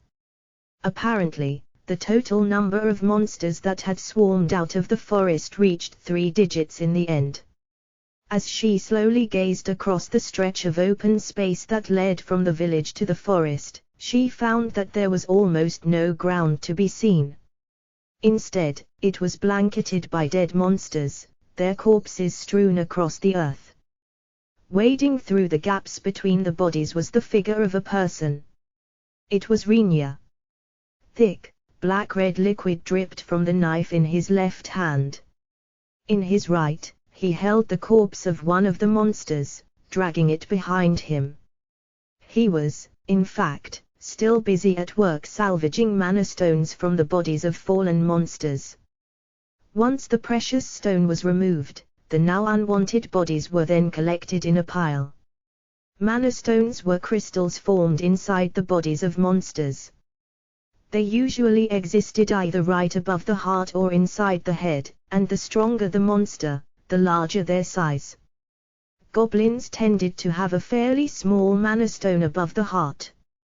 These crystals were charged with mana, which could be used in cities as energy sources for instruments known as mana crafts. In addition, the guild could examine mana stones to determine from what kind of monster they were excavated, thereby providing proof of the monster's death for missions. In other words, they were worth money when brought back. Having heard about mana stones from Shin, once the battle ended, Rinya borrowed a knife from her and wordlessly busied himself with the task of rummaging through corpses and performing makeshift autopsies. Rinya flung the corpse in his right hand into the air. It landed in the ever-growing pile of monster bodies that had already been dismantled. Around the cadaverous hill lay plenty more that were untouched, and he immediately began walking toward his next body. Shin sighed, wondering where he found the stamina to keep it up. When he had returned to them at dawn after the battle ended, he was an appalling sight to behold. The leather armor he wore was completely gone, and he was naked from the waist up. His pants were nearly in tatters, having been ripped in numerous places. His body was covered in small wounds, sanguine streaks speaking to the amount of blood he had lost. Splashed on top was a motley layer of monster blood and visceral remains, the exact identities of which were too gruesome for close examination. It was a macabre sight, as if chunks of blood-stained flesh had converged into the shape of a man. The fact that much of the splattered blood and sinew on him came from monsters had a further unpleasant implication: the stench was foul. Following a futile attempt to wipe him off with cloth, Shin had taken Rinya's hand and pulled him to the village well. After dumping multiple buckets of water over him, she had finally managed to restore him to some semblance of cleanliness. Unfortunately, removing the filth from him revealed the full extent of his damage. The sheer number of cuts and gashes on him elicited a scream from Rona, and she hysterically laid grace after grace on him to heal his wounds while spraying him down with her personal perfume to stave off the odor. Rinya himself maintained a look of profound annoyance throughout the entire process. Even in the face of it all, Shin still thought Rinya was crazy. The reckless audacity of his lone assault was bewildering enough, but not only did he come back alive, but a good half of the corpses that littered the battlefield were his doing. Furthermore, after being treated for his wounds, he immediately began moving the bodies of deceased villagers. Once that was done, he started dealing with the collection of mana stones and the disposal of dead monsters. The bodies of dead monsters had the troublesome property of turning undead when left alone. Those undead would then go on to harm humans. Truly, the nuisance of monsters knew no bounds. They endangered humans while alive, and continued to do so when dead. Nevertheless, that was their nature, and there was little use in complaining about it. The rule, therefore, was the immediate and on-site disposal of their bodies. In terms of methods, fire was preferred. When the number of corpses was vast, which was the case for them, undeadification could occur while they were still collecting mana stones. The undead could be disabled by crushing their heads, though, so Rinya made sure to do so for each body while he salvaged the crystals. The result was the reversal of their cleaning efforts. He was filthy again. His state of undress also bothered Shin. There was something not okay about a half-naked man wading through a sea of corpses, so she asked a villager to prepare a set of men's clothing. However, he refused to wear them, saying it was not worth making those dirty as well. Then, he went back to work, maintaining his rather shabby get-up of shredded pants with non-existent shirt. Judging by how dirty he currently was, he probably made the right call. Shin firmly decided that once he was done, she would give him a proper makeover with water, her own perfume, and a decent set of clothes. She watched him hold up a monster's dead body, gouge at its chest with his knife, and finally smash the skull with the hilt. His toughness impressed her. Even in the whole guild, there were probably no more than a handful of adventurers who could fight such a battle and then keep on working like that. Shin was pretty sure that she, at least, was not going to muster the will to take even a step away from where she stood. He claimed to be a wanderer, and it was the first time she ever saw one for herself. Prior to meeting him, her understanding was that wanderers were people who knew little of the world, yet were aware of very odd bits of information, and they tended to be skilled swordsmen, mags, or artisans. Most of them were good-natured, and few ever did bad deeds. Their frequency of appearance was unpredictable. While they showed no increased propensity to show up as heroes when calamity befell the world, a number of individuals who left their mark on history were said to be wanderers. Basically, their advent was a most ambiguous matter, an omen of neither fortune nor catastrophe. Rinya, however, seemed to deviate slightly from the hearsay image of wanderers. According to the rumors, coming here from some other world was indeed something that wanderers had in common, but that was usually made clear after hearing their accounts of what happened. As far as she knew, there had never been a case of someone immediately proclaiming to be a wanderer. First of all, how were they even supposed to know the term? They were the ones who'd strayed from their original world and ended up here, after all. Following that line of logic, someone must have told Rinya about the idea of wanderers, but he said he came from that forest. Shin did not think he was lying. They had only known each other for a short time, but he did not seem like the type who could lie with a straight face, and he showed no hint of hesitation when he claimed to be a wanderer after telling them his name. She was certain that nothing in that forest could have told him about such things. That left the question of who and where in the world he gained that knowledge from. "I guess there's no point thinking about it," said Shin, figuring she was not going to arrive at an answer. He might tell her if she asked, but she was not sure if it was okay to pry. Instead, she chose to leave those questions alone and keep watching his laboring form. Enough time had passed for some of the last remaining bodies to begin turning undead, but Rinya continued to dispose of them in truly casual manner, kicking and stomping on them, all the while maintaining a look of annoyance on his face. Even if one were to ignore the rather baffling parts about him, his sheer fortitude and skill in battle would have made an impression. There was also the fact that Rona judged him to be a good person. That was important. In addition, he mentioned that he knew little about this world, so he would appreciate it if they taught him a few things. The ordeal with the warriors from the mercenary kingdom had been a rather thorough lesson in the various problems of having a party comprised of only 2 females. She had decided to recruit a few more party members after returning to town, but a most promising candidate was staring her in the face. She would be insane to let this chance go. She was sure that convincing him would not be too hard, but the string of events following the mercenaries and their dinky quip about his bamboo sword perhaps implied a somewhat difficult personality. Or, at least, that he had a stubborn side and there were some things he absolutely refused to relent on. A wrong method of approach could very well rub him the wrong way and lead to a botched recruitment attempt. Though well aware of her own lack of social skills, she figured that with Rona's flawless support, things would work out just fine. She looked at Rona, who was busy heaping firewood, oil, and all sorts of things onto Rinya's pile of monster bodies. It occurred to Shin that she should be helping them, so she walked over. Seeing her friend approach, Rona said, "The smell is getting pretty strong. Shall we start the fire?" Shin nodded. As she neared the mountain of corpses, the smell did indeed grow more and more unbearable.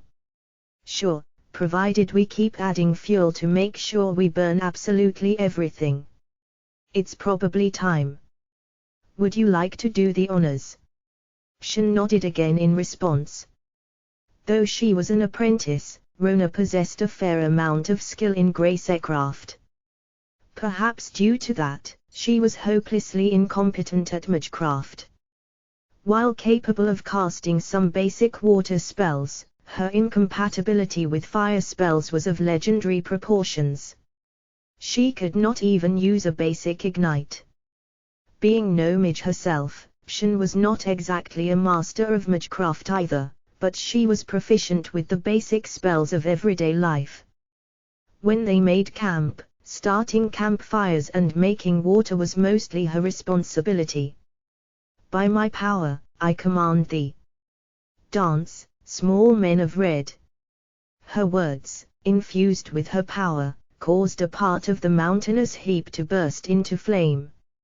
Ignite, being the most basic of basic fire spells, did little more than produce a small spark of flame, but it saw widespread use among both adventurers and regular townspeople due to its great utility. Excluding people with a crippling ineptitude for magecraft like Rona, almost everyone could learn the spell, and it could be learned from any teacher in a reasonably large town for a couple of silver coins. Considering its popularity, it would not be surprising for townspeople to teach each other, but for some mysterious reason, it did not work unless taught by a mage. As the burgeoning flame licked at the oiled firewood and grew in size, Shin quietly thought to herself that she must introduce Rinya to a mage when they arrived back in town. In the end, their spoils amounted to 116 mana stones. Most of the crystals were the size of a nail of the little finger, but according to Shen, if they sold them at 3 silver coins apiece, the whole lot of them was worth 348 coins in total. The value of currency in this world was completely foreign to Rinya, so he asked Shen, who explained that the coinage in circulation consisted of copper, great copper, silver, gold, and platinum, and that these were accepted as currency throughout the continent. Their conversion rate was as follows: 10 copper to 1 great copper, 10 great copper to 1 silver, 100 silver to 1 gold, and 100 gold to 1 platinum. When asked about their value, Shen hummed and hawed before coming up with an explanation. For the most part, a piece of bread or a drink was worth about 10 copper coins. Hearing that, Rinya just went on to assume that 1 copper coin was more or less the equivalent of 10 cents in his original world. In other words, a great copper coin was $1, a silver coin was $10, a gold coin was $1,000, and a platinum coin was $100,000. The values of the larger denominations felt rather high to Rinya, but Shen soon told him that daily living rarely saw the use of anything more than silver coins. Gold and platinum coins only came up when stocking up on supplies or purchasing expensive tools or equipment used by adventurers. Applying the conversion rate to their rewards gave them 3 gold coins and 48 silver coins, which was worth about $3,480. It seemed like an extremely small amount of money for putting their lives on the line, but the reward for successful elimination of the goblins was apparently extra. That was calculated as 2 great copper coins per goblin.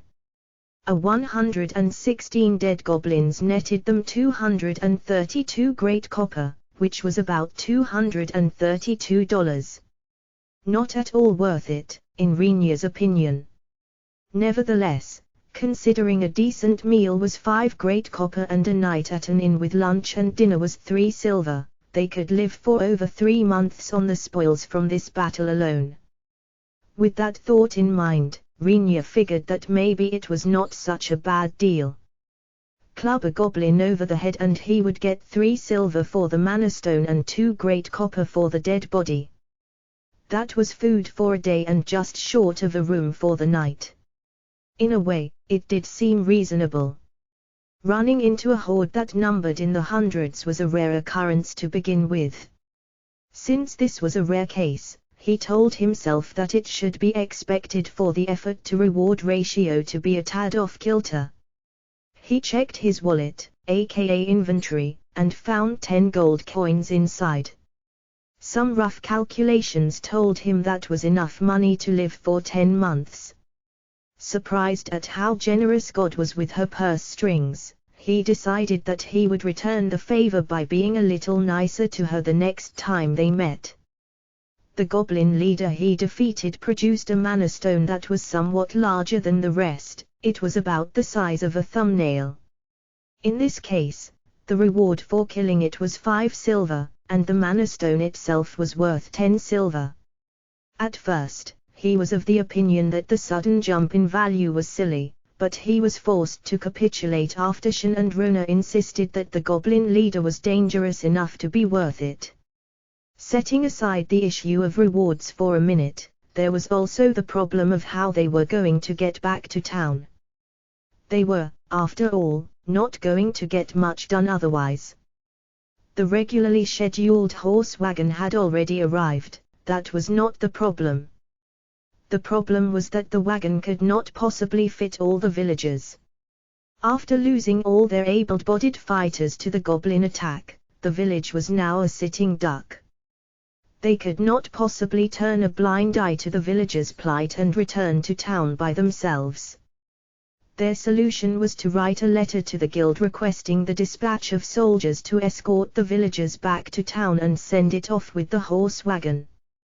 The process turned out to be unexpectedly difficult. By the time 3 empty horse wagons arrived at the village with about a dozen escorting soldiers, 10 days had passed since they sent the letter. Rinya had no idea what was going on, but according to Shen, chances were that after the letter reached the guild, they went to speak with the city mayor only to realize the mayor did not have the authority to dispatch enough soldiers. The mayor then had to go to the local lord, who had to keep passing the baton to the crown.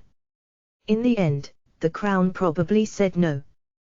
While that might sound terribly cruel, when seen from the scope of the whole kingdom, this was probably too trivial a matter for them to care.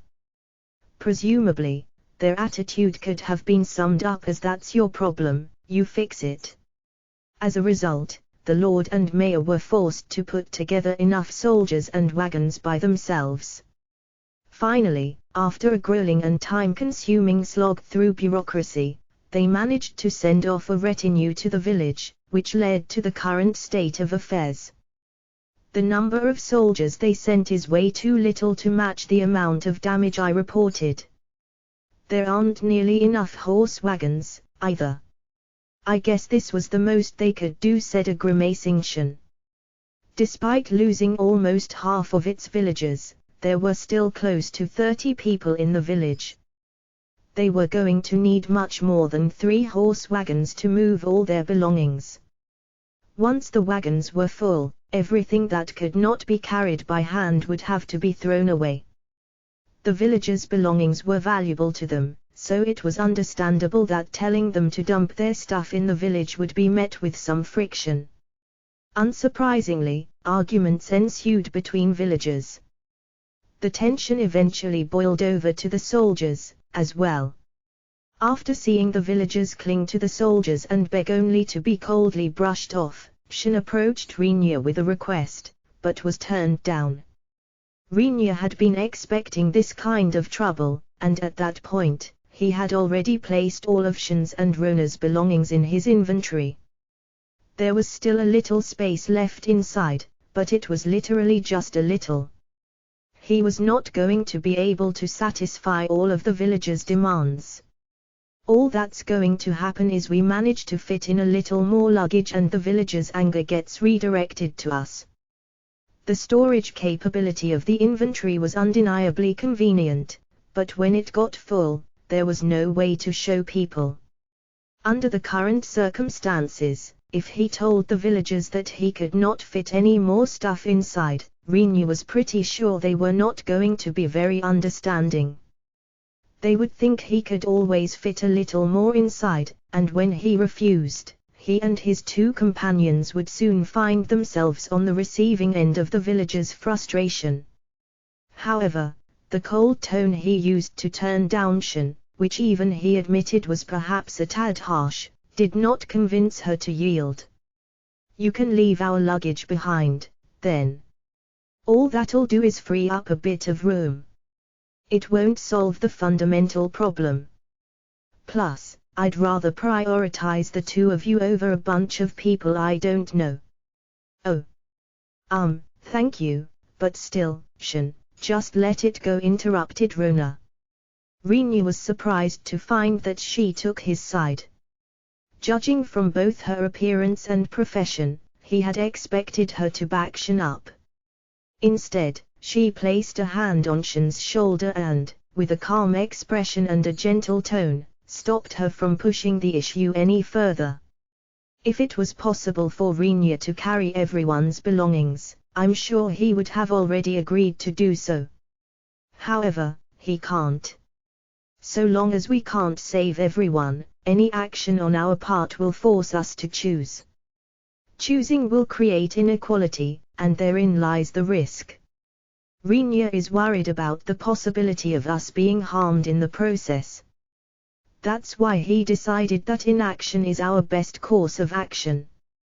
"Are you okay with that, Rona?" demanded Shen. For her, understanding the logic did not seem to equate with accepting it. "I realize," said a wryly smiling Rona, "that I'm one of the priesthood. I'd certainly help them if I could. But right now, we can't. Priests must never speak of help that they cannot offer." "Well, but, still," Shen refused to back down. It did imply an inherent kindness, which Rinya recognized. He also noticed Rona, who was gazing at him with the look of someone who wanted to say something but chose to remain silent.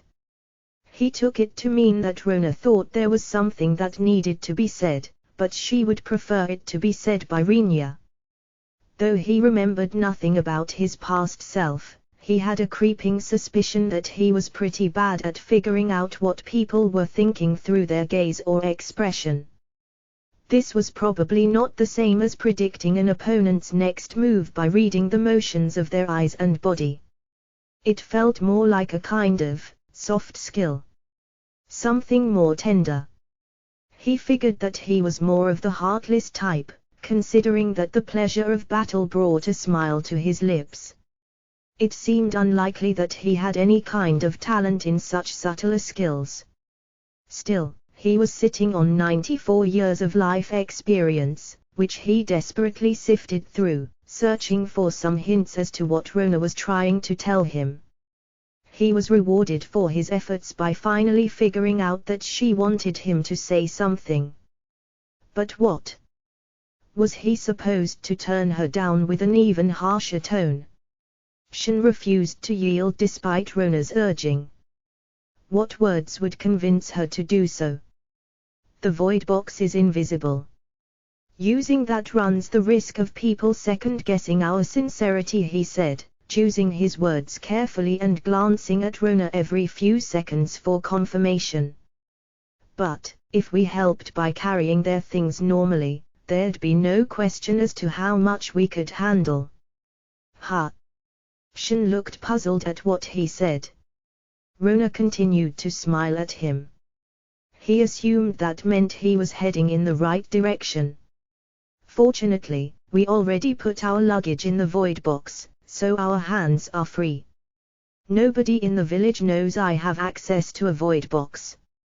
Right.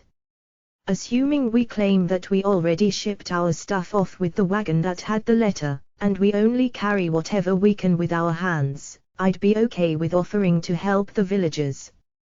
That's, before Shin could continue, Rona clapped her hands once before her chest. I see. That way, we won't have to deal with impossible requests, and it'll be easy for the villagers to see that we're doing whatever we can to help. It might seem underhand, but it's a compromise. That's my suggestion.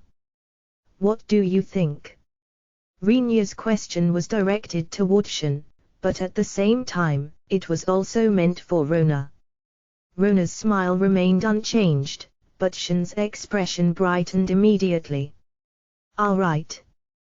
Then, they'll believe us about what we can't do, and we'll still be able to help the villagers in some small way. Okay, I'll go talk to the chief. Rinya kept his eyes on Shin as she ran off, her steps quick and light. Seeing that she had finally cheered up, he spoke quietly without turning his head. So, how many points do I get? Enough to pass with flying colors. There was the sound of clapping. He glanced at Rona. She beamed back, her hands applauding before her chest. Sensing that there was something more to her gesture than meets the eye, he decided to speak up. I sure didn't expect you to agree with me. Based on my appearance and profession, you thought I would be on Shin's side, she asked in the same casual, relaxed tone she had been using so far. Still, there now seemed to be a slightly different air to her. Priests, you see, need to be quite the realists. Otherwise, they don't last very long. I thought priests were just people who chalk things up to God whenever it's convenient. Ah ha ha. I do believe we should have a nice chat sometime, Rinya. There was a tinge of anger to her voice as if she had let his provocative tone get to her, but she soon returned to her usual placid expression. God does exist. His deeds are, of course, also real. Yet there remains much that cannot be done by the hands of man. We might have acquired the use of restorative graces, but we would be fools to think that we can save every life. Those that slip through our fingers are too numerous to count. Rona's expression became clouded. Suspecting that she was recalling some past experiences, Rinya patiently waited for her to continue. There's a limit to how many people we can save. As priests, we first worship God. Then, we devote ourselves to His teachings. Finally, we must know how to draw the line between things we can and cannot do.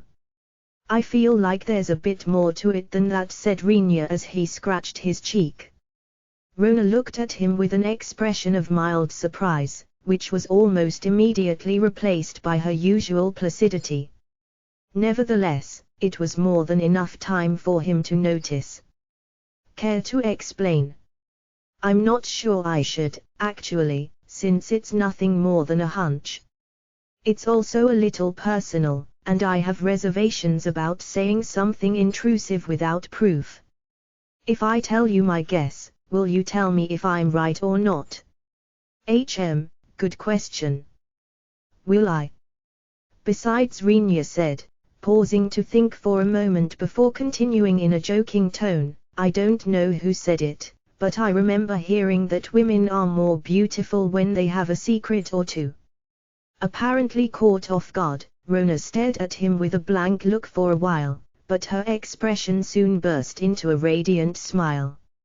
I do believe you won't need to concern yourself with that, seeing as Shin and I are perfectly beautiful even without secrets. Tush. My apologies, then. As his cheeks flushed with color, Rinya nodded at a beaming Rona, wondering if he perhaps lost a few points with that final remark. The merchant city of Kukrika was a medium-sized city in the Principality of Tridon with a population of approximately 10,000 people. Though possessing no specialties or areas of business that stood out in particular, it lived up to its name through the sheer volume of trade that flowed through it. Being the closest city to the miasmal forest, a massive woodland that separated the domains of humans and demons, its turnover of goods and people was extremely high. Nearby was a rocky mountain, respectable in both size and steepness, that neighbored a sizable wood of its own. According to some, these woods contained 2 dungeons, the Hermit's Grave, which was said to have devoured an entire mountain in its formation, as well as the forest maze that, despite being fairly far away, was purportedly connected to the miasmal forest somewhere. A lone river flowed down the mountain and out all the way to the ocean, cutting through the land occupied by humans. It was both wide and deep enough for medium-sized cargo ships to traverse its length, making it a major artery of trade and traffic. Its water was also redirected into the circle-shaped city, filling both the canals that divided the city into 4 regions, as well as the surrounding moat. The 4 regions were comprised of the commercial district, the luxury district, the residential district, and the military district. They all neighbored a 5th central region at the heart of the city, which contained the Lord's Manor, as well as a military base where approximately 2,000 troops were stationed. The troops were well trained and under the direct control of the Grand Duke of Tridon. Their equipment was also of the highest caliber. Along with the fencing and walls that bolstered the moat lining the city, they ensured that the city's defensive capabilities were remarkably high. Due to the city's location, it would be used as the first line of defense if there were trouble in the miasmal forest or war erupted with the demons. Despite that, the city was not built as a fortress, eschewing the protection of high walls in favor of openness to ensure that its function as a merchant city was not compromised. The fact that a number of wars in the past had never done any truly critical damage to the city might also have been a factor in its decision. Independent from the military, the local lord had a private army of about 100 men, and there were about 50 or so soldiers under the mayor's own name. Both their equipment and competence, however, paled sharply in comparison to the Grand Duke's forces. The men sent to the settlers' village were pooled from the former 2 groups of 150 soldiers. These people were normally responsible for patrol and keeping order. Considering they had effectively deployed almost a tenth of their total number, while it was still a rather small number of people, it was probably the most they could muster. These were the pieces of knowledge Rinya gained during their travel time as Shen explained to him the details of their destination. Honestly, it sounds like a pretty chill city. The fact that they turned what was effectively a frontline stronghold into a trade city already spoke volumes about their lack of caution. Normally, a place like this should have been wrapped in layers of fortifications. When he posed the question to Shen, she replied with a hesitant smile. Yeah, you do have a point, but it's been a merchant city for so long, so there's the whole local culture and stuff. Yeah, definitely a pretty chill city, concluded Rinya. Even the chillest of cities, however, seemed to have proper procedures for ensuring safety in place. There were 2 entrances into the city, east and west, and each had a checkpoint where entrance was only allowed after an inspection of identity and belongings. The people from the settlers' village, now effectively refugees, displayed their proofs of identification to the guards and were allowed in without much fuss. When it came to Rinya's turn, though, there was a problem. Let's see your ID. Rinya looked at the spear-toting guard dressed in simple leather armor and found himself at a loss. Obviously, he did not have any sort of ID in this world. Claiming he was a wanderer also did not seem like a guaranteed ticket of entrance. Worst case scenario, they could view him as some sort of alien and take him away somewhere. He felt a tinge of regret at not confirming these matters with Shen beforehand, but it was certainly no use crying over spilled milk. His hesitation and subsequent silence caused suspicion to enter the guard's gaze. Nearby soldiers also approached to see what went wrong.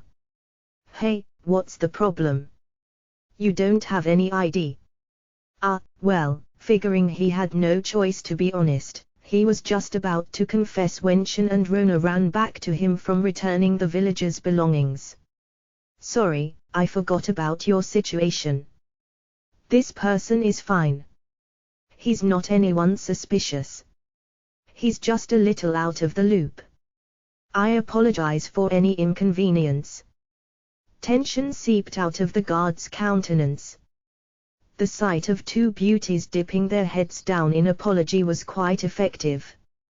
Rinya, however, was more curious about the look of surprise that momentarily appeared on the guards' faces when they saw Shen. We're guild adventurers. We were on an investigation in the miasmal forest, and he's a wanderer we met there, explained Shen as she unconcernedly shifted her armor a little to the side and reached into the front of her shirt, evidently into an inner breast pocket. She pulled out a card. Rona tried to do the same but seemed to have a tougher time, as higher peaks also made for lower valleys. After some digging, she finally produced a card from her cleavage, but the act caused her mountainous mounds to quiver and jostle. Her extended battle with her attire also left her collars in a minor state of disarray, exposing a healthy amount of skin. For the slightest of seconds, Shen's bared chest was exposed to the elements. Beside her, the anatomical equivalent of an earthquake was on display. The poor gods, powerless against the divine commandment of their gender, were forced to glue their eyes to the spectacle. Rinya, pretending to also have been moved by forces beyond the mere will of man, allowed his eyes to drift toward Shen's chest with his fellow onlookers. His gaze, however, was squarely focused on the face of the card. It dangled down her neck by a length of string and was the size of what his previous world would know as a business card. The metallic glint of copper radiated from its surface, upon which words were imprinted. The first thing he realized was that he could read the words despite having never seen them before. He only caught a short glimpse before it was handed to the guard, but he managed to see that it was an identification card issued by the Adventurers Guild, that it belonged to the Principality of Tridon, and that its holder's name was Shen. In the space under name, the only thing written was Shen. There was no surname. Rinya committed that fact to memory. Meanwhile, Rona had finally succeeded in her daring mission to rescue her card from the perilous gorges of her cleavage and was showing it to the guards with an apologetic smile. As the atmosphere grew more lax and comforting, Rinya discreetly looked away from his object of interest. It was a subtle reaction to the distinct feeling that Rona had her eyes on him. "All right. I've confirmed that you're from the Adventurers Guild." After looking over the 2 cards he was given, the guard hesitated for a moment before giving them back. That made Rinya raise an eyebrow. Half of him figured the guard just wanted to enjoy the warmth in his hands for a little while longer. 2 cards, fresh out of 2 luscious bosoms. He could not blame the guy. He made sure not to show he was thinking that, though. The other half wondered if there was some other reason for the guard's pause. "He's called Rinya. We'll be his guarantors for now. We'll be taking him to the Adventurers Guild to get him registered and have his card made." "I see. Try to get that done as soon as possible, then. Once he has the card, get him to come back here so we can confirm. Also, anyone entering without ID has to pay a fee of 1 silver. Apologies, but those are the rules." "Sure. Sorry for the trouble," said Shen as she returned her card to its place before her chest. She gave the guard 1 silver coin. "All right, you may pass." Once the guard gave the okay, Rinya followed his 2 companions into the merchant city of Kakrika. It's pretty much the same story every time a wanderer tries to get in for the first time. "There's always some trouble at the entrance," explained Shen as she walked at the front. "It's usually okay if you just say you're a wanderer, but if you get nervous and say nothing, they'll obviously get suspicious and detain you. Once they confirm you're a wanderer, they'll even let you defer paying the 1 silver entrance fee until later. Of course, expecting a wanderer to manage that whole process smoothly is a little ridiculous, as well. They don't know anything about our world, after all. Wouldn't it be a problem if people just pretended to be wanderers?" He could not see the merit of trying such a stunt, but he asked for the sake of it. "It's usually fine because they'll make sure you're a wanderer. Either you have guarantors vouch for you like we did back there, or, if you don't have any guarantors, they'll examine you to make sure you aren't lying." "How are they supposed to figure out if I'm lying?" "There's a grace called judge. They use that." Rinya found it surprising that Gracecraft gave practitioners access to what was basically a lie detector. It reminded him of his astonishment during his days at the settlers' village when he realized how widespread magecraft was. People used it in their daily lives to make water and start fires. This new world sure did come with its own unique blend of conveniences. In terms of conveniences, the card that Shen showed the guards as identification definitely fell under that category. According to her, guild cards from the Adventurers Guild were recognized as valid identification throughout the guild's sphere of influence, which spanned almost the entirety of human territory. In other words, if humans lived there, the cards were usable. In addition to the continent's human-centric east side, the cards were also recognized to a limited degree by the elves in the west, as well as the beastmen and demi-humans of the mixed races to the south. They were wholly ineffective with the dragons and demons, but that was to be expected. Regardless, the regions where they could be used as personal identification covered 60 to 70% of the continent. Their convenience could not be understated. There was a separate form of identification that the crown issued, but Shin said it was impossible for Rinya to obtain. Unless, of course, she added, you're willing to stay in this city and not move. The idea of settling down somewhere was not without its merits, but that would go against God's wishes. He needed to disseminate resources, and to do that, he could not afford to stay put in one place. Even if he were to establish a base of operations somewhere, he did not have the option of holing up and becoming a hermit. I guess those ones are restricted to the place they were issued. Yeah, as a general rule, ones issued by lords are only valid in their lands, and ones issued by the crown are only valid within the state. That's right, Rona chimed in. The crown's ID is probably enough for normal people who can't handle the life of an adventurer, but you certainly look like you can, Rinya. A guild card is definitely the one you should get. And that's why we're heading to the guild first. We have to report in about our quest, too, said Shin. She then seemed to remember what exactly it was she had to report, and her expression clouded. From her perspective, they had barely investigated the forest at all, and while they did manage to eliminate the monsters that suddenly swarmed out of the forest, the village was destroyed as a result. That definitely killed any chance they had at the mission reward, and it also put them at risk of incurring some sort of penalty if the mission was deemed to be a failure. In contrast to Shin's pessimism, Rona's smile was unfazed. She was of the opinion that their now defunct party members were to blame for hindering their investigation. Also, for a village that was facing total annihilation, successfully allowing almost half its villagers to escape was arguably a respectable accomplishment. Add that to their dead goblin tally, which probably reached 3 digits, and things seemed considerably less doom and gloom. As for Rinya, he honestly did not want to go to the guild. Going to the guild would require him to file a report, and filing a report would necessitate recounting their troubled first meeting, during which he'd murdered 6 guys in cold blood. Shin also mentioned that it was possible for the guild to temporarily detain him. Given the extenuating circumstances, Rinya was not particularly upset about the fact that he offed 6 people, but he definitely preferred to avoid being locked up as a criminal.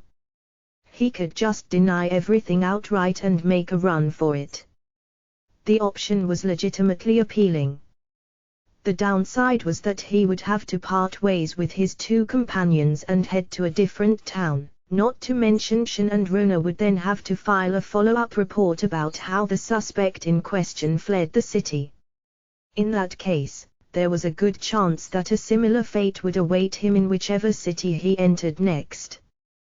With a deep sigh, he conceded that he had no choice but to follow the 2 girls and see what happens.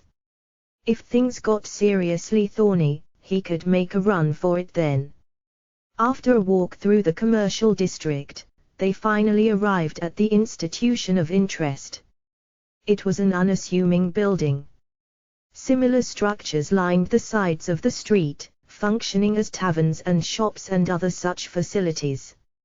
Unless they were informed in advance or were being guided like Rinya, someone looking at this building would have no idea it was the Adventurers Guild. Previously, Rinya had baselessly assumed that the Adventurers Guild would be a sketchy-looking establishment that housed a bunch of shady types whispering among themselves in the smoke-laden corners of a dimly lit room. He had imagined the place to be filled with men, middle-aged and smelling of sweat, who were clothed in aged armor and held weapons worn through years of use. The place he was led to by Shin and Rona, however, was a very simple building marked by nothing more than an emblem of a sword and staff that formed a cross, and an unobtrusive sign that read Adventurers Guild Kukrika Branch. Its appearance made him wonder if he had misjudged things.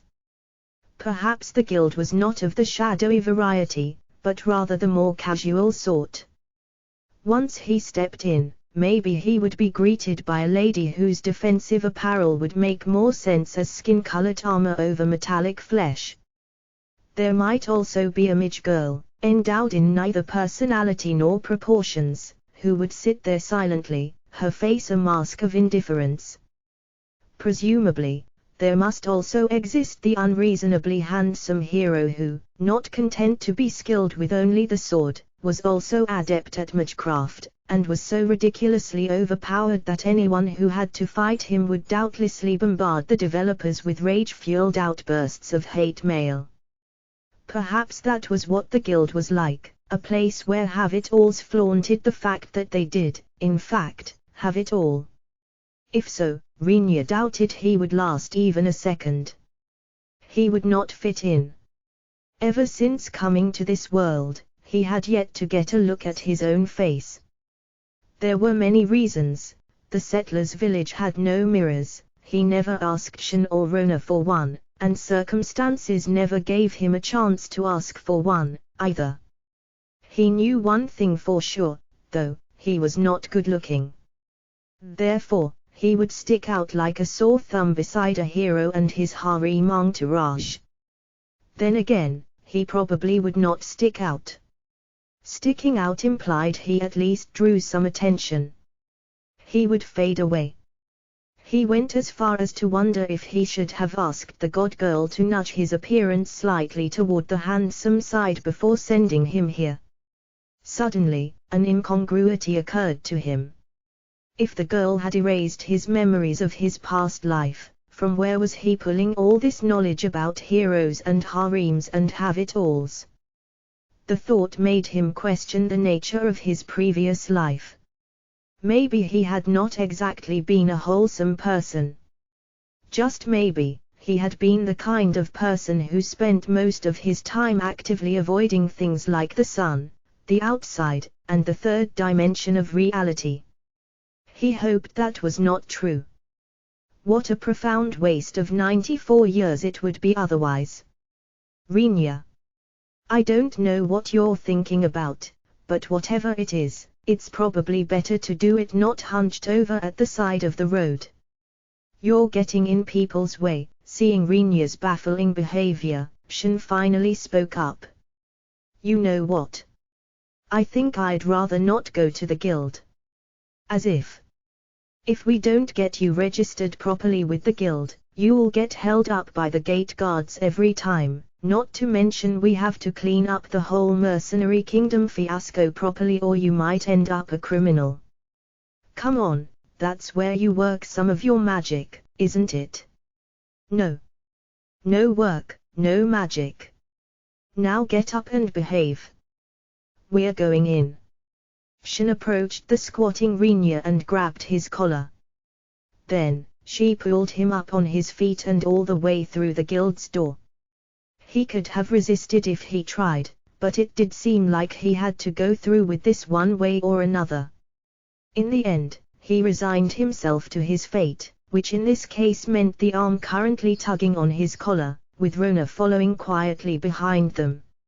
It's not like I'm enjoying this, you know, mentioned Shin. You try being the one who has to tell the guild she failed. I feel like, that depends on how you say it. What are you talking? Shin trailed off mid-sentence. Rinya looked around to find that his external source of locomotion had brought him to a service counter of some kind. Standing behind the counter was a young lady who smiled at them. Dressed sharply in uniform, she had brown hair and looked only a few years older than Shin and Rona. Ah! We're the party of Shin and Rona. We just came back from a mission in the miasmal forest and we'd like to file a report. Sure, give me a moment to look up your records. The female receptionist pulled out a ledger.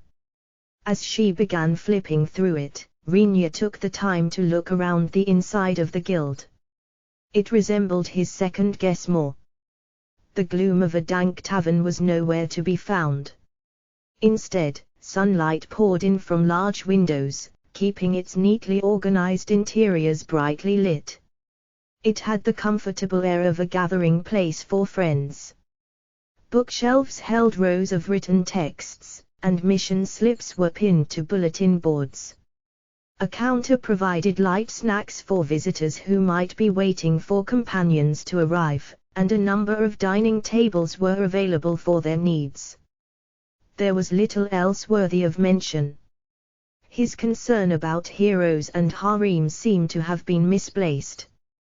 The people moving about inside were a balanced mix of veterans in well-worn leathers and youngsters whose equipment still shone like new.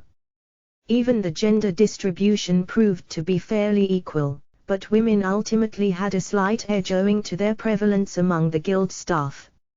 Let's see, the Miasmal Forest investigation quest, right?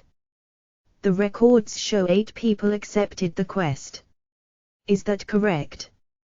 Yeah, about that.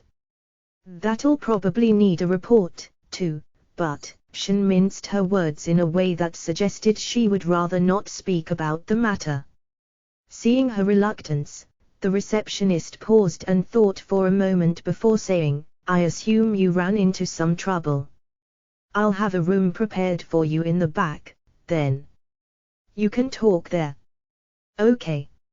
Also, this person is involved, too.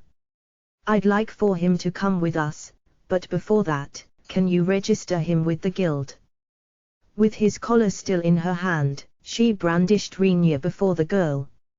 It was very much the way one would display a kitten for an onlooker. The gesture felt unnecessary to him. He was certainly not going to run away after coming this far. Nevertheless, he did not protest his pet-like treatment. Hey, he said, putting one hand up, good day to you. Good day to you, too, though you seem to be having a rather rough one, don't you, remarked the girl. She did not bat an eye. Rinya was impressed. This girl was a pro. It also occurred to him that this whole time, she had not ceased smiling even once. He's supposed to be a wanderer. According to him, anyway. Is that so? How extraordinary. The receptionist spoke with a tone of surprise, but it did not show through in her expression. Rinya began to worry that maybe the whole wanderer situation was not that extraordinary, and people were actually drifting into this world all the time. He remembered nothing about his previous world, but he would rather not run into someone he once knew. He hoped to God nothing like that would ever happen. Then, he did a mental undo and hoped to something else. If anyone heard his prayers, it was not going to be that girl. With swift, practiced motions, the receptionist returned the ledger book to its place under the counter and produced from there a different piece of paper. This is the registration form. Rinya gently removed Shen's hand from his collar and picked the paper up. A quick skim revealed that it was a pretty simple form. There were spaces for his name, gender, and age, as well as an oath, which declared that he would follow guild rules to the best of his ability. That was all. Pretty short form, isn't it? By necessity. It's not like we can get people to write down anything more complicated. If we could, they wouldn't be here in the first place.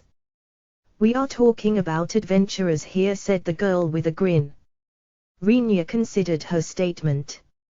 Admittedly, professional adventurer had a nice ring to it, but it was not exactly the kind of job that would make people's parents proud. Or even local law enforcement. We do stuff like investigations, too, you know, rules, Rinya said, disregarding the salty remark of his companion, are to be followed to the best of my ability, huh? Is that really good enough? The receptionist nodded, so he proceeded to write down his name, phonetically spelling out Rinya Kunudai in the local script. For his age, he just went with 18, and he's filled in his gender as male. A gasp escaped Rona as she peeked at the age column on the sheet. He made no response. She probably thought him to be much older. Not exactly a compliment, but not something he could complain about either. He was, after all, 94 years old in actuality. We can't make you always follow the rules, anyway. The receptionist proceeded to give them a quick history lesson. Apparently, back when the Adventurers Guild was first created, there was a push to enforce its rather long list of rules. However, that left them constantly apprehending adventurers who broke the rules. It reached the point where they could not even get any regular work done. Eventually, they began shaving off rules here and there, and the end result was what Rinya saw before him. Mildly surprised by the generous stance of the organization, Rinya read over the rules one by one. There were not too many, and they were written in simple, bullet point form. 1. Guild members are not to kill each other. Exceptions apply when ample reason exists. 2. Guild members are to contribute to the guild. Both material and non-material methods are acceptable. 3. Have questions. Ask the receptionist. 4. In general, what the guild master says, goes. The same applies for branch masters and their guild branches. That's it, asked Rinya, his mouth slightly agape at the sheer simplicity of the rules. The receptionist nodded with all the certainty of someone who had gone through this exact exchange countless times in the past. That's it. Well, I mean, technically, there are tons more, and they get pretty detailed, but, she let out a sigh. It was a small sigh, but it had the weight of concessions made in the face of harsh realities. As if on cue, some minor commotion erupted behind Rinya. Asking our wonderful adventurers to remember all of them would be an impossible task. Unsure of how best to respond, Rinya simply smiled awkwardly back. He began to entertain the very real concern that adventurer in this world was a synonym for dumbass used to refer to those whose brain-brawn ratio was hopelessly tilted to one side. Therefore, we put the 2 most important ones up top. Please obey those at all times. Anything else can be dealt with using rules 3 and 4. That's the basic idea. I see you put some thought into this system. I should also mention that this is the form for wanderers. Normally, you'd also put down your place of birth, religion, and some other stuff, but those obviously don't apply to wanderers. After entering his credentials, Rinya signed his name under the oath and handed the paper back to the girl. She began to look it over to ensure he did not miss anything. He gave her a "there are only 4 things to write down, you know" look. She looked it over, anyway. Then, she folded it and placed it in her chest pocket. It'll take some time before you can get your card. Your room in the back is ready. Would you like to wait there, she said, pointing toward a door behind her. It seemed like a perfectly normal door, but as soon as he laid eyes on it, Rinya felt something unpleasant. He grimaced. Shen took note of the change in his expression and said, I don't want to do this either, but we have to. Who's in that room? The guild's vice master. I see. Rinya, this report concerns you, too, so I have to ask you go in with me. Is that okay? Asked an apologetic Shen. Well, I guess it'll have to be okay, won't it? His passive-aggressive reply was met with a curt nod from Shen. Meanwhile, Rona was still smiling the same smile. True, said Shen, but considering who we're up against, I wanted to at least hear you say it out loud. Her statement spoke volumes about how much she dreaded the meeting with the person behind that door. Whatever. Can't turn back now. That ship has sailed. Thanks. I'll try to make it as smooth as possible, but no guarantees. With the least reassuring statement he could have heard, Rinya turned toward the door in front. His thoughts lingered, however, on the one behind him, and the mounting desire to secure an escape route. This, I assume, said an impressed Gairiel, would be the kind of thing one would describe as freaking op. She spoke in a low voice as she watched the battle play out in the semi-transparent window that floated in the air. The scenes were of Rinya fighting the goblins in the settlers' village. He stood in the middle of the goblin horde, gleefully swinging his broken sword and lousy axe in a wild frenzy. The corners of his lips were curled up in a nightmarish grin. Each stroke of his weapons was accompanied with a flash and a mess of sweat, blood, and goblin parts. It was quite the sight. At the upper right of the screen was a small row of text that read Rec. Presumably, somebody had recorded this footage. Gairiel had no idea who. Freaking op. Please. This is child's play. The second commenter was not impressed. Gairiel turned to God, who stood beside her looking at the same screen, and gave the young girl a questioning look.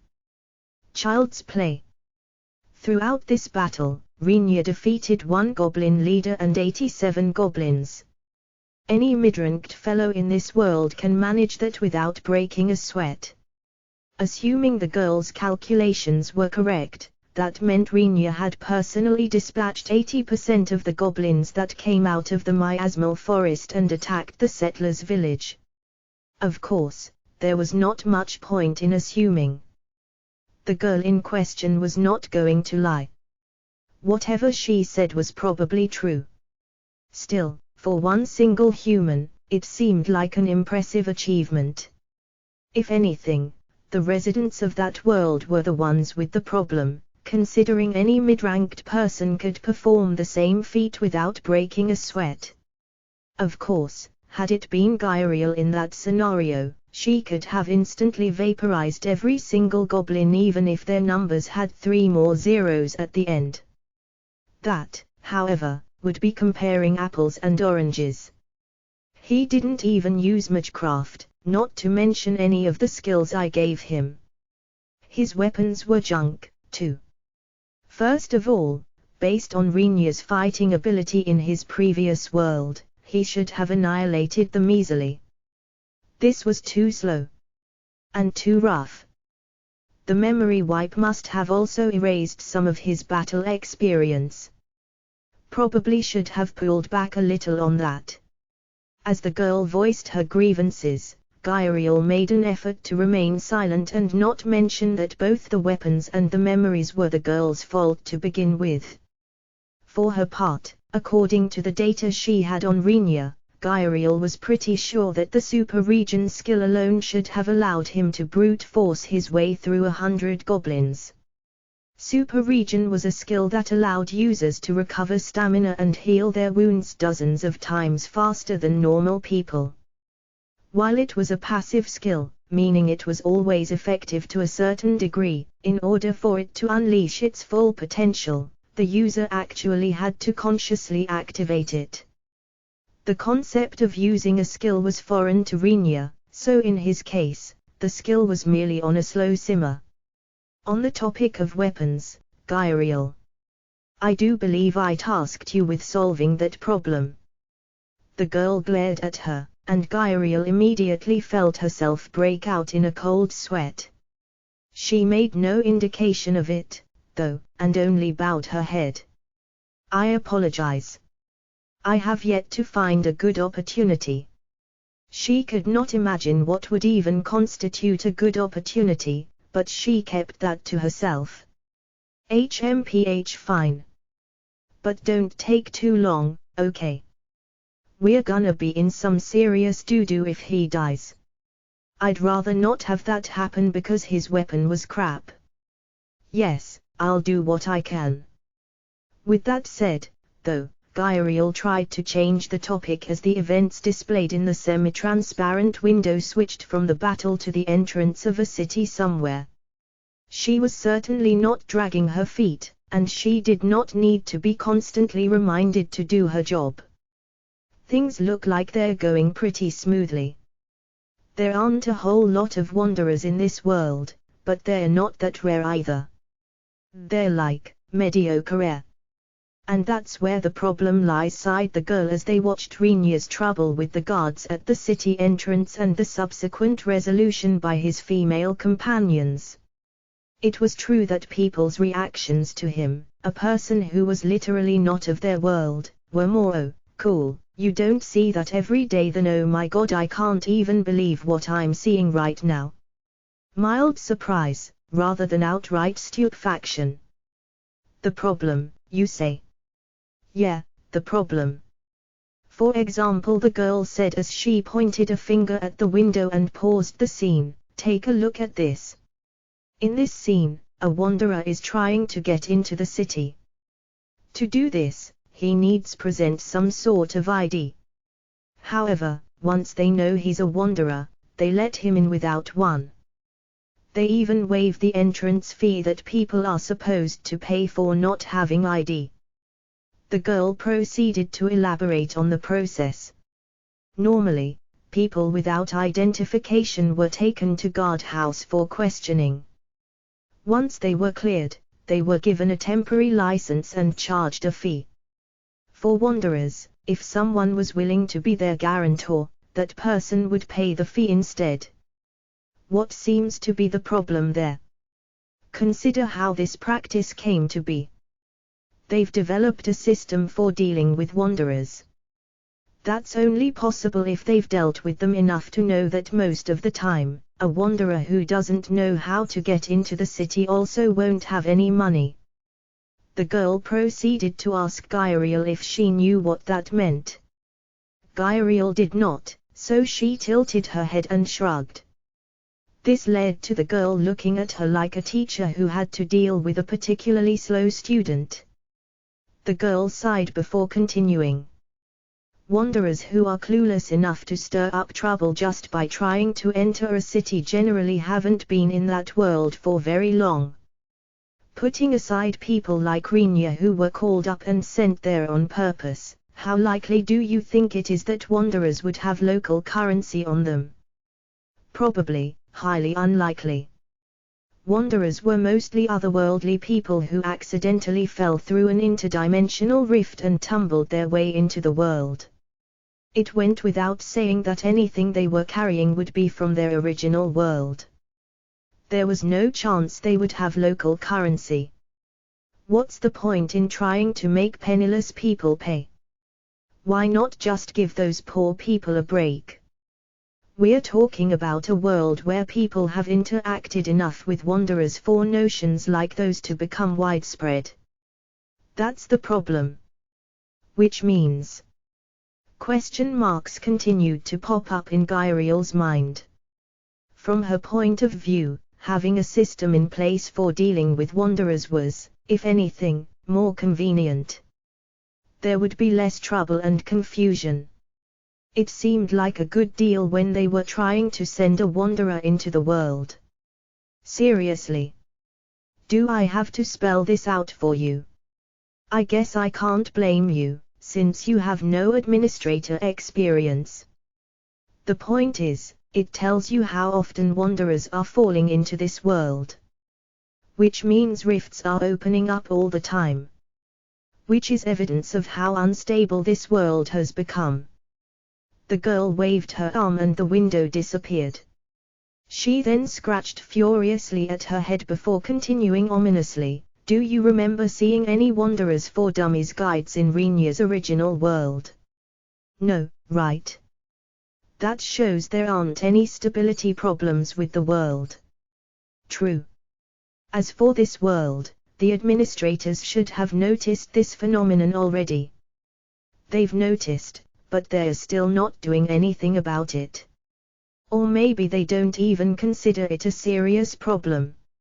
And that's definitely a very serious problem. I suppose that means the resource depletion will continue. That was beyond the extent of Gairiel's responsibilities, so she knew very few details. Unsure whether it was appropriate for her to ask further, she hesitated for a few moments before posing the question. She was surprised to find that the girl answered frankly, apparently having no intention of withholding any information. The absolute number of souls we can lose is dropping, so the trend is heading downwards, but as long as the depletion continues, it's bound to dry up eventually. That's terrible. I'm so sorry to hear that. She was not. To Gabriel, that was very much someone else's problem. She had no vested interest in the world Renu was sent to and did not particularly care if it ended up imploding. However, she could not think of anything else appropriate to say. The girl, upon hearing her supposed condolences, stopped scratching at her head and crossed her arms. It is terrible, but I guess some people don't care as much, do they? Gabriel panicked a little at the girl's bitter glare, fearing that her true thoughts were being read, but she maintained her composure and kept a neutral expression. While her lifespan was a mere rounding error away from 0 when compared to the girl's, for an angel, she had seen her fair share of years. She could crush any human at the poker face game. Seeing that her persistent glaring was ineffective at eliciting a reaction out of Gabriel, the girl hummed petulantly through her nose. "You're no fun, a few millennia of life tends to grind the fun right out of you," replied the angel in a dull, emotionless voice. The girl tsked and stopped staring. "Anyway, the only thing we can do for now is to wait and watch. We'll have to see how much self-mending this world can do with the resources Renu is distributing. What are the chances it'll fix itself? Close to 0. But not 0. Even if things went well, it would probably just keep the status quo for a few decades. If things went badly, the world'll probably go before Renu does. In that case, do I have permission to save at least Renu?" asked Gabriel. Her expression was serious. She knew it was a mean question, but she had to ask. As the administrator to end all administrators, a supradmin, if you will, the girl could not, and would not, give preferential treatment to any single entity. Still, she was the one who had sent Renu to that world. Could she look him in the face and, with the world perishing as they spoke, tell him to perish with it, as well? Gabriel was betting no. Even for God, that had to be too much. If the girl truly did stoop so low as to utter such a command, then so be it. It would put many things into perspective. "Yes, you do." Her answer was short and swift. Satisfied, Gabriel felt her expression soften. She gracefully lowered her head, bowing deep to hide her face from the girl. "Understood. The Lord's will is my command." With those parting words, the angel's form began to fade slowly before disappearing completely from view. The girl watched until Gabriel's presence was fully gone. Then, she waited some more. After a long time, she threw her head back and murmured at the sky. "She sure checkmated me there. Maybe I shouldn't have given her a name. That's definitely a budding sense of free will. Man, maybe I really should have thought this through more." The angels had no names of their own. This was a decision made partly because she was too lazy to go to each of her angels and give her a name. There were a couple 100 million of them. That would be insane. More importantly, however, a name was critical in the formation of a sense of self. That was why she gave names to all those beings who had roles to fill, including Gabriel, the angel she tasked with watching over Renu. It was also why Gabriel seemed to be developing a sense of self, and that was the cause of much headache for the girl. Well, then. Heads or tails, boom or bust. How's this gonna turn out? Honestly, who's the one that said God is omnipotent? I'd like to find the bastard and give him a piece of my mind. Omnipotent, my ass. Say that after you see the crap I have to deal with." With her hands pressed against her head, she leaned back and cursed at the uncaring sky. As far as the girl knew, nothing was out there to hear her words. Beyond the door lay a small room almost devoid of articles of daily living. A lone desk sat in the center of the room, flanked by 2 chairs. There was nothing else. When he first entered, Rinya felt a strange sensation. However, both Shin and Rona went in before him, and neither of them said anything, so he kept it to himself. A man sat in the chair across the desk. His appearance gave no hint as to his age. Faint blonde hair fell past his thin face and reached down to his shoulders. He was well built with a strong, masculine frame, but compared to the other adventurers in the guild, he was still on the more slender side. His sharp, narrow eyes were angled slightly, and Rinya could make out only a scant trace of their greenish hue. Clothed in a well-tailored, navy blue robe, he was otherwise unadorned with the exception of a single silver medal-like ornament on his chest. "Ah, good to see you here." He remained sitting and greeted them in a soft voice. Shin bowed her head lightly. Rona replicated the motion, and Rinya, feeling pressured to follow suit, did so as well. "Good to see you, too, Vice Branch Master. I hope you've been keeping well," Shin said as she straightened herself again. There was a hint of strain to her voice. It was the voice of an extremely unwilling speaker who would prefer anything to standing there and talking to the man before them. Rinya directed his attention at the seated Vice Branch Master and carefully looked him over, trying to figure out what part of the man vexed Shin so greatly. "Give it up, young wanderer." The Vice Branch Master shifted his gaze toward Rinya as if he knew he was being observed.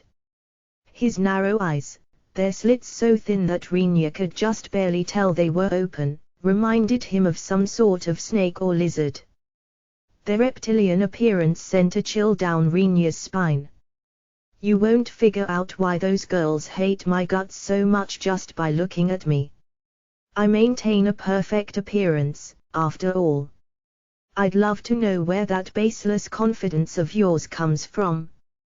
True to his word, there was an air of gracefulness to the Vice Branch Master, who smiled pleasantly at them. His mild-mannered disposition revealed no obvious flaws. That did not, apparently, stop Shin from hating him with every fiber of her body. Curious about Rona's reaction, Rinya glanced at her expression to find her features set firmly in an unchanging smile. He was forced to withhold judgment, seeing as he was not given much to work with. "My name is Fritz Rusbrid. I serve as the Vice Master of the Adventurers Guild's Kukrika branch.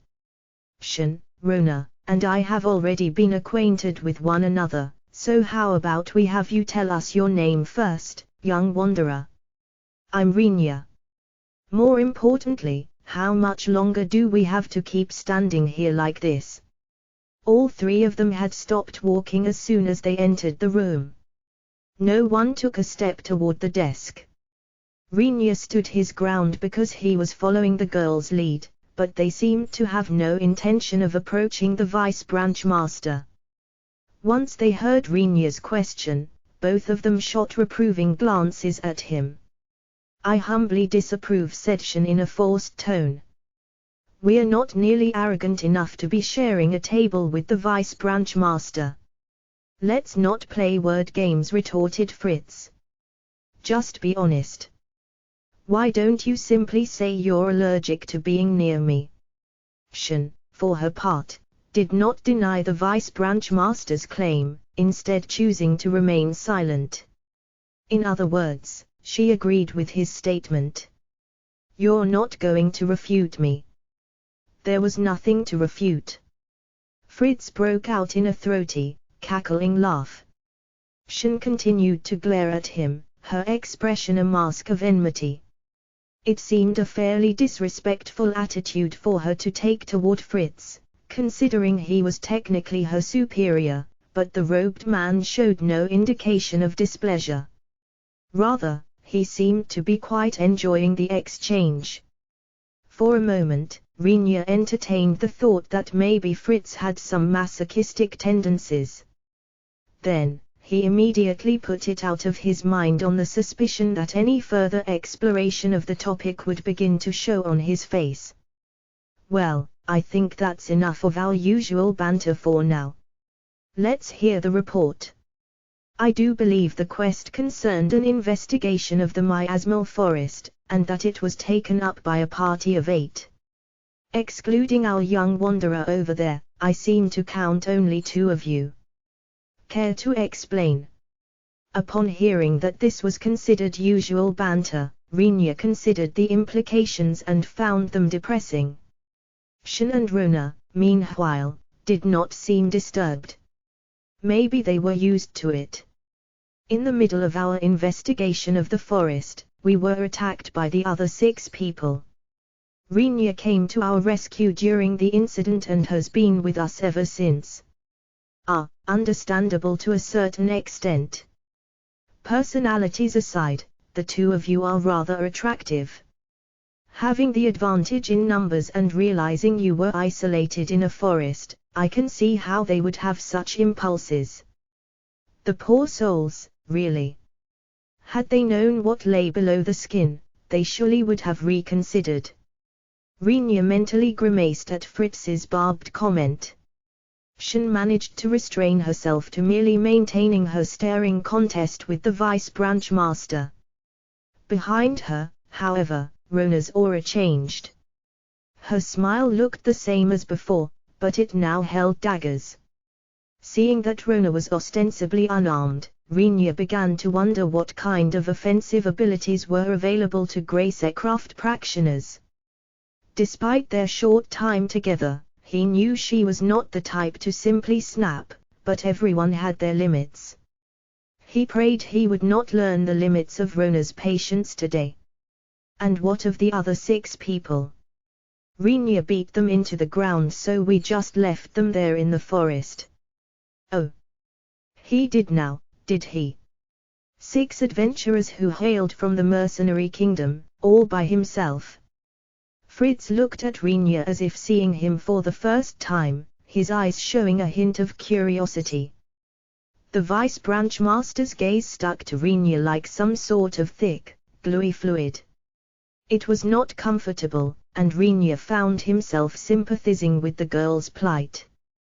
With a gaze like that, it was no wonder they hated him. I caught them off guard. They also underestimated me. If we went at it head-on, no holds barred, things might have been different. I was lucky, mentioned Rinya. No one had asked him to comment, but he felt like he should say something. Fritz nodded repeatedly as he listened. I see. Most intriguing. So, the conclusion I am to take from this is that, regardless of how this sequence of events began, it ended with 6 of your colleagues from the same guild being left to die, a choice the 3 of you made willingly. No, that's incorrect, interrupted Rinya. Seeing that Shin was at a loss for words, and Rona stayed silent, he immediately stepped in. Brushing aside their shocked glances, he took a step forward, putting himself in front of Shin. 2 of them were dead as soon as they hit the ground. That was my doing. The other 4 wouldn't have died if I didn't knock them out. Therefore, any responsibility regarding those 6 people is ultimately mine. Were those 2 not the ones who proposed leaving them in the forest? Even so, considering I was the one who jumped in to help, if I insisted on taking them with us, we probably would have. One way or another, I had the final call. But that's, Shin did not finish her sentence.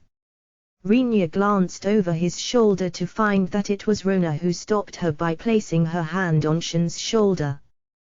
Taking that to mean she trusted him to handle the situation, Rinya turned to face Fritz again. That's the gist of it. Is there a problem? If so, I'm all ears, said Rinya, adding just a touch of emphasis to his question. A problem, you say? Fritz smiled knowingly. You do seem less clueless than the ladies behind you. I'll give you that much. Rinya felt a palpable flare of anger behind him. Keeping his expression perfectly still, he shot the two girls a glance that could be roughly interpreted to mean, "Please don't say anything stupid." He wasn't sure if they got the hint. Fritz, however, gave a small nod. There is no problem with the sequence of events you just described. Our dear ladies were assaulted in the forest by 6 of their peers. None of you are to be blamed for that. Then, you lent them a helping hand. This is also fine. Following that, you defeated the 6 men and left them in the forest. While one may debate the ethics of this particular action, it must be recognized that you were outnumbered. Furthermore, your opponents were the kind of heinous villains who would attack women 6-2. It is understandable that you would be less humane in your approach afterwards. Fritz paused for a moment to set his elbows atop the desk. He folded his hands together. Had this been Shin or Rona's doing, valid reasons or not, I would have had to consider it a problem, to some degree. I thought so, you bastard. Rinya kept himself from scowling, but he definitely felt some disgust at the gleefully smiling Fritz. Originally, the 3 of them were probably supposed to share in the blame for the incident. Then, Fritz would claim that while they did violate a guild rule, he sympathized with their extenuating circumstances, but ultimately, he would still need to inflict some sort of penalty. Rinya glanced at Fritz's expression. Probably some minor penalty, at that. If he had to guess, it would have been a minor one-time contribution to the guild. Free labor for a day or something. When Shin had failed to reply, it was likely because she had not expected the incident to be turned into leverage for the guild to take advantage of. You do realize this is exactly the kind of stuff that loses you fans, right? Asked Rinya, who could not resist a remark. I have not the slightest idea what you mean. Fritz, however, played dumb. In any case, your report of the incident has been duly noted. There shall also be no detaining of our dear wanderer friend. As for the families of the deceased, should they exist and raise the question, they shall be informed that the members in question were killed in an accident after breaking guild rules. Thank you for your understanding, said Shin from behind. She lowered her head. Moving on, then continued Fritz. His expression darkened. What of the investigation in the forest? Before a similarly gloomy-faced Shin could speak, Rinya put his hand out and stopped her. Calmly and smoothly, he said, I'll report that. The situation with the forest isn't good. That much should be obvious from the fact that a goblin horde with a leader attacked the settlers' village. Monster activity might be growing more prevalent. I request further investigation to address that risk. Fritz, apparently caught off guard, stared blankly at him for a second. Even he probably did not expect the wanderer of all people to butt in here, as well. Should you require proof of the goblin leader's existence, I can present the mana stones we collected. As for the size of their horde, I'm sure the number of mana stones will speak for itself. We rescued almost half the villagers from the besieged village. I don't believe that was a part of the quest, but we did so anyway. I think we deserve some recognition for going above and beyond the call of duty. You rescued half of them. Don't you mean you failed to save half of them? You heard me. We rescued half of them. You think any of them would have made it out alive without our help? With a look of appraisal, Fritz glanced up from his seat. His upward gaze was met straight on by Rinya, who maintained his poker face and stared back down at the vice branch master. Well, is there a problem? When Rinya pressed him, Fritz briefly shook his head before replying. Are you familiar with a certain idiom? It's not what you say, but how you say it. Maybe. If you want to play word games, though, you're barking up the wrong tree. Rinya's answer was short and blunt. Fritz smiled wryly before spreading his hands and giving the desk a single thump. He stood up. Fair enough. Your report is approved, as are your assertions. We'll discuss conducting further investigations on our side. Should the need arise, we'll recruit other candidates. Well, then. I think that wraps up the quest the two of them took on. I assume they were successful. I acknowledge the successful completion of their quest. You may collect your reward at the counter outside. Your understanding is appreciated. Hearing that Fritz had given his word, Rinya immediately spun on his heel. He had no intention of continuing the conversation any further. All right, ladies, let's get out of here. He pushed Shin and Rona along as he made for the door. The former looked unsatisfied, as if she still had something to say. The latter wore an expression of pleasant contentment. Before he could leave, he heard Fritz's voice behind him. Rinya, do you intend to continue accompanying those two girls in the future? Who knows? Take your best guess. Without even glancing backward, Rinya gave a curt answer and left the room.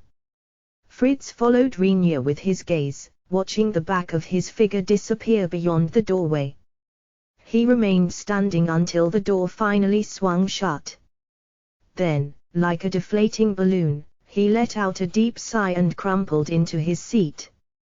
Throwing himself against the backrest, he stretched out wide and stared up at the ceiling. Well, it didn't exactly go as planned. But I suppose this works, too. The ceiling, unsurprisingly, did not answer back. Two suns hid themselves away below the horizon. In their place, 3 moons rose high in the sky. A time of day that could reasonably be defined as evening had come. People began heading home, stores started closing their doors, and, as though there was some citywide change of shift, a new group of people appeared to fill the void. Some were rosy-cheeked, having had their fill of drink. Others sought the facilities that would provide them with the nighttime entertainment they craved. Rinya's form could be spotted through the windows of an inn that doubled as a tavern. Foul-smelling smoke swirled within its walls, released by the flames of candles that slowly chewed through their fuel of animal fat. Their glow illuminated a room that was rife with the commotion of tipsy patrons and full-blown drunks. It was, honestly, far too rowdy an environment to enjoy a meal. It was also probably the norm around these parts. So, Rinya decided to ignore the issue. He would have preferred to pick a quieter spot but found his hopes dashed by Shin, who said that inns were basically all the same no matter where you go. With little choice but to give up on his demands, he eventually went along with Shin's recommendation and settled on the Auberge Fantasme. It was the inn where the two girls were currently staying. After the exchange with Fritz at the guild's branch office, the trio had received their reward for the investigation mission at the service counter along with Rinya's identification card. They also handed in the mana stones they collected. The receptionist told them that once the mana stones were appraised and examined, they would be sold and the profits delivered. Seeing that they had no further business at the guild, the three of them quickly left the building. It was mainly at the urging of Shin, who wanted to avoid running into Fritz again at all costs. Rinya actually wanted to stay a bit longer and find out more about the guild, but he grudgingly made his exit as well. He had to make do with the basic explanations he was given, and so he organized the information in his head. Firstly, there were penalties for breaking rules. For minor offenses, there might be a fine. At worst, the death penalty. Try to run, and the whole guild would be notified of a new name on the wanted list. The Adventurers Guild apparently had access to a fairly extensive intelligence network, and there was a hint of pride in the receptionist's tone when she declared that for as long as the guild had existed, nobody who made it onto its wanted list ever got back off alive. This was attributable to the fact that their capture, either dead or alive, took the form of guild missions, each of which promised a handsome reward. As a result, adventurers kept a close eye on new postings and enthusiastically participated in pursuing the wanted. Thus far, no stray adventurers had escaped their colleagues' eager eyes, bright and round like the coins they were promised. Secondly, adventurers came with ranks. There were 7 ranks in total: S, A, B, C, D, E, and F, with S being the highest for most intents and purposes. Ranks were assigned based on various factors, which included no-brainers like actual competency, but also level of contribution to the guild. S-rank adventurers were more or less treated as heroes. Among them, however, there were those whose skills put even their fellow S-rankers to shame. These elites were given the rank of SS, but their sheer exceptionality meant that few people even considered SS an actual rank. Currently, the number of adventurers recognized to be of rank SS amounted to no more than 5. Renia would have liked to gather some information about those 5 people as well, but he did not have enough time before Shen pulled him away from the guild. He did take the opportunity to ask Shen about her rank, which he learned was F. The answer was obvious, considering her short tenure as an adventurer. He took a look at his own card. As expected, there it was, a big, bright F. Afterwards, Renia, who was clueless about the local geography, asked Shen where he could obtain some armor to replace the suit that was destroyed during the goblin attack. He also wanted a proper weapon. She took him to a store where he managed to acquire some leather armor and a longsword. The set came to 1 gold in total. He had no idea how this compared to the market average, but he decided to trust Rona, who carefully scrutinized every angle of the items before finally declaring that the price was probably reasonable. As for their quality, he made use of his own appraisal skill. Both revealed themselves to be Class 2 generics, average, run-of-the-mill items.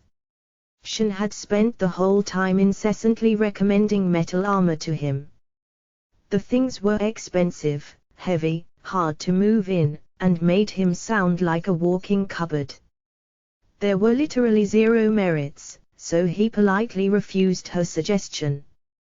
He had also hoped for a weapon of higher quality, but had to give up when the clerk told him that was the best they had.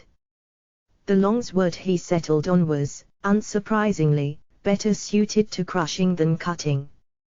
To his eyes, the ironwork was crude. The process probably involved little more than taking a chunk of heated iron and hitting it a few times so it looked like a sword. If this was the average quality of weapons in this world, it was very unlikely that he was going to find something that satisfied him. The thought depressed him. Fortunately, he was given the blacksmith ability by the girl when he came to this world. He made a mental note of that fact, promising to himself that he would try his hand at the forge someday. He paid using the money in his inventory. Shen offered to foot the bill, but was amazed to find him pulling out a gold coin himself. She continued to marvel at the feat for a good while afterward. To her credit, though, her bewilderment was well deserved. Considering the wanderers came to this world purely by accident, it was very much impossible for them to be carrying local currency. They had yet to receive their profits from the sale of mana stones, so it must have seemed extremely odd for him to be carrying his own money. After an intense bout of mental gymnastics, he managed to produce the truly abysmal excuse of "I found some on the ground when I came here." Even he found his tale a difficult sell as he told it, fully expecting to be challenged. To his surprise, Shen took him at his word, saying that although the coins might have belonged to someone else, since the person dropped them, it was better for them to be put to use by Rinya. Too easy, Rinya found himself thinking. So damn easy, in fact, that it's bordering on morbidly naive. I worry about you. Rinya, first, allow me to say thank you. The statement dragged him out of his thoughts and back into reality. He turned toward the speaker to find Shen staring meekly at him from across the table. Beside her sat Rona, who was smiling her usual smile. Rinya brought a piece of his meal to his mouth, silently wondering what exactly he did to deserve any thanks. Dinner was simple. He had ordered what was essentially a typical meal combo, and it came in the form of bread, soup, and a salad. The salad was little more than a mishmash of vegetables he did not recognize, with a dab of salt and vinegar for seasoning. Nevertheless, perhaps owing to the vegetable's inherent tastiness, he still found it fairly palatable. The problem, however, was the soup and bread. Thin slices of meat stewed with some greens comprised the soup. It tasted plain, possibly due to a lack of salt. The bread was literally just a hunk of dough that had been thrown into an oven. He took a bite and immediately regretted it. The thing was hard enough to shatter teeth. It was probably meant to be broken apart and put in the soup to soften, but bread with no taste mixed with flavorless soup made for an extremely unappetizing combination. Having already had his fill of this kind of bread when they were waiting for rescue at the settlers' village, he had high hopes for better food once they reached the city. The higher the hope, the graver the disappointment. Rinya sighed, noting that there was much room for improvement in the local food culture. So, what were we talking about again? I was expressing my gratitude. Thank you very much for listening, shouted Shen as she lurched toward Rinya in dissatisfaction. Her words of appreciation, carefully selected after a long period of deliberation, were met with a look of complete puzzlement. The scene must have elicited some pity from Rona, who cut into the conversation. I believe she's talking about the exchange with Fritz, the guild's vice branch master. Oh, that said Rinya as he gave up trying to eat the bread rock and took a sip of the drink he ordered. I don't think that's anything to be thanked for, is it? Carrying the same name and a similar texture to the drink in his original world, the ale was more sour than bitter and devoid of a head, having lost all its foam.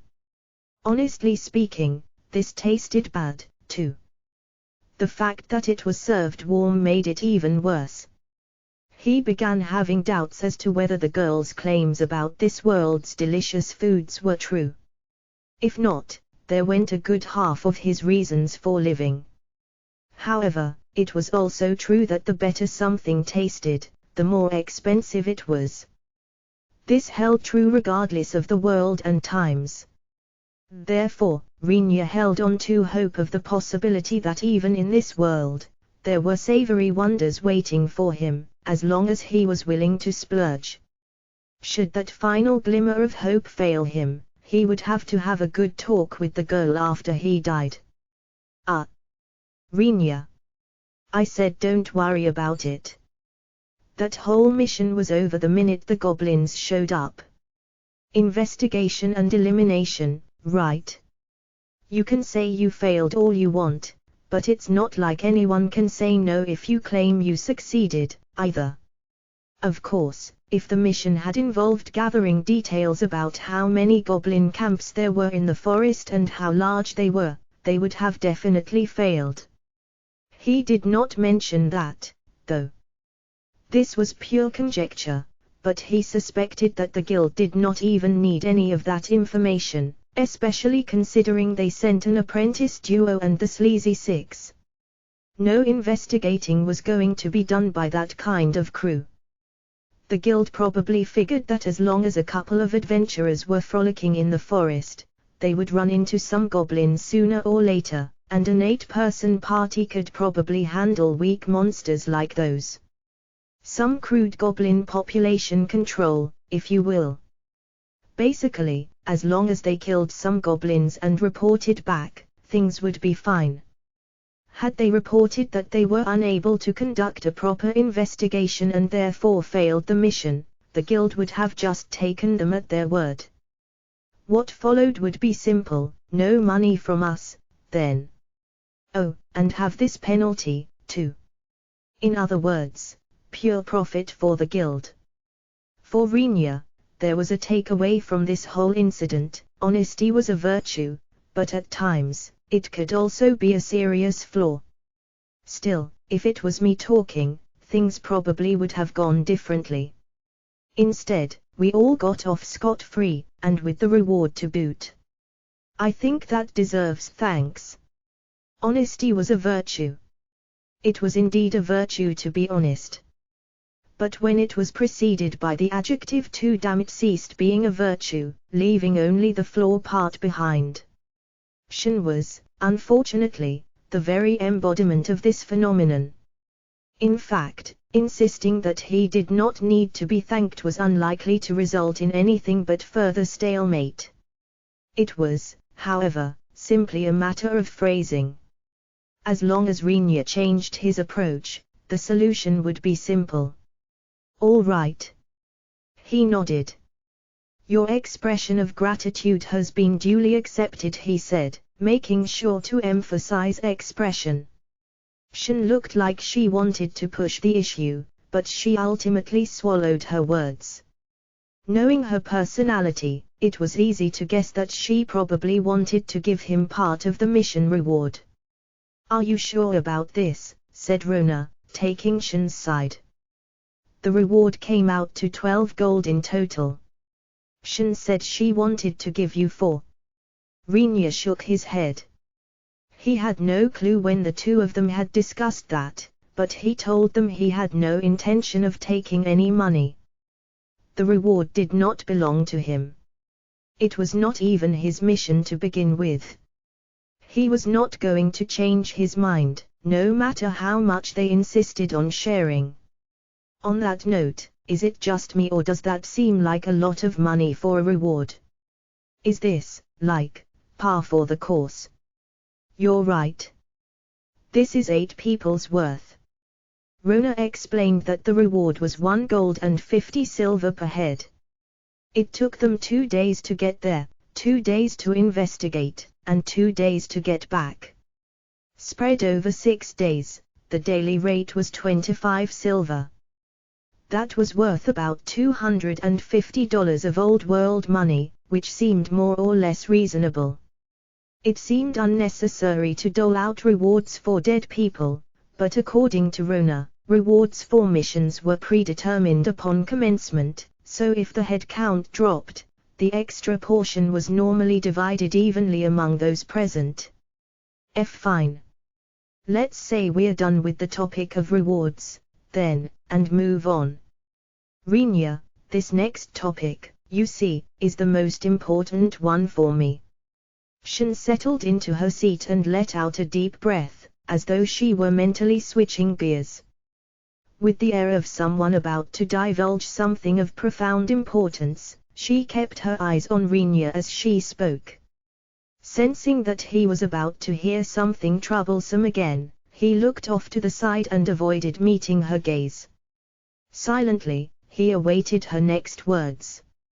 Actually, I'd like to ask you to join our party. You're inviting me to your party. Me? A wanderer. He recalled being asked something similar when they left the guild. Fritz had wanted to know if he was going to accompany the 2 girls. He was probably hinting at the impending invitation from the pair. If so, it meant these two showed some signs that suggested they were going to do this, signs that he missed, but Fritz noticed. He supposed the title of Vice Branch Master was not purely for show. At the time, he said he did not know. Now, with the question finally presented to him, he still had no answer. First of all, he was not even sure why they were inviting him. He did wipe out an entire horde of goblins almost all by himself. In terms of his capabilities in battle, he was definitely a force to be reckoned with, that much was understandable. The bigger problem was his unique position. Being a wanderer, he was not a denizen of this world. A background check would reveal nothing but his guild registration.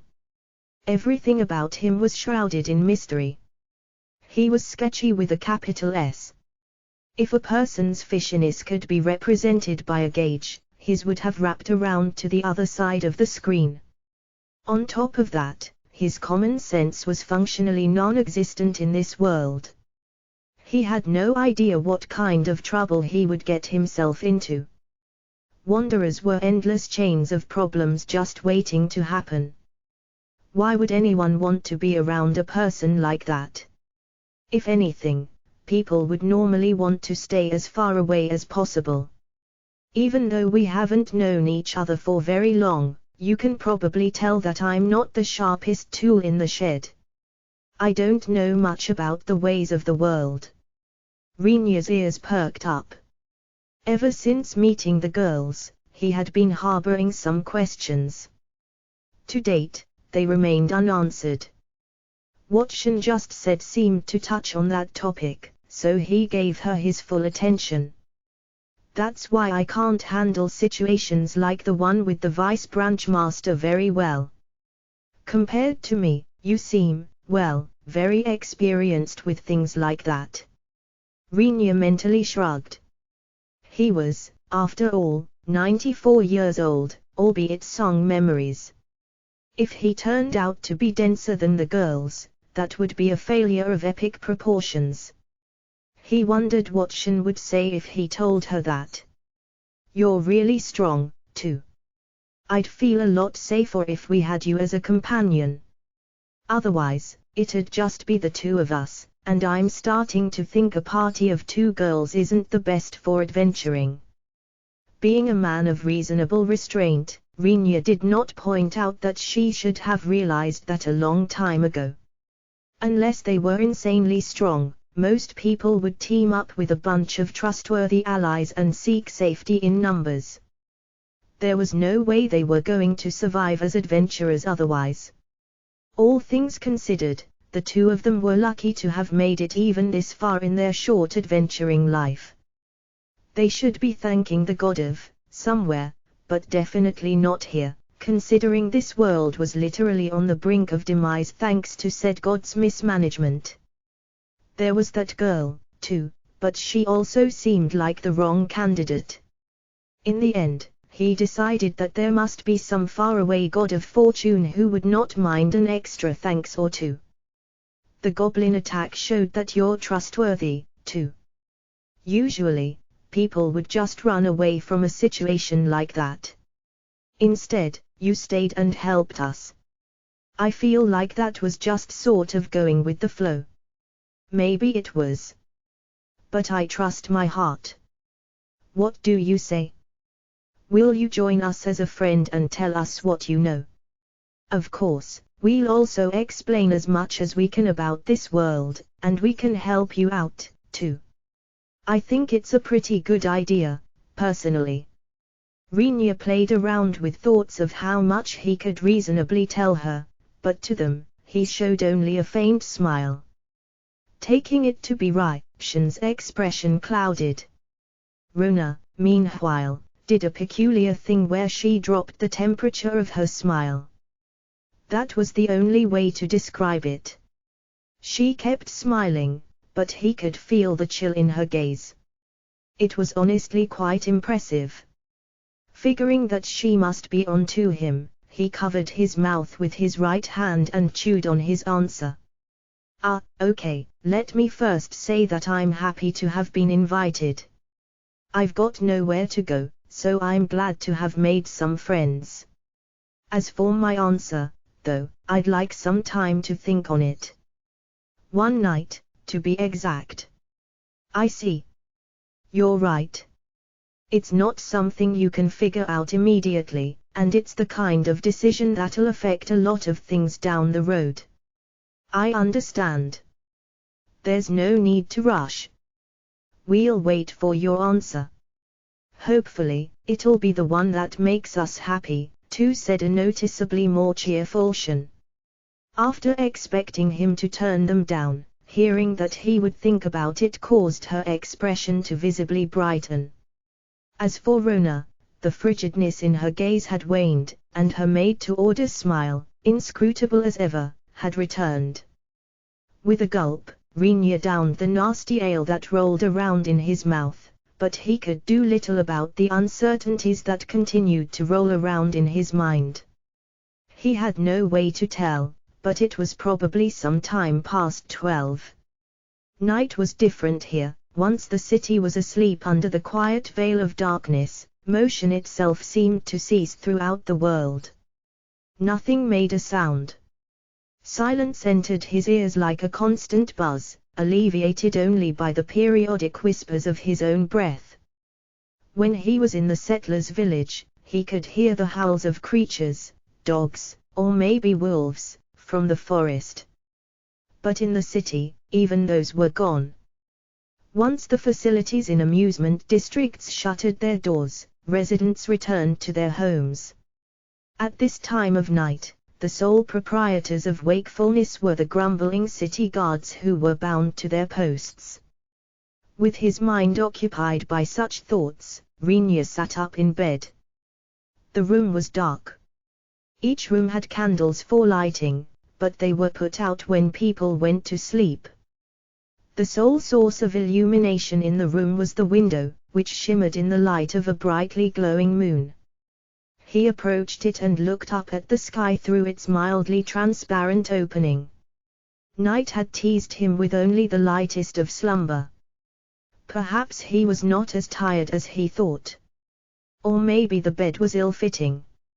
Even the tranquilizing drinks at supper failed to lull him into a deep sleep. To Shen's credit, the inn's bed was clean, it did her recommendation proud. Nevertheless, something felt off. He could not put his finger on it, but something was preventing him from sleeping soundly. His mind teetered on the brink of drowsiness, but it stubbornly refused to take the fall. Groggily, he sorted through the possible causes of his disturbance and considered the fact that he had yet to take a bath since coming to this world. It was not that he was lazy about it. It was simply that the habits of this world did not include taking baths. That of course begged the question of how the people of this world went about cleansing their bodies. Apparently, the answer involved a tub of hot water, a cloth, and lots of wiping. Rinya was aware that he used to be Japanese. Consequently, he shared in their notions of hygiene. Taking baths was a natural part of a day's routine. And he couldn't do that. Baths did exist, but the space required to set up a bathtub and the effort it took to heat enough water to fill it made the process prohibitively expensive. Rinya knew that kind of bath was well out of the means of average citizens, accessible to only a handful of the rich and the nobility. It bothered him to no end, but he had no choice but to endure. The best he could do was ask the inn staff to bring him a tub of hot water and use that to wipe himself off before sleeping, a process that left him feeling strangely uncleansed. He concluded that true relaxation required the warm embrace of a proper bathtub. With the culinary aspects of his lifestyle already in dire need of improvement, it was extremely worrying that the hygienic front was also becoming a pressing concern. It occupied his thoughts to the point that it squeezed the sleepiness right out of his mind. As soon as he found himself fully awake, there came a soft rap at the door, followed by another. The timing was so perfect that he doubted his ears. He turned toward the door and waited. A short span after, he heard another knock. He was definitely not hearing things, but he also knew no one who would visit him in his room at this hour of the night. He didn't even know anyone in general. The only acquaintances he had were Shen and Rona. He supposed that Fritz also counted, considering he knew his name and face, but he definitely had not told Fritz where he was staying. That removed one possibility, which left the two girls who shared the same inn. Nice, young ladies like them, however, did not visit a man's room in the middle of the night. It seemed like common sense to have at least that much discretion. Or did such rules of engagement not apply in this alternate world? Was it perfectly normal to walk into a man's room at night here? If so, there was not much else he could say. Were he the protagonist of a lighter variety of novels, this would be where he bounced up with glee, wondering when he triggered a flag with one of the heroines. Unfortunately, Rinyu was a hardcore realist with a healthy dose of pessimism. He was 100% certain that no such delightfully embarrassing situations were about to befall him. If anything was to befall him from a visitor at night, it would be trouble. Rummaging through what little belongings he had, he dug out the cooking knife he'd borrowed. He removed its sheath, gripped it in his right hand, and hid it behind him. Had he the option, he would have preferred to be holding the most powerful weapon he had, the longsword, but in the extremely unlikely case that it was not trouble knocking at the door, walking out with an unsheathed sword in hand would both scare the daylights out of his visitor and do irreparable damage to his image. The knocks ended after the second round. Despite that, he was pretty sure someone was still waiting beyond that door. Carefully, he placed his left hand around the doorknob and spoke in a soft but clear voice to whoever stood on the other side. "Who is it?" "It's Rona. I'm sorry to disturb you so late at night, but there's something I'd like to speak to you about. May I come in?" The voice was indeed Rona's. It was now clear that the person beyond the door was someone he knew. Strangely, the smell of trouble also became ever stronger. He grimaced. Were it Shen at the door, he could at least assume that her sheer naivety and lack of prudence led her to the ludicrous act of coming to his room. There was at least that possibility. With Rona, however, there was none. At a glance, there was an innocent air to Rona that made her seem vulnerable. That was a lie. She was not vulnerable. In addition, she was a priest, albeit an apprentice, which meant she must be well versed in such matters of appropriateness. She, a veritable paragon of prudence compared to Shen, had come to man's room by herself in the middle of the night. There had to be something. The opposite was simply impossible. With that said, she was still someone whom he might be spending a lot of time with in the near future. Hostility was not an option. "Can it wait till tomorrow? I'm ready for bed." "And I'm pretty tired," said Rinyu in a tone that said no in all but the word itself. "It's something we have to talk about now. I know I'm imposing, but the fact remains." "May I?" replied Rona. Her defiance was also clear. She did not intend to back down. Rinyu hesitated. It would be easy to flat out deny her and tell her to go away. If that ruined his image in Rona's eyes, he could simply turn down Shen's offer. Clueless as he was about the world, he was confident he could somehow manage on his own. In reality, he asked for time to think only because it might hurt their relations down the road if he immediately rejected them. His answer had been no the whole time. If companions were necessary, then he preferred those of the same gender. Women were less comfortable to be around, there were too many things to keep in mind.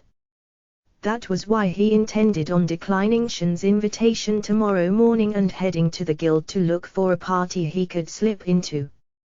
There were also other concerns. Shin always seemed sort of dense, and he could never tell what Rona was thinking. The two of them were keeping secrets, and they were the kind that reeked of trouble. His conclusion was obvious. However, one issue remained. No matter how 94 years old and lived long and prospered and old and degenerate and emotionally wilted to the core he might be, he was still male. Just barely, perhaps, but he still considered himself a man. How appropriate was it, then, for him to reject a woman's request so flatly? He had given no thought as to his appearance when he was in the settlers' village, but the tub of water he got in the inn provided him with his first opportunity to take a look at his own face. In his reflection, he saw black hair, dark eyes, and truly average looks. Not good, and not bad. Passable in every way. He also saved the two girls and helped them at the village. Presumably, he gave them a good impression. If a $1 lottery ticket could win a $100 million jackpot, surely, there was a very slim but very much existent possibility that she was here to confess the depths of her love to him. Yeah, as if. His argument met a swift end at his own hands. Despite that, he still let Rona in. There were two reasons. The first was that he deemed himself capable of countering whatever scheme Rona had in mind. The second was that he simply could not think of a way to convince such an adamant Rona to leave. Okay, fine. The door's unlocked. Open it if you want, but I'm not showing you in. After phrasing his words in a way that made it very clear he did not appreciate the visit but had no choice but to deal with it, he unlocked the door and immediately turned his back to it. Lowering himself onto his bed, he placed the knife beside his pillow and scrunched his face up into a wicked grin. Maybe the sight of it would convince her to go away. He waited, then waited some more. Suddenly, it occurred to him that he never heard the door being opened. Was she waiting for him to open the door? Slightly amazed by the girl's nerve, he turned around to find Rona standing inches away from his face, her smile unreadable as always. A single thought, that he'd let his guard down, and a moment's bewilderment at how she got in dulled his reflexes. In the span of a heartbeat, Rona tackled him and pressed him down on the bed. Question began question in his mind, further slowing his reaction, as he wondered what kind of joke this was supposed to be. By the time he got his wits about him, he was fully at Rona's mercy, and she was mounted upon him. Rinya, with her hands on his shoulders, she kept him firmly pinned to the bed as she brought her face close. Understandably, her priest robe was nowhere to be seen. Instead, she wore a simple nightgown fastened at the waist by a string. It draped down her shoulders, opening wide at the chest, much wider than the priest robe, and showed off an unreasonable amount of skin. Naturally, two half-exposed mounds that he must not lay eyes on peered through the crack. Furthermore, because she was straddling him, the hem of her clothing was pushed all the way up her thighs, which left very little down there to the imagination. It was truly a very provocative sight, and Rinya felt a slight, just the slightest, jump in his heart rate. I'm sure we both know what this means, so, shall we begin? How about no? I don't know what this means, and I sure as hell don't remember setting off any flags like that. Rona's hand snaked its way from his shoulder to the hem of his shirt. Before his brain could even process the heightened state of emergency, his shirt was already rolled up his chest.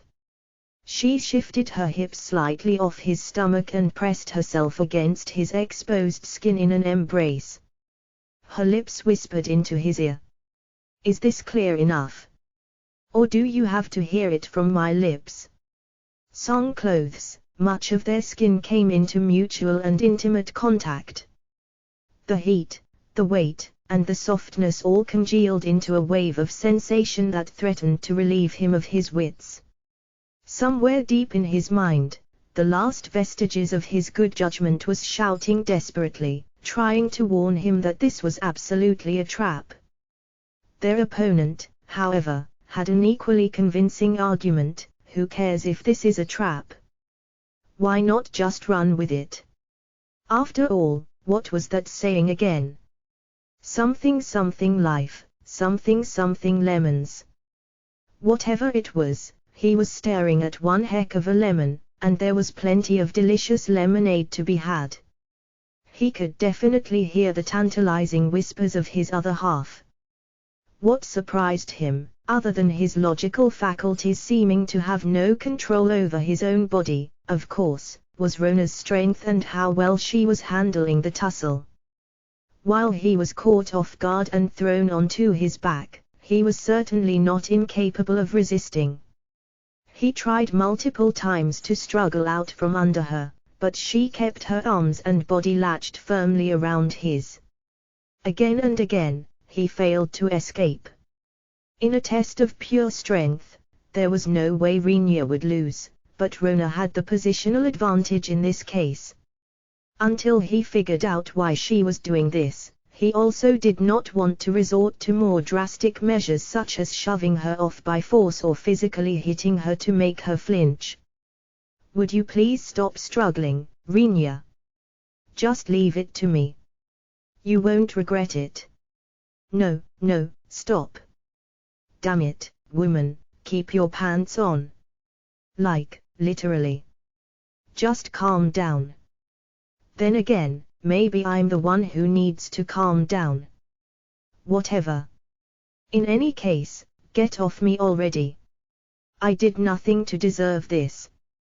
Now, keep that mouth closed or you'll wake up the neighbors. Unless, you want me to close it for you. Knock it off. Stop whispering in my ear. Stop making slurping sounds. And stop breathing on me. A moist warmth began to envelope one of his ears. He just managed to process the fact that she had taken a gentle bite when something soft and wet caressed his earlobe. The sensation sent a chill down his spine. At the same time, he decided that the situation had reached a critical state. No more games. He could either give himself over or show her the door. It was time to choose. "Rona, this is your final warning. If you stop now," he said as she nibbled on his ears with her lips. "Rinya," she pulled her lips back. He felt teeth. He took the hint. This was beyond the point of negotiation. His right hand curled into a fist, leaving the thumb pointing up. "Don't say I didn't warn you." He jammed his out-thrust thumb up into the side of her ribs. "Ee-ya!" She yelped in shock and he felt her let up her hold. He continued his assault, now aiming for both sides. Before she could retaliate, he slipped out from under her. Grasping a part of her clothes, he pulled hard on it and threw her onto the bed. With a leap, he grabbed the knife by the pillow and bounded away to the wall. First, he had to put some distance between the two of them. That was the instruction from the calm part of his mind. All the other parts had already melted into a honey-like puddle of sweet brain soup. Panting hard, he reminded himself that for all the conveniences of a young, virile body, it evidently was not without its flaws. He would have to be careful of such issues. On the bed lay Rona, sprawled lazily across its surface. She made no attempt to get up. The veil of night kept the room dark. That was a good thing. As his breath slowed, Rinya put his thoughts back in order. His face was probably bright red, he could feel the blood flooding his cheeks. Technically, he could also feel the blood flooding somewhere else lower down, but that was a physiological response and therefore did not count. Feeling entirely unconfident in his ability to resist another advance, he prayed she would stay down for a while. In the meantime, he took slow, deep breaths in an attempt to calm himself. Silence ensued for some time, broken only by his progressively smoother breathing. Eventually, Rona spoke first. "Well," she said, still sprawled on her back, "that sure didn't work." "Too bad." With her limbs spread casually across the bed, her body was flat except for two prominences on her chest that demanded the attention of onlookers. Rinyu refused to give them his attention, lest it cause some inconvenient urges to stir again. Holding the knife he'd retrieved from the bed did not make him feel any safer. He was acutely aware of how ineffective a deterrent it would be against the monster that lay before him. A knife could not cut down a tidal wave. It was just getting good, too. "I thought we had a thing going," Rona lamented.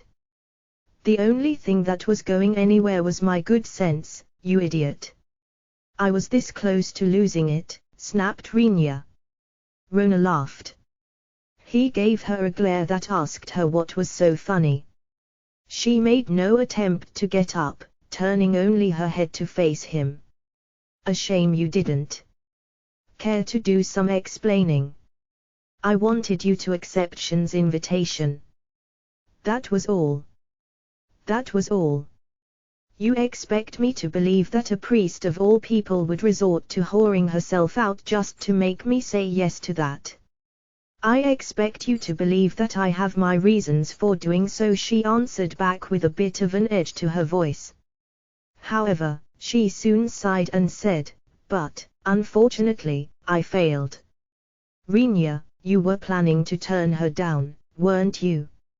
He found himself unsure how to reply. Should he keep playing dumb? Or was it better to be genuinely impressed at how perceptive she was? Before he could make up his mind, Rona continued, as though she never expected an answer in the first place. "Personally, I'd very much prefer you take Shin up on her offer. Is there anything I can do to convince you?" "Why? What's your stake in this? And why are you so insistent on me?" "To answer your first question, I just want you to call it a gut feeling. Look, Rinyu, you think Shin's a clueless little idiot, right? I wouldn't go as far as idiot. But you're okay with clueless." Rinyu found himself agreeing, though in his head, he thought, "You're the one who said it, not me." To be fair, she was a good girl in general. Her kindness and earnestness were both positive traits. However, she also had a tendency to help people without any regard for the situation at hand. There were also times when shameless defiance would have served her far better than blind honesty, yet she immediately put herself on the back foot by admitting her own fault. As an adventurer, she definitely deserved to be called naive. Or, depending on one's vocabulary, clueless. He bluntly conveyed these thoughts to Rona, and she nodded in agreement. "That's why I want you to join our party. I seem to recall hearing the same thing from Shin, as well, but don't you people think it's risky to have me, a wanderer, be the voice of reason for her?" "Not at all. I'm of the opinion that you're far more experienced than you look. 94, just saying. 94 years old here." He was not actually worried about them knowing his actual age. He could have told them, but he figured there was no point, they would just assume he was joking. Instead, he kept the thought to himself. "Please? If I offer myself, will that change your mind?"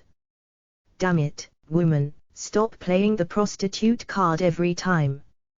What is it with you and that blatant disregard for your own body? Well, let's just say, a woman has her secrets. On the one hand, that was cheesy as heck. On the other, it was also an extremely tantalizing proposal. Normally, she was pretty enough, but right now, she was lying on the bed in a way that was almost asking him to approach.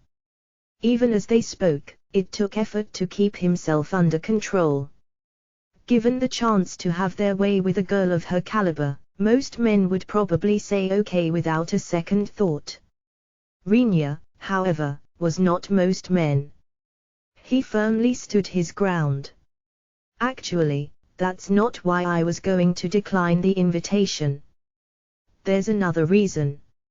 Something had been bugging him ever since he met the two, and he decided he might as well ask now. Surely, they were already past the point of propriety. After an attempted seduction, anything was fair game. After I hear the explanation, assuming it clears up my concern, then I'd be open to accepting the invitation. Without your services, even. I've got a creeping suspicion that whatever you're about to ask is something I'd rather not answer. It's nothing complicated. Just treat it like we're comparing answers. I show you what was bugging me, and you show me what you know. Rona tilted her head, her face a mask of innocent incomprehension. Her gesture was so natural and charming that any other guy would have doubted his own words, figuring he must have said something strange. Rinya was not convinced. You can play dumb all you want, but I'm going to start talking, pressed Rinya. As you wish. I'm listening, she replied smilingly. The first thing goes back to when we first met, Rinya said as he dug through his memories. Something doesn't add up. If we assume you were on a mission to investigate the forest as you told me afterwards, that party composition makes no sense. Does it not? What was wrong with the party? You don't think there's anything wrong with a party of 2 girls joining a party of 6 guys for the same mission? That just screams danger. If you were originally an 8-person party, then sure. But you weren't. You were 2 separate parties that knew nothing about each other. That's like slapping a wolf on the nose with a piece of meat. Granted, the 2 of you might have been master adventurers who could handle 6 guys in your sleep.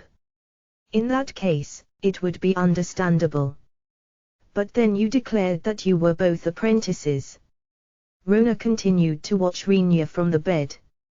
Her expression was unchanging, shielding her thoughts from him. Continue, please. The second thing is your appearance. No matter how you look at them, your clothes don't fit you. If you tell me it's for some religious purpose, or if that's just your taste in clothes, then I'll take it. To me, though, it looks like you're purposefully emphasizing the curves on your body by wearing clothes that are a size too small. Is that how you were looking at me? How lewd. Rona squirmed, as though she was embarrassed. To Rinya's suspicious gaze, however, her swaying mounds no longer enticed him. If anything, it seemed more like a deceptive trick meaning to draw his attention. Skeptically, he kept his eyes on her as she wriggled around. After a while, she stopped, apparently noticing that it was having no effect. Are you wondering why I'm doing that? She asked. Back in my world, we call that a form of misdirection. To put it simply, it's a technique that pulls the attention of people around you toward yourself. For women, they'd purposefully dress lightly, wear short skirts, or show a lot of skin. Your world doesn't have it easy either, does it? Said Rona in a profoundly sympathetic tone. Rinya did not entertain the tangent, choosing instead to continue on. The third is your names. This is only a hunch, since I don't know much about how things work in this world, but the 2 of you have both a first name and a family name. In Shin's case, her family name is extra complicated. It seems like a compound name or something. What's the matter with that? There are these things in my world called novels that we read. According to them, when a name is long, it tends to be long for a reason. Or, it could be a sign of nobility. I definitely wasn't aware of that. Granted, I was also sweating a little when Shin just went and blurted out her whole name. Wasn't expecting that, to be honest, said Rona. She kept smiling, but she also let out a small sigh. And the fourth is the sword I borrowed when we fought the goblins. Ah, right. That, Even I thought that was a problem. The slightest hint of a grimace marred her smile, but it passed quickly. The blade itself was nothing special, continued Rinya, but the hilt was something else. Then, Shin said it was an heirloom, after which you said it should be fine if I'm a wanderer. You don't forget, do you? Putting all of that together, I figured that the emblem of the two dragons carved into it was some sort of family crest. Specifically, Shin's family crest. And the reason you said it should be fine was because you thought a wanderer wouldn't recognize where it came from. Any objections? Why couldn't they have just passed down through her family as a piece of art? Maybe they just appreciated the craftsmanship, argued Rona in a tone that suggested even she was not convinced by her own words. Rinya, of course, saw that coming. Then she sure as hell wouldn't be carrying it around as a backup weapon, now, would she? Ah. Right. She did say it was a backup weapon. Okay, the fifth, there's more. The smile had completely faded from her face. She now regarded him intently, her expression serious. It did not faze him, and he fully intended to press the assault. He had good reason to. Rona had yet to officially confirm any of his hypotheses. The name on the adventurer card. I only caught a glimpse of Shin's, but it had just a single name on it. She verbally told me her full name, but the card only had her first name. Maybe it was nothing. But maybe it wasn't, in which case it only provides further evidence for my third point. In other words, she's from a special family, the kind that if anyone who knew her family name saw it on her card, they'd know exactly who she was and where she's from. I'm surprised you saw that. I must not be jiggling them enough, she said as she wrapped her hands around her breasts and bounced them up and down. This had the irresistible effect of pulling his eyes toward them, no matter how conscious of her intent he was. Seeing this, Rona grinned and said, "Aha. Progress." Rinya blushed a little. "Shut up. I'm a guy, too. Moving on. The sixth thing." With a concentrated effort of will, he peeled his eyes away from her bouncy breasts and kept speaking. The guard hesitated for an instant when he was giving your cards back. I'm sure that was because he was loath to part with the pleasant warmth of our bodies on the card. Yeah, half of me wants to agree with you. But that's not true, is it? I believe what actually happened was that the guard recognized one of you. Rona made no reply. Gone was her playful grin. She fixed Rinya with an intent stare. Well. That wraps up the list of things about you two that were bugging me. Anything to say for yourselves? I'm not sure what to say. I thought I was being careful, but I suppose I was only fooling myself. She looked down and gave a conciliatory shrug. But to answer your questions. Number 1, I took up a mission like that on purpose so Shin can learn to be more careful. I guess she hasn't been adventuring for very long. That's right.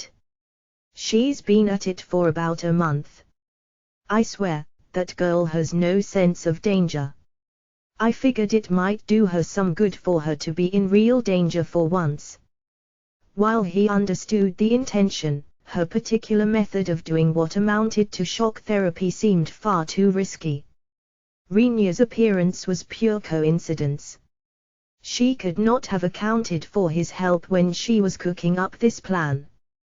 That meant she was expecting an attack, and she had meant to handle it with just the two of them. Oh, just to be clear, I am a knight. Used to be, anyway. That was my original profession. I can mop the floor with 6 guys like them barehanded. You don't get assigned as a bodyguard just by looking pretty. You need the chops. Rona appended an explanation after seeing the doubt in his expression.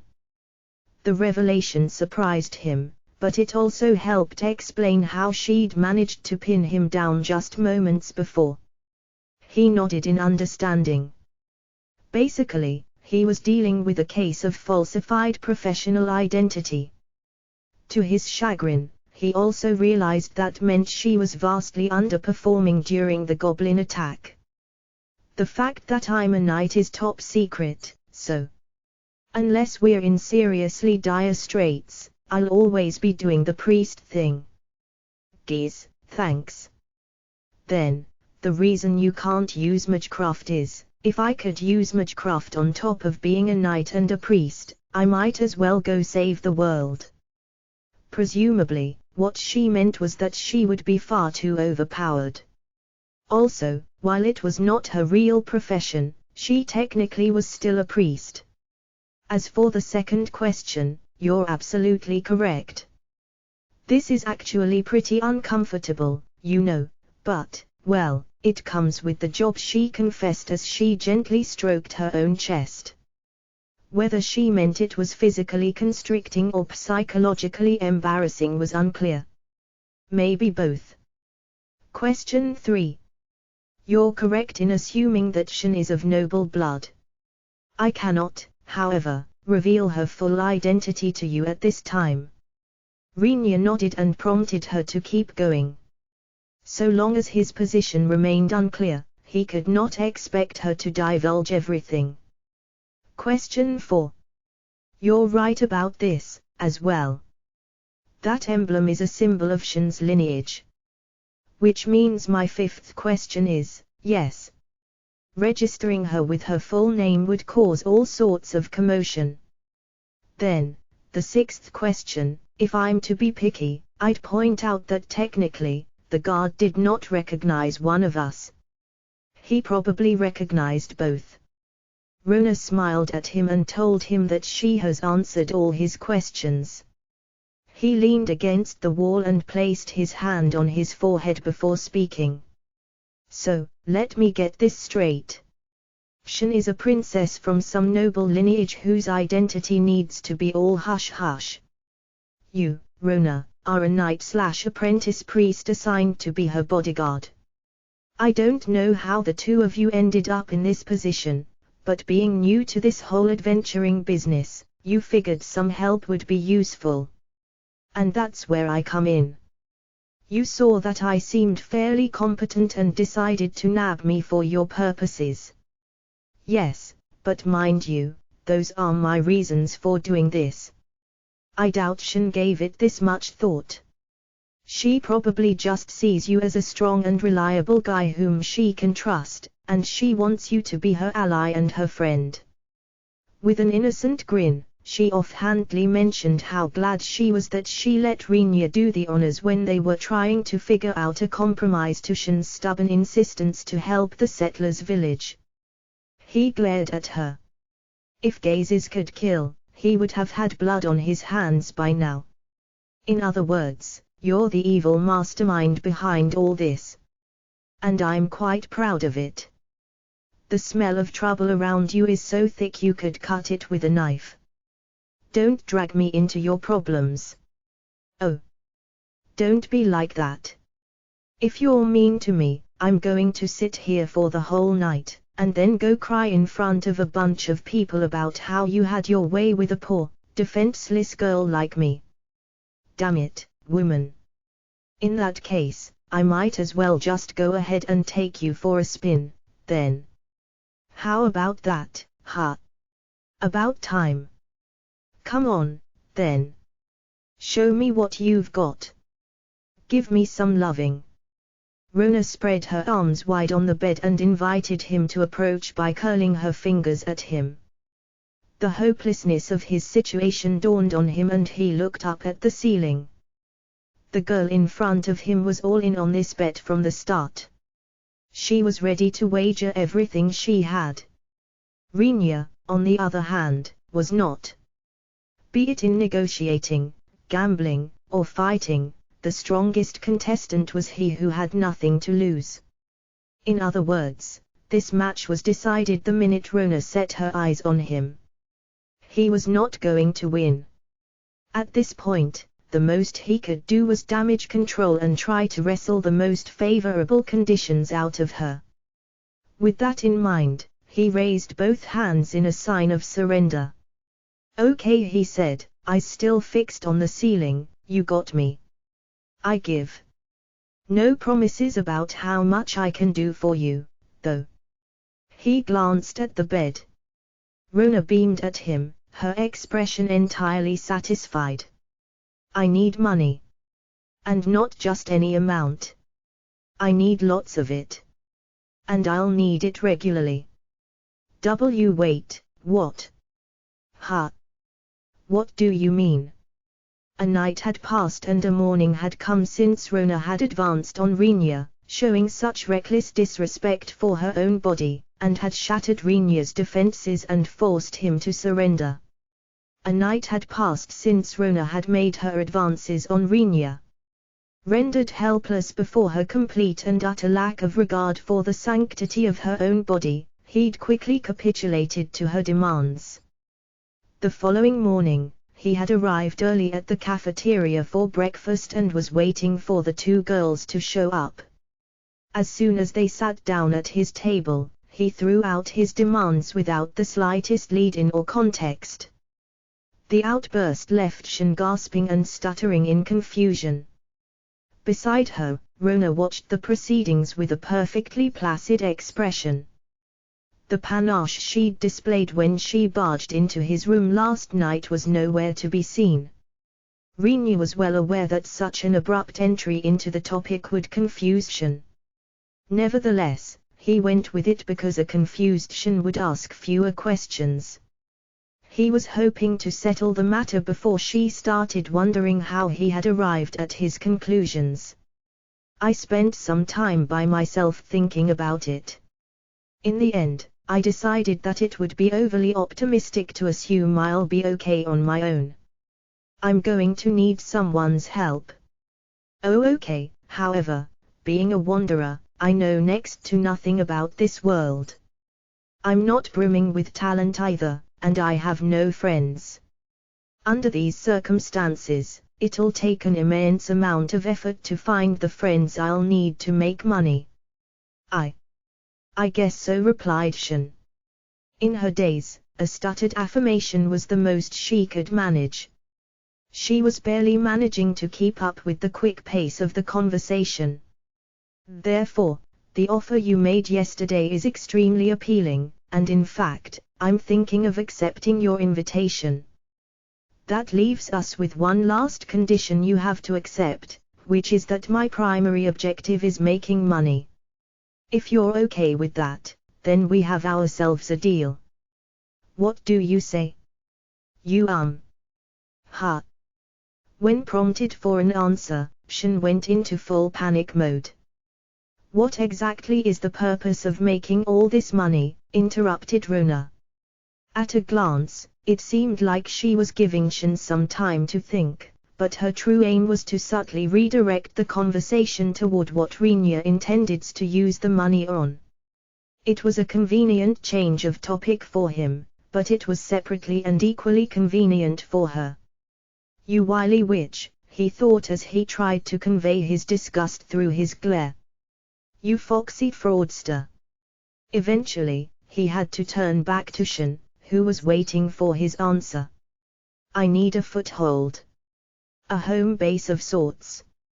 Specifically, I want a house with a workshop attached. It has to be the kind of place where I can really work on something and not disturb anyone else. And why might that be? The circumstances at the settlers' village being what they were, I just had to put up with it. But now we're back in the city and there are still too many things that I can't stand. The city isn't going to change to please me, though, so I want a space to myself where I can fix those problems. A standalone home with a fair bit of land, huh? Add in a workshop and it'll probably cost you around a platinum.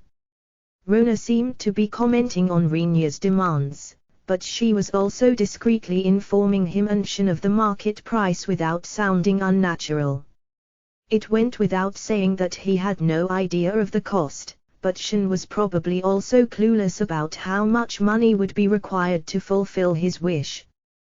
Well, we can look into the price later, but that's the gist of my reply. So. Right. Shin had yet to recover from his rapid-fire demands, but put on the spot, she took only a moment to think before nodding. All right. Good idea. I would have been fine with just making a living, but we'll aim for buying a house, then. It'll be good motivation to work, too. Buying the house is my goal. By the way, saving up a platinum by yourself is really hard, though. Since we're going to be in this together, why don't we just make that the home base for our party, said Shin, as though it were the simplest answer in the world. Speechless, Rinya looked to Rona, who immediately averted her gaze. What happened to making her more aware of danger, huh? Even he knew he should not be blaming Rona, but he continued to gripe at her with his gaze. He could not do it to Shin, after all. Who else was he supposed to complain to? Rona, for her part, kept her eyes steadfastly trained on things that were not him. Eventually, he gave up and turned back to Shin, choosing his words carefully before he spoke. Okay, look. I assume you're old enough to understand what it means when a man and a woman live together under the same roof, right? What's wrong with that? We're going to be good friends. It'll be a family, right? A couple of descriptors flashed through Rinya's mind, innocent to the core, needs more sex ed, clueless about her own beauty, and hopelessly trusting of others. While she was completely different from Rona, she was also a handful. For the second time in 24 hours, he felt like raising his hands in surrender. It was likely that she would have to be put in a serious incident that went almost all the way, or maybe just a teeny bit past, before she would learn. Whatever. We'll cross that bridge when we come to it, I guess. Procrastination. Man's best friend. Or maybe worst enemy. Who knows? That could be figured out later. Huh. I'm not sure what you mean. Anyway, making money will be our main goal, right? That's no problem. I'll help out, too. Is that okay for you? There was a distinct decrescendo to her voice toward the end. She looked up at Rinya nervously. Meanwhile, Rona was doing that freaky thing where she was smiling with everything but her eyes again. The intent was clear, say no now, and you'll wish you hadn't. Well, it's hard to tell if everything will work out, but let's say yes for the time being. He had barely finished speaking when Shin leapt out of her seat and took his hands in hers. She shook them up and down, beaming. Yes. You said yes. Thank you, Rinya. I'm sure we'll be the best of friends. Ha. Oh, sure. This time, it was Rinya who could not keep up with Shin's sudden exuberance. Shin paid him no mind as she worked herself into a frenzy of enthusiasm. You're a lifesaver. The whole night, I was worrying about what I'd do if you said no. I'd have to start approaching strangers, maybe go to the guild and ask every single man there if they'll join my party. Okay, you'd just be annoying people if you did that, he tried to mention that they would take her invitation to mean something else, but she was no longer listening. I'm so glad you said yes. It really means a lot to me. This way, I get to keep adventuring, and it solves the issue at home, too. I won't have to worry about them dragging me by Shin. Having heard something that finally crossed the line, Rona jumped up and slammed her hand over Shin's mouth. With Rinya's hands still in hers and Rona's hand over her mouth, Shin's eyes went wide as she realized what she had done. Rinya smiled awkwardly, trying very hard to not yell. How the hell am I supposed to smooth this one over? His head hurt. Shin was way too close for him to pretend to not have heard. Were he an orally challenged protagonist of a romcom, he would simply act as if he did not hear. Unfortunately, he was not in a romcom, nor was he an actor. And he definitely was not hard of hearing. On the other hand, what he heard was undoubtedly the kind of thing that would immediately raise suspicions. Time slowed to a crawl as he frantically scrambled for a way out. With the gears in his head spinning in overdrive, he squeezed out more brain juices than he had ever done before, and after a long second, he spoke. What was that about a dragon? Ha! Both girls raised their voices in concert. Okay. Don't laugh. Don't sweat. Don't make a scene. Just keep everything nice and under control. He heard something he was not supposed to hear, and he could not pretend he did not hear. That left him with only one option: he had to sell them on his mishearing. Trying his hardest to sound puzzled, he slowly worked through his thoughts out loud. Well, you said something about home and dragons. What, you keep one as a pet or something? What? No, of course not. There's no dragons, you must have heard wrong, Rinya. Right, Shin. Yeah, it must be just you, Rinya. I didn't say a thing. Really? Ha, I guess it's just me, then. Sorry. Putting on his best I could have sworn I heard impression, he scrunched up his face into a frown and made conspicuous thinking noises. All the while, he kept his gaze wandering from one point on the ceiling to another, making sure to avoid Shin in the middle. Otherwise, he feared that he might see something he was not supposed to see next. Ultimately, he could avert the focus of his vision, but he could not shut off its peripheries. As he expected, out of the corner of his eyes, he spotted a flustered Shin, wide, nervous eyes flitting about on her reddened visage. Drops of sweat rolled down her forehead. Rona rushed to dab them away with a handkerchief. At the same time, she whispered something in Shin's ear, making sure her voice was soft enough for Rinya to be out of earshot. All things considered, it was perfectly understandable for Shin to be nervous about whether or not Rinya was going to join their party. That was fine. Being overwhelmed by relief and blabbing all her secrets to everyone, however, was not fine. In the end, all she really did was transfer her nervousness to Rinya, who began desperately hoping he would not regret his decision to join the party today. There is a story about the princess of a certain kingdom. About her meeting with a visitor from another world. And about how their escapades led to them barging straight into an epic battle that drew in the hero, the demon lord, and even the gods high above. This is not that story. This story happened just a little bit before. Known as the bulwark of the human kingdoms, the Principality of Tridon lay at the western end of the human territories. Among all its cities of at least medium size, the merchant city of Kukrika was again westernmost.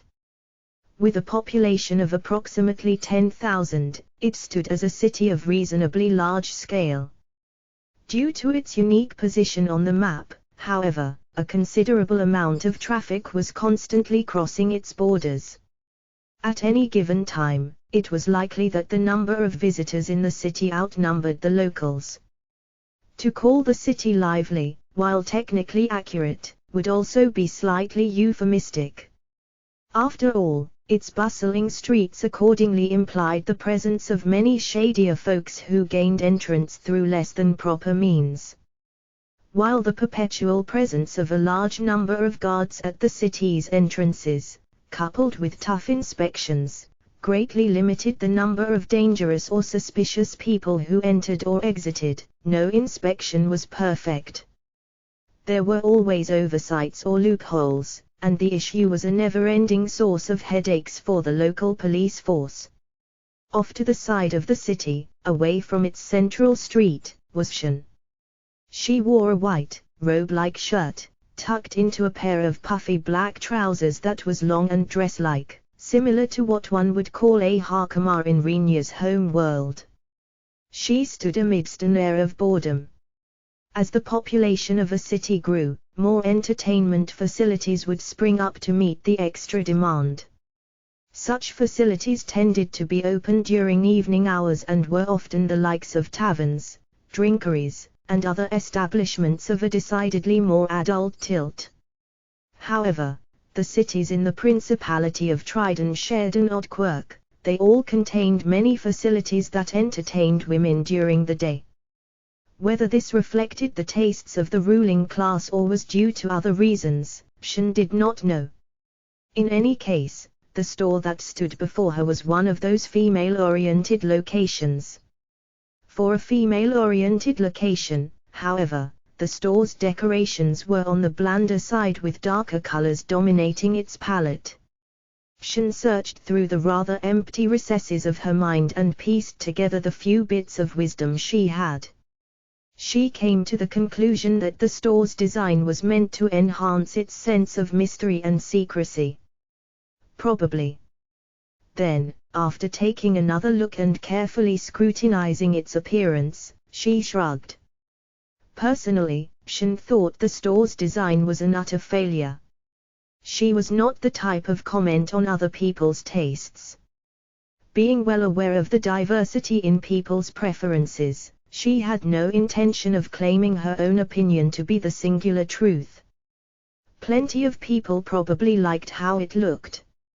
For her, however, cheesy places like these always felt like scams. The obvious thing to do was about face and walk away, but circumstances did not allow her that option. With her teeth clenched, she pushed down the resentment that was bubbling up from within and drew a folded piece of paper out of an inner pocket. Unfolding the paper revealed a few lines of neatly written text, its meticulously formed characters a reflection of the writer's own personality. Its contents contained an address that pointed the reader to a location within Kukrika, and it also specified the name of a store, Parlor of Fortunes, Lux Infinitus. For a name, it was on the ostentatious side.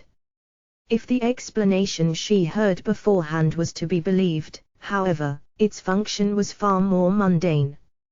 It was supposed to be a simple fortune-telling place marketed to ladies. She looked at the name inscribed on the paper.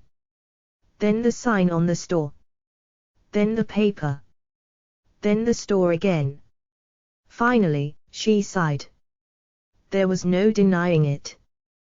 This was exactly where she was instructed to be. She folded the paper and put it back into her pocket. The door was wide open, beckoning her to enter. Standing at its entrance, she peered in.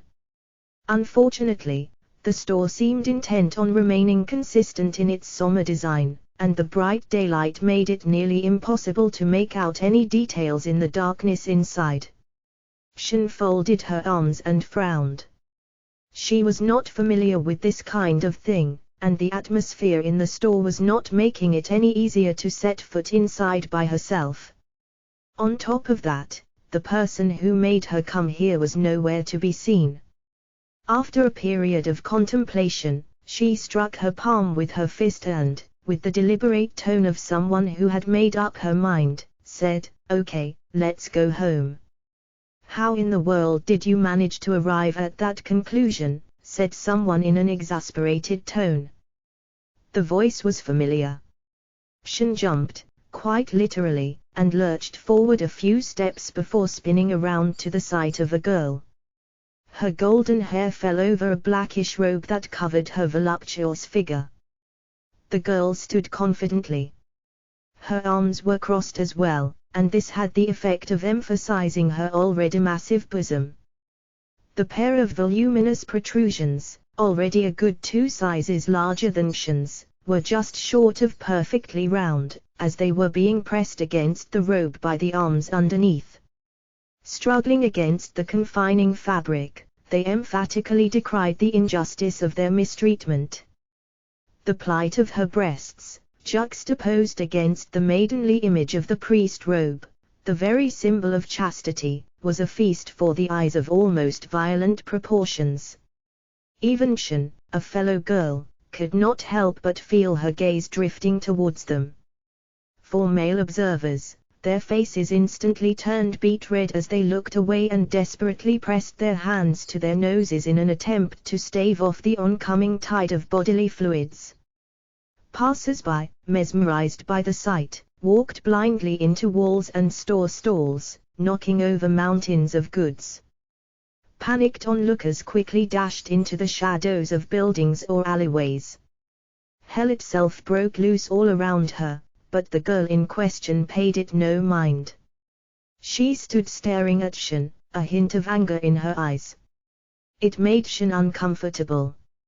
She tried to say something, but her mind drew a blank. A few moments and a frantic search through her vocabulary later, she managed to piece together a response that she thought was appropriately non-committal to break the ice. Hey, Ro, taking the twins for a walk. Man, what are you feeding them to make them grow like that? Silence is golden, you bubbly ignoramus. If you can't think of something to say, just don't say anything.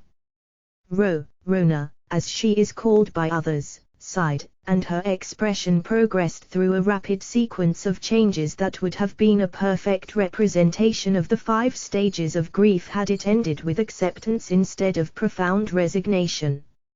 She, shoulders slumped in surrender, was both the one who called Shin here and the reason she could not simply leave. While their coffers were not exactly bursting, they could afford some luxuries here and there. With the recent drought of adventuring gigs still ongoing, Rona had proposed to Shin that it would be good for the two of them to take a day off and head out for some fun.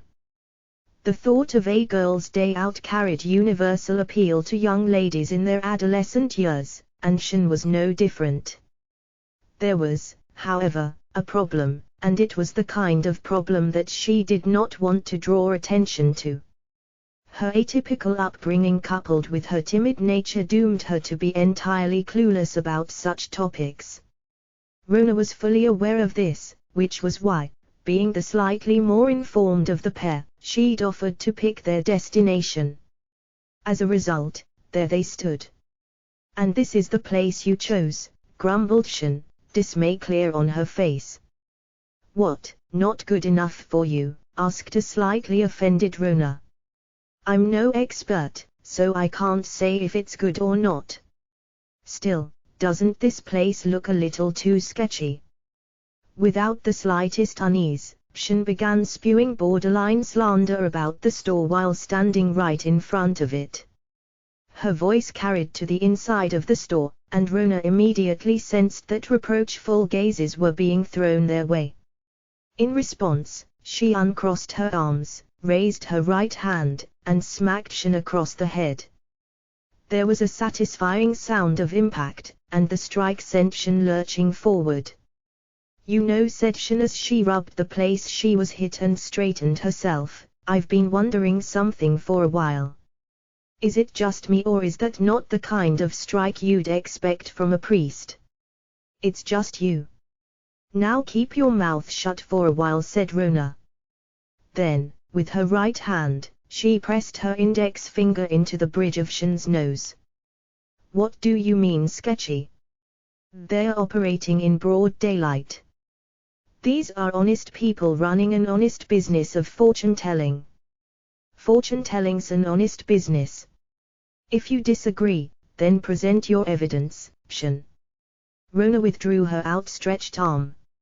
She curled both hands into fists and placed them at her hips before puffing out her chest. The gesture caused the features of her chest to be displayed prominently, which in turn had the repeated effect of drawing the attention of all the onlookers. Again, she did not seem bothered. Meanwhile, a contemplative Shin was trying with limited success to keep her eyes off the pair of protrusions on her friend. It was hard when they were so prominently in view. After a span, she lowered her head in honest conciliation. Sorry, I have no evidence. Good. Then give the store your heartfelt apologies. But do it in your head so we can get a move on already. Rona placed her hands on Shin's shoulders and spun her around. Before she could complain, Rona began pushing her inside. While there was no reason to refuse, she felt a natural urge to resist when pushed against her will, and she looked over her shoulder at her friend to voice her dissent. You don't have to push, yes I do. With that attitude of yours, how else are we going to get you to go in? For a priest, Rona had strong arms, strong enough, in fact, to overpower Shin, and Shin was under the impression that she was the swordsman of the two. She lost the shoving match and was forced through the store's entrance into its murky interior. The air suddenly felt cool. Despite the wide opening at the front, the store's layout somehow allowed nearly no sunlight to reach the inside. A hazy source of light functioned as the replacement, providing barely enough illumination to see the ground underfoot and allow for safe walking. The building must have had thick walls, as outside noises were inaudible and a quiet stillness permeated the room. Hovering in the air was the scent of some sort of perfume. Put together, the effect was fairly authentic. If someone had told Shin that this was what mystery looked like, she would have believed it. Many shelves could be found inside the store, which held various trinkets and charms that gave off a dull, metallic glow in the dim light. Shadowy forms wrapped head to toe in hooded robes drifted to and fro. They were probably the store staff. Thick, heavy curtains separated a number of rooms in the far wall. When customers approached a room, they would gently pull aside the curtain, take a peek inside, and then either enter directly or try a different room. You see those curtained rooms? The fortune tellers are inside, whispered Rona, her lips mere inches from Shin's ears. It tickled a little and Shin jerked away. She would have complained, but the subdued atmosphere inside gave her pause. Would you like to give it a try? What kind of fortune do you want told? Asked Rona with a smile. Shin looked at her. Even in the dimly lit confines of the parlor, Rona could see the blank expression on her friend's face. She let out a deep sigh. What's with the sigh? Shin, when I ask you what kind of fortune you want told, I never want to see that dumb look on your face ever again. That was Girls 101, and you just failed. I failed. Taken aback, a disheartened whisper escaped Shin's lips. Rona, however, nodded firmly. Yes. You failed spectacularly. What was I supposed to do? I don't know the first thing about any of this, lamented Shin. There was a tremble in her voice, and her fists tightened. Don't worry, Shin, said Rona, her voice softening, I've got you covered. I've done the research already. Every activity, you see, has an established set of practices. A protocol, if you will. Whatever you're doing, as long as you follow the protocol, you won't crash and burn.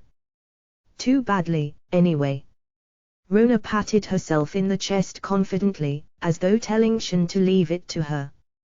They were gentle taps, but even those sent her supple mounds bouncing up and down. Suddenly, a thought occurred to Shin, and she began worrying if Rona was actually wearing undergarments. Her friend's breasts were certainly gorgeous and well-shaped, but they were just so big. Was it possible that, unable to find one that fit her size, she had no choice but to go without them? After all, even a light touch made them jiggle so vigorously. Surely, that was the only explanation. Shin. Ro, next time we take a day off, let's go shopping for clothes. Where did that come from? The way they jiggle so much, Ro, I'm seriously worried they might just bounce right out. What the heck are you talking about? We're here for fortune-telling, okay? Some annoyance crept into Rona's voice before she caught herself and moderated her tone. Nevertheless, her admonishment had the effect of jogging Shin's memory, who vaguely recalled that there was indeed some mention of fortunes before she'd veered off on her wild tangent. Rona's lecture continued as she twirled the index finger of her right hand in a most teacherly fashion. Now, do you know what the protocol is for this particular situation? No. Then listen up. As a girl, you are to have your love life foretold. In no way, Shin trembled, dumbstruck by how casually those two words rolled off Rona's tongue. They spoke of matters wholly foreign. Matters, Shin thought, that would also remain foreign to her for no small amount of time. She was yet a budding adventurer, her inexperience written plainly on her face. Currently, she could not even support herself. Work was not bringing in enough money, and she was chewing through her savings. Surely, there was no place for romance in her life when she had yet to figure out how to keep herself fed. Rona, however, seemed to have different ideas. You're overthinking this. Lighten up. Just have a go at it. But, as for me, I'm going to go do some window shopping. Maybe ogle some jewelry. You just go and get your fortune told, okay? Consider it practice. Go on, pick whichever room you like. Oh, and don't worry about paying. I've got that covered, Rona said. She gave Shin a pat on the shoulder and smiled. Shin tried to argue, but before she got a word out, Rona was already browsing the shelves. Left on her own, Shin found herself at a loss. She had no idea what she was supposed to be practicing, but it felt wrong to dismiss the recommendation of her good friend. After some deliberation, she decided to keep an open mind and give this fortune-telling thing a go. Maybe it wouldn't be that bad. Once she made her decision, she was quick to action. Peering through the dimness at the curtained partitions, she wondered which chamber to choose. In the end, she settled on the one with the blandest curtain. Gently, she parted the cloth and poked her head through the slit. A mild fragrance hung in the air. The wavering light of a lone candle revealed a table draped in purple cloth, upon which sat a large transparent orb the size of a child's head. Across the table, grey rag-like cloth covered the short form of a person from head to toe. A customer, I presume. There was something in the voice that compelled Shin to enter, and so she did. The figure gave a low, throaty chuckle. Now what do we have here? An adorable little missus, I see. Come, come, make yourself seated. Sir, wait, what? Between the two of us, I'm pretty sure you're the little missus here. Though there was some motion to the human-shaped bundle of rags, the figure inside gave no indication of having heard what Shin said, instead fidgeting with the cloth until there was enough of an opening for a small sliver of a face to peer through. She looked Shin in the eyes. Welcome to my chamber in the parlor of fortunes, my dear little missus. This old maid is happy to receive you, Okay, no. Just, no. There's no way you're going to pull off an old maid with a voice like that. The voice coming from the bundle of rags was indeed kept very low. Spoken through the cloth, it was also muted and slightly hard to hear.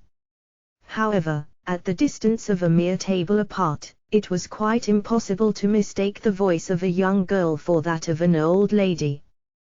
Despite Shin's remark, though, the enshrouded figure seemed intent on sticking to the old lady act and paid it no mind.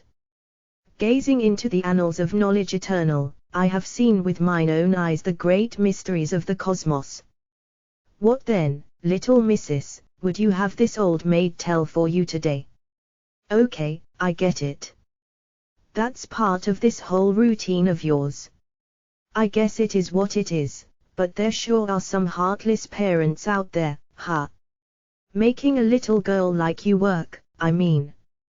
Are they forcing you to do this? If you need any help, just let me know. I'll do what I can. Silence. Shin was aware that there existed some parents who preyed on the kindness of others. These people would try to draw the sympathy of customers by forcing young children to work. She worried that the tender-voiced fortune teller before her pretending to be an old lady was one such example. I'm not trying to get your parents in trouble or anything. I'm just saying there are organizations in the Principality of Trident that support young children so they are not forced to work. If you don't really want to be doing this, you can talk to me about it, okay? As a matter of fact, such support groups were quite common in Trident. It was, perhaps, another reflection of the interests of the higher-ups. Being a principality that saw frequent battles with monsters, there was never any shortage of orphaned children or widowed wives.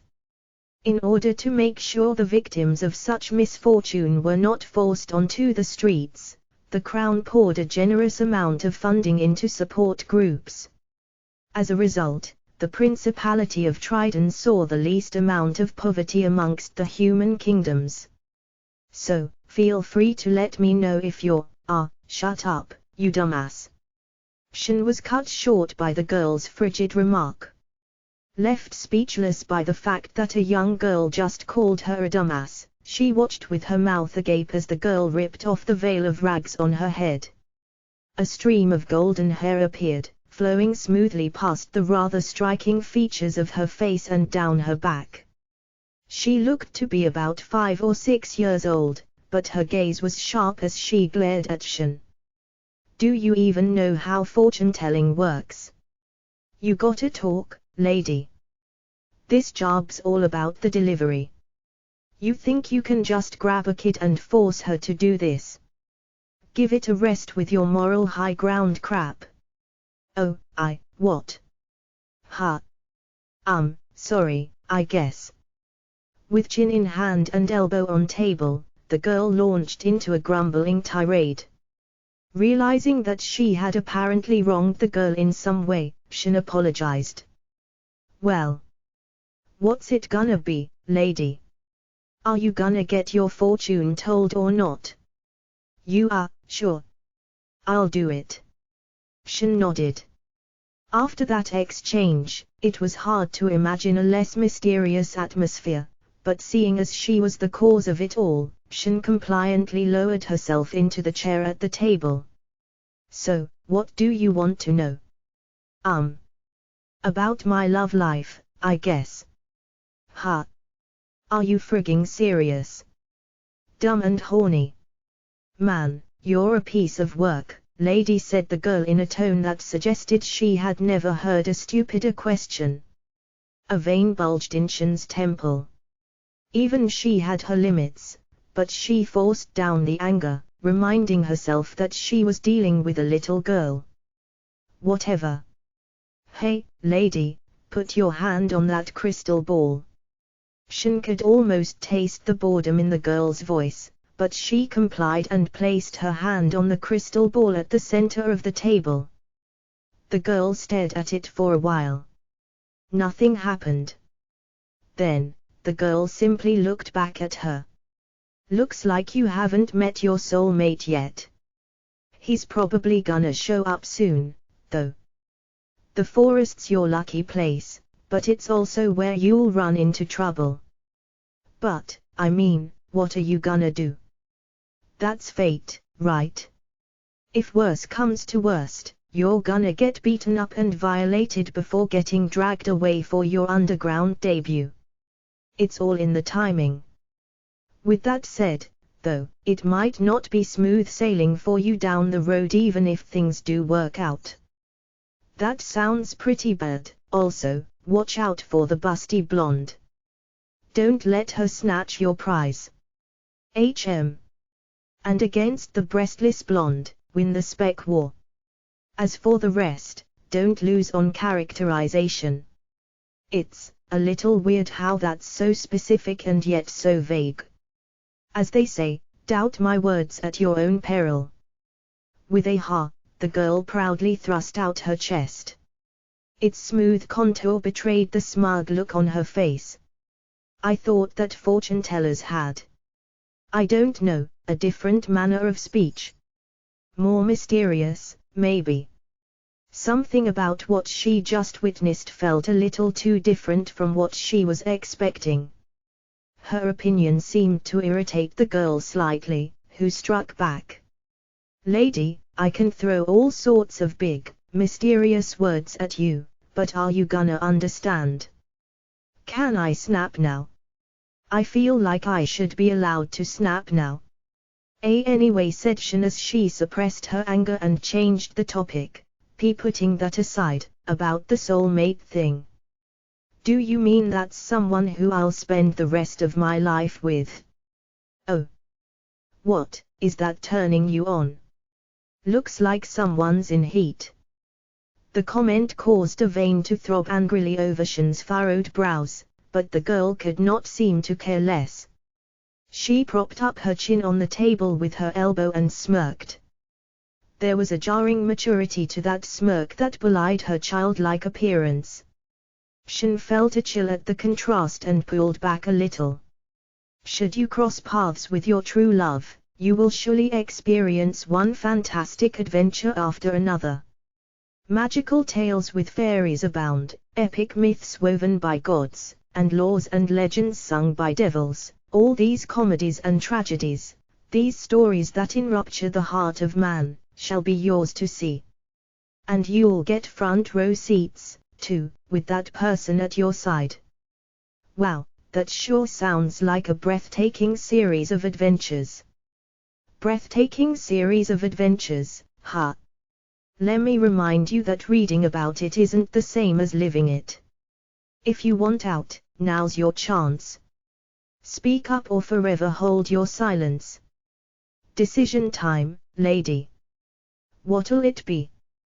The girl spoke eloquently as if in song. Despite the fact that there was a strange verisimilitude to her words, Shin pushed herself forward onto the table and looked the girl in the eyes before answering. She was not sure why, but something in her told her that she could not back down here. If that is true, it would be a waste to pass up the chance to experience a life far beyond what's possible for a mere mortal. I shall humbly accept what comes. Seeing that Shin rose to the challenge, the girl fixed her with a measuring glance. Even if you might die, asked the girl again as if testing her opponent. Shin's lips curled upwards at the question. I was prepared to die the day I became an adventurer, she answered. There was no fear or doubt in her voice. So be it. Dauntless adventurer, allow me to welcome your participation. The girl sat back and leaned into her chair. She spread her arms wide, as though she were beckoning Shin to come. Here and now, the choice has been made. Now, then. Please enjoy. A clap echoed. With a gasp, Shin realized she was standing in the middle of the fortune-telling parlor. She had a vague feeling that she was talking to someone just a moment ago, but the strange hazy feeling in her head kept her memories out of reach. Absently, she looked at the far wall. Nothing was there except for an empty patch that felt oddly out of place. Shin. Did you get your fortune told already? Turning to the direction of the voice, she found a curious Rona looking back at her, various jewelry in and hanging off her hands. Ah, home. Fortune, right, fortune-telling. Are you okay? I don't think they are burning any weird incenses here, but every so often there'll be someone who gets overwhelmed by the atmosphere. Do you feel sick? I'm fine. I'm fine. Shin smiled in an attempt to calm her worried friend. Are you sure? Should we take a few more days off? I mean, technically, we did agree to investigate the miasmal forest as our next mission from the guild, and they'll probably fine us if we cancel now. No, it's fine. Forest. We're investigating a forest, huh? Sounds good. I'm up for it. Don't worry. Something stirred in the back of her mind, but she could not put her finger on it. It was not an ominous or unpleasant feeling. If anything, it felt almost like a sign of good things to come. Shin put out her hand and patted a concerned Rona on the shoulder to reassure her. It'd be a waste to cancel the mission and pay a fine. Once the vacation's over, let's head back to work. Really? Well, if you say so. On that note, so, I was looking at this amulet, right? After presumably deciding that everything was okay, Rona lightened up and began recommending the heap of jewelry she held in her hands. While Shin had no interest in accessorizing, on her friend's suggestion, she picked up a few trinkets and tried them on. As the hours rolled by, the two girls cheerfully enjoyed the rest of their day off. There is a story. It happened somewhere not here, and sometime not now. This is that story. Man, I put in so much damn work there. I worked hard. I worked so hard I could have raised myself out of systemic poverty. But damn, that was close. I just barely managed to make the pieces fit together. Master. I believe this is what most would refer to as dropping the BA, no. This is not. This is called setting the stage. Okay. But you have yet to select the candidate, right? Is there any guarantee that the one you send will be male? What, if it's a girl, then we'll just keep it platonic. I see. Well, try your best at finding someone to cross the boundary, then. I will be rooting for you. Hui. You're not gonna help. Somewhere, sometime, there might or might not have been a conversation like so. There is a story about the princess of a certain kingdom. About her meeting with a visitor from another world. And about how their escapades led to them barging straight into an epic battle that drew in the hero, the demon lord, and even the gods high above. This is not that story. This story happened just a little bit before. A few days later, the two of them would go on to form a party with 6 other men and investigate the miasmal forest. This is a story of the happenings on a certain night. The red letters signifying a new message popped up in my inbox. Was it a typo report? A reader comment? Or, oh God, maybe a warning from the admins? Was the story I wrote that dangerous?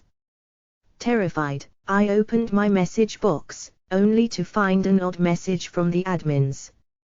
The gist of it was that there were some weirdos out there who wanted to turn my work into print, and if I was interested, I should get in touch with them. Could this be the rumored publication offer I'd heard so much about? No way. I thought that was an urban myth. At some point, I replied to that sudden message I received, and before I knew it, the book was in stores and people were calling me sensei. It was the stuff of legends. Countless writers had dreamed of seeing such a message in their inbox, only to fade into obscurity as they chased after a pie in the sky. I thought the whole point was to give young aspiring novelists a sliver of hope and raise their expectations, only to drop them back down afterwards. It was meant to be a trap, right? A tried and true and highly efficient trap. Was I wrong? Such thoughts were not racing through my head as I penned my response. I merely read the message like any normal person would and replied as instructed. And now we're here. Then again, even as I'm writing this, I technically haven't seen the finished product yet, so there's still a slim but non-zero possibility that this could all be some epic trolling. Maybe this is all staged. Where are the cameras? Where do you hide the mics? Is someone eventually going to show up holding a big "fooled ya" sign? Man was not made to live seriously all the time. There is a need to throw a few gags in at times. I think some famous person said that at some point. That aside, firstly, let me thank you for reading this book. I would also like to express my deep gratitude for those who purchased it. Thank you very much. For those who haven't, I'd really appreciate it if you just held on to it until you head to the cash register. I'll cry tears of joy if you do that. Alright, now, I'd like to say hi to those who are reading this for the first time. If it's not your first time, well, hi anyway. I'm Mine, the author of this book. Pleased to make your acquaintance. This work, which was originally serialized on the novel uploading site, shows that Tsukaninaro has been published in print thanks to Hobby Japan. I'm so thankful that I can't go to sleep with my feet facing them. Hobby Japan's probably south of where I am, so I'd have to have my pillow on the north side of the bed.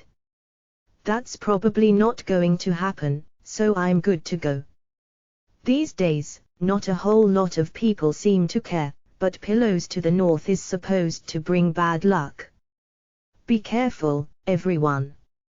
Normally, there'd be a short explanation about the work here, but I'm going to purposefully not mention anything. I ask that you just go and give the book a read. What's written there comprises the contents of this work. Rather than the author rambling on about how this part was actually like this, it's better for people to simply read it and form their own opinions. I'm sure of it. Personally, I'll be happy if this story is even the slightest bit of fun to read. To know that I brought the slightest smile to a reader's face. Nothing would make me happier. And for that to keep happening, I intend to keep writing. Man was not made to live seriously all the time. There is a need to throw a few gags in at times. I think some famous person probably did not say that at some point. Still, it's necessary to be a little more serious at times. Balance is important in everything. Let's wrap this up, then. To Hobby Japan's editors, as well as all the proofreaders, salespeople, and designers. To Kabocha, who blessed this work with wonderful illustrations. To Kay, the project manager, who first came to me with the offer, and then stuck with me through the whole process until the final publication. Allow me to not crack some cheap joke in an attempt to avoid being all serious and saying thank you, and actually say thank you. You have my deepest gratitude. It was thanks to all of you that this book saw the light of day. Your efforts made all the difference. I have no idea if or when I can repay you, but I'll try to keep getting better until I can. As for when that happens, only God knows. One last thing. To my readers. To those of you who read this work on shows at Tsukaninaro, as well as those of you who posted comments and pointed out any typos, and finally, also all of those who took this book in their hands, I'd like to thank you from the bottom of my heart. Sign up for our mailing list at JNovel Club to hear about new releases. Newsletter, and you can read the latest chapters, like Volume 2 of this series, by becoming a JNovel Club member. JNovel Club membership, New Life Plus, Young Again in Another World, Volume 1 by mine, translated by David Teng, edited by Amy Zink. This book is a work of fiction.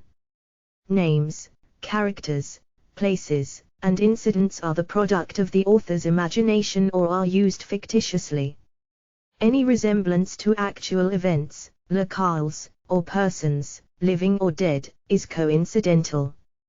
Copyright symbol 2014 Mine Illustrations. Copyright symbol 2014 Kabocha. Cover illustration by Kabocha. All rights reserved.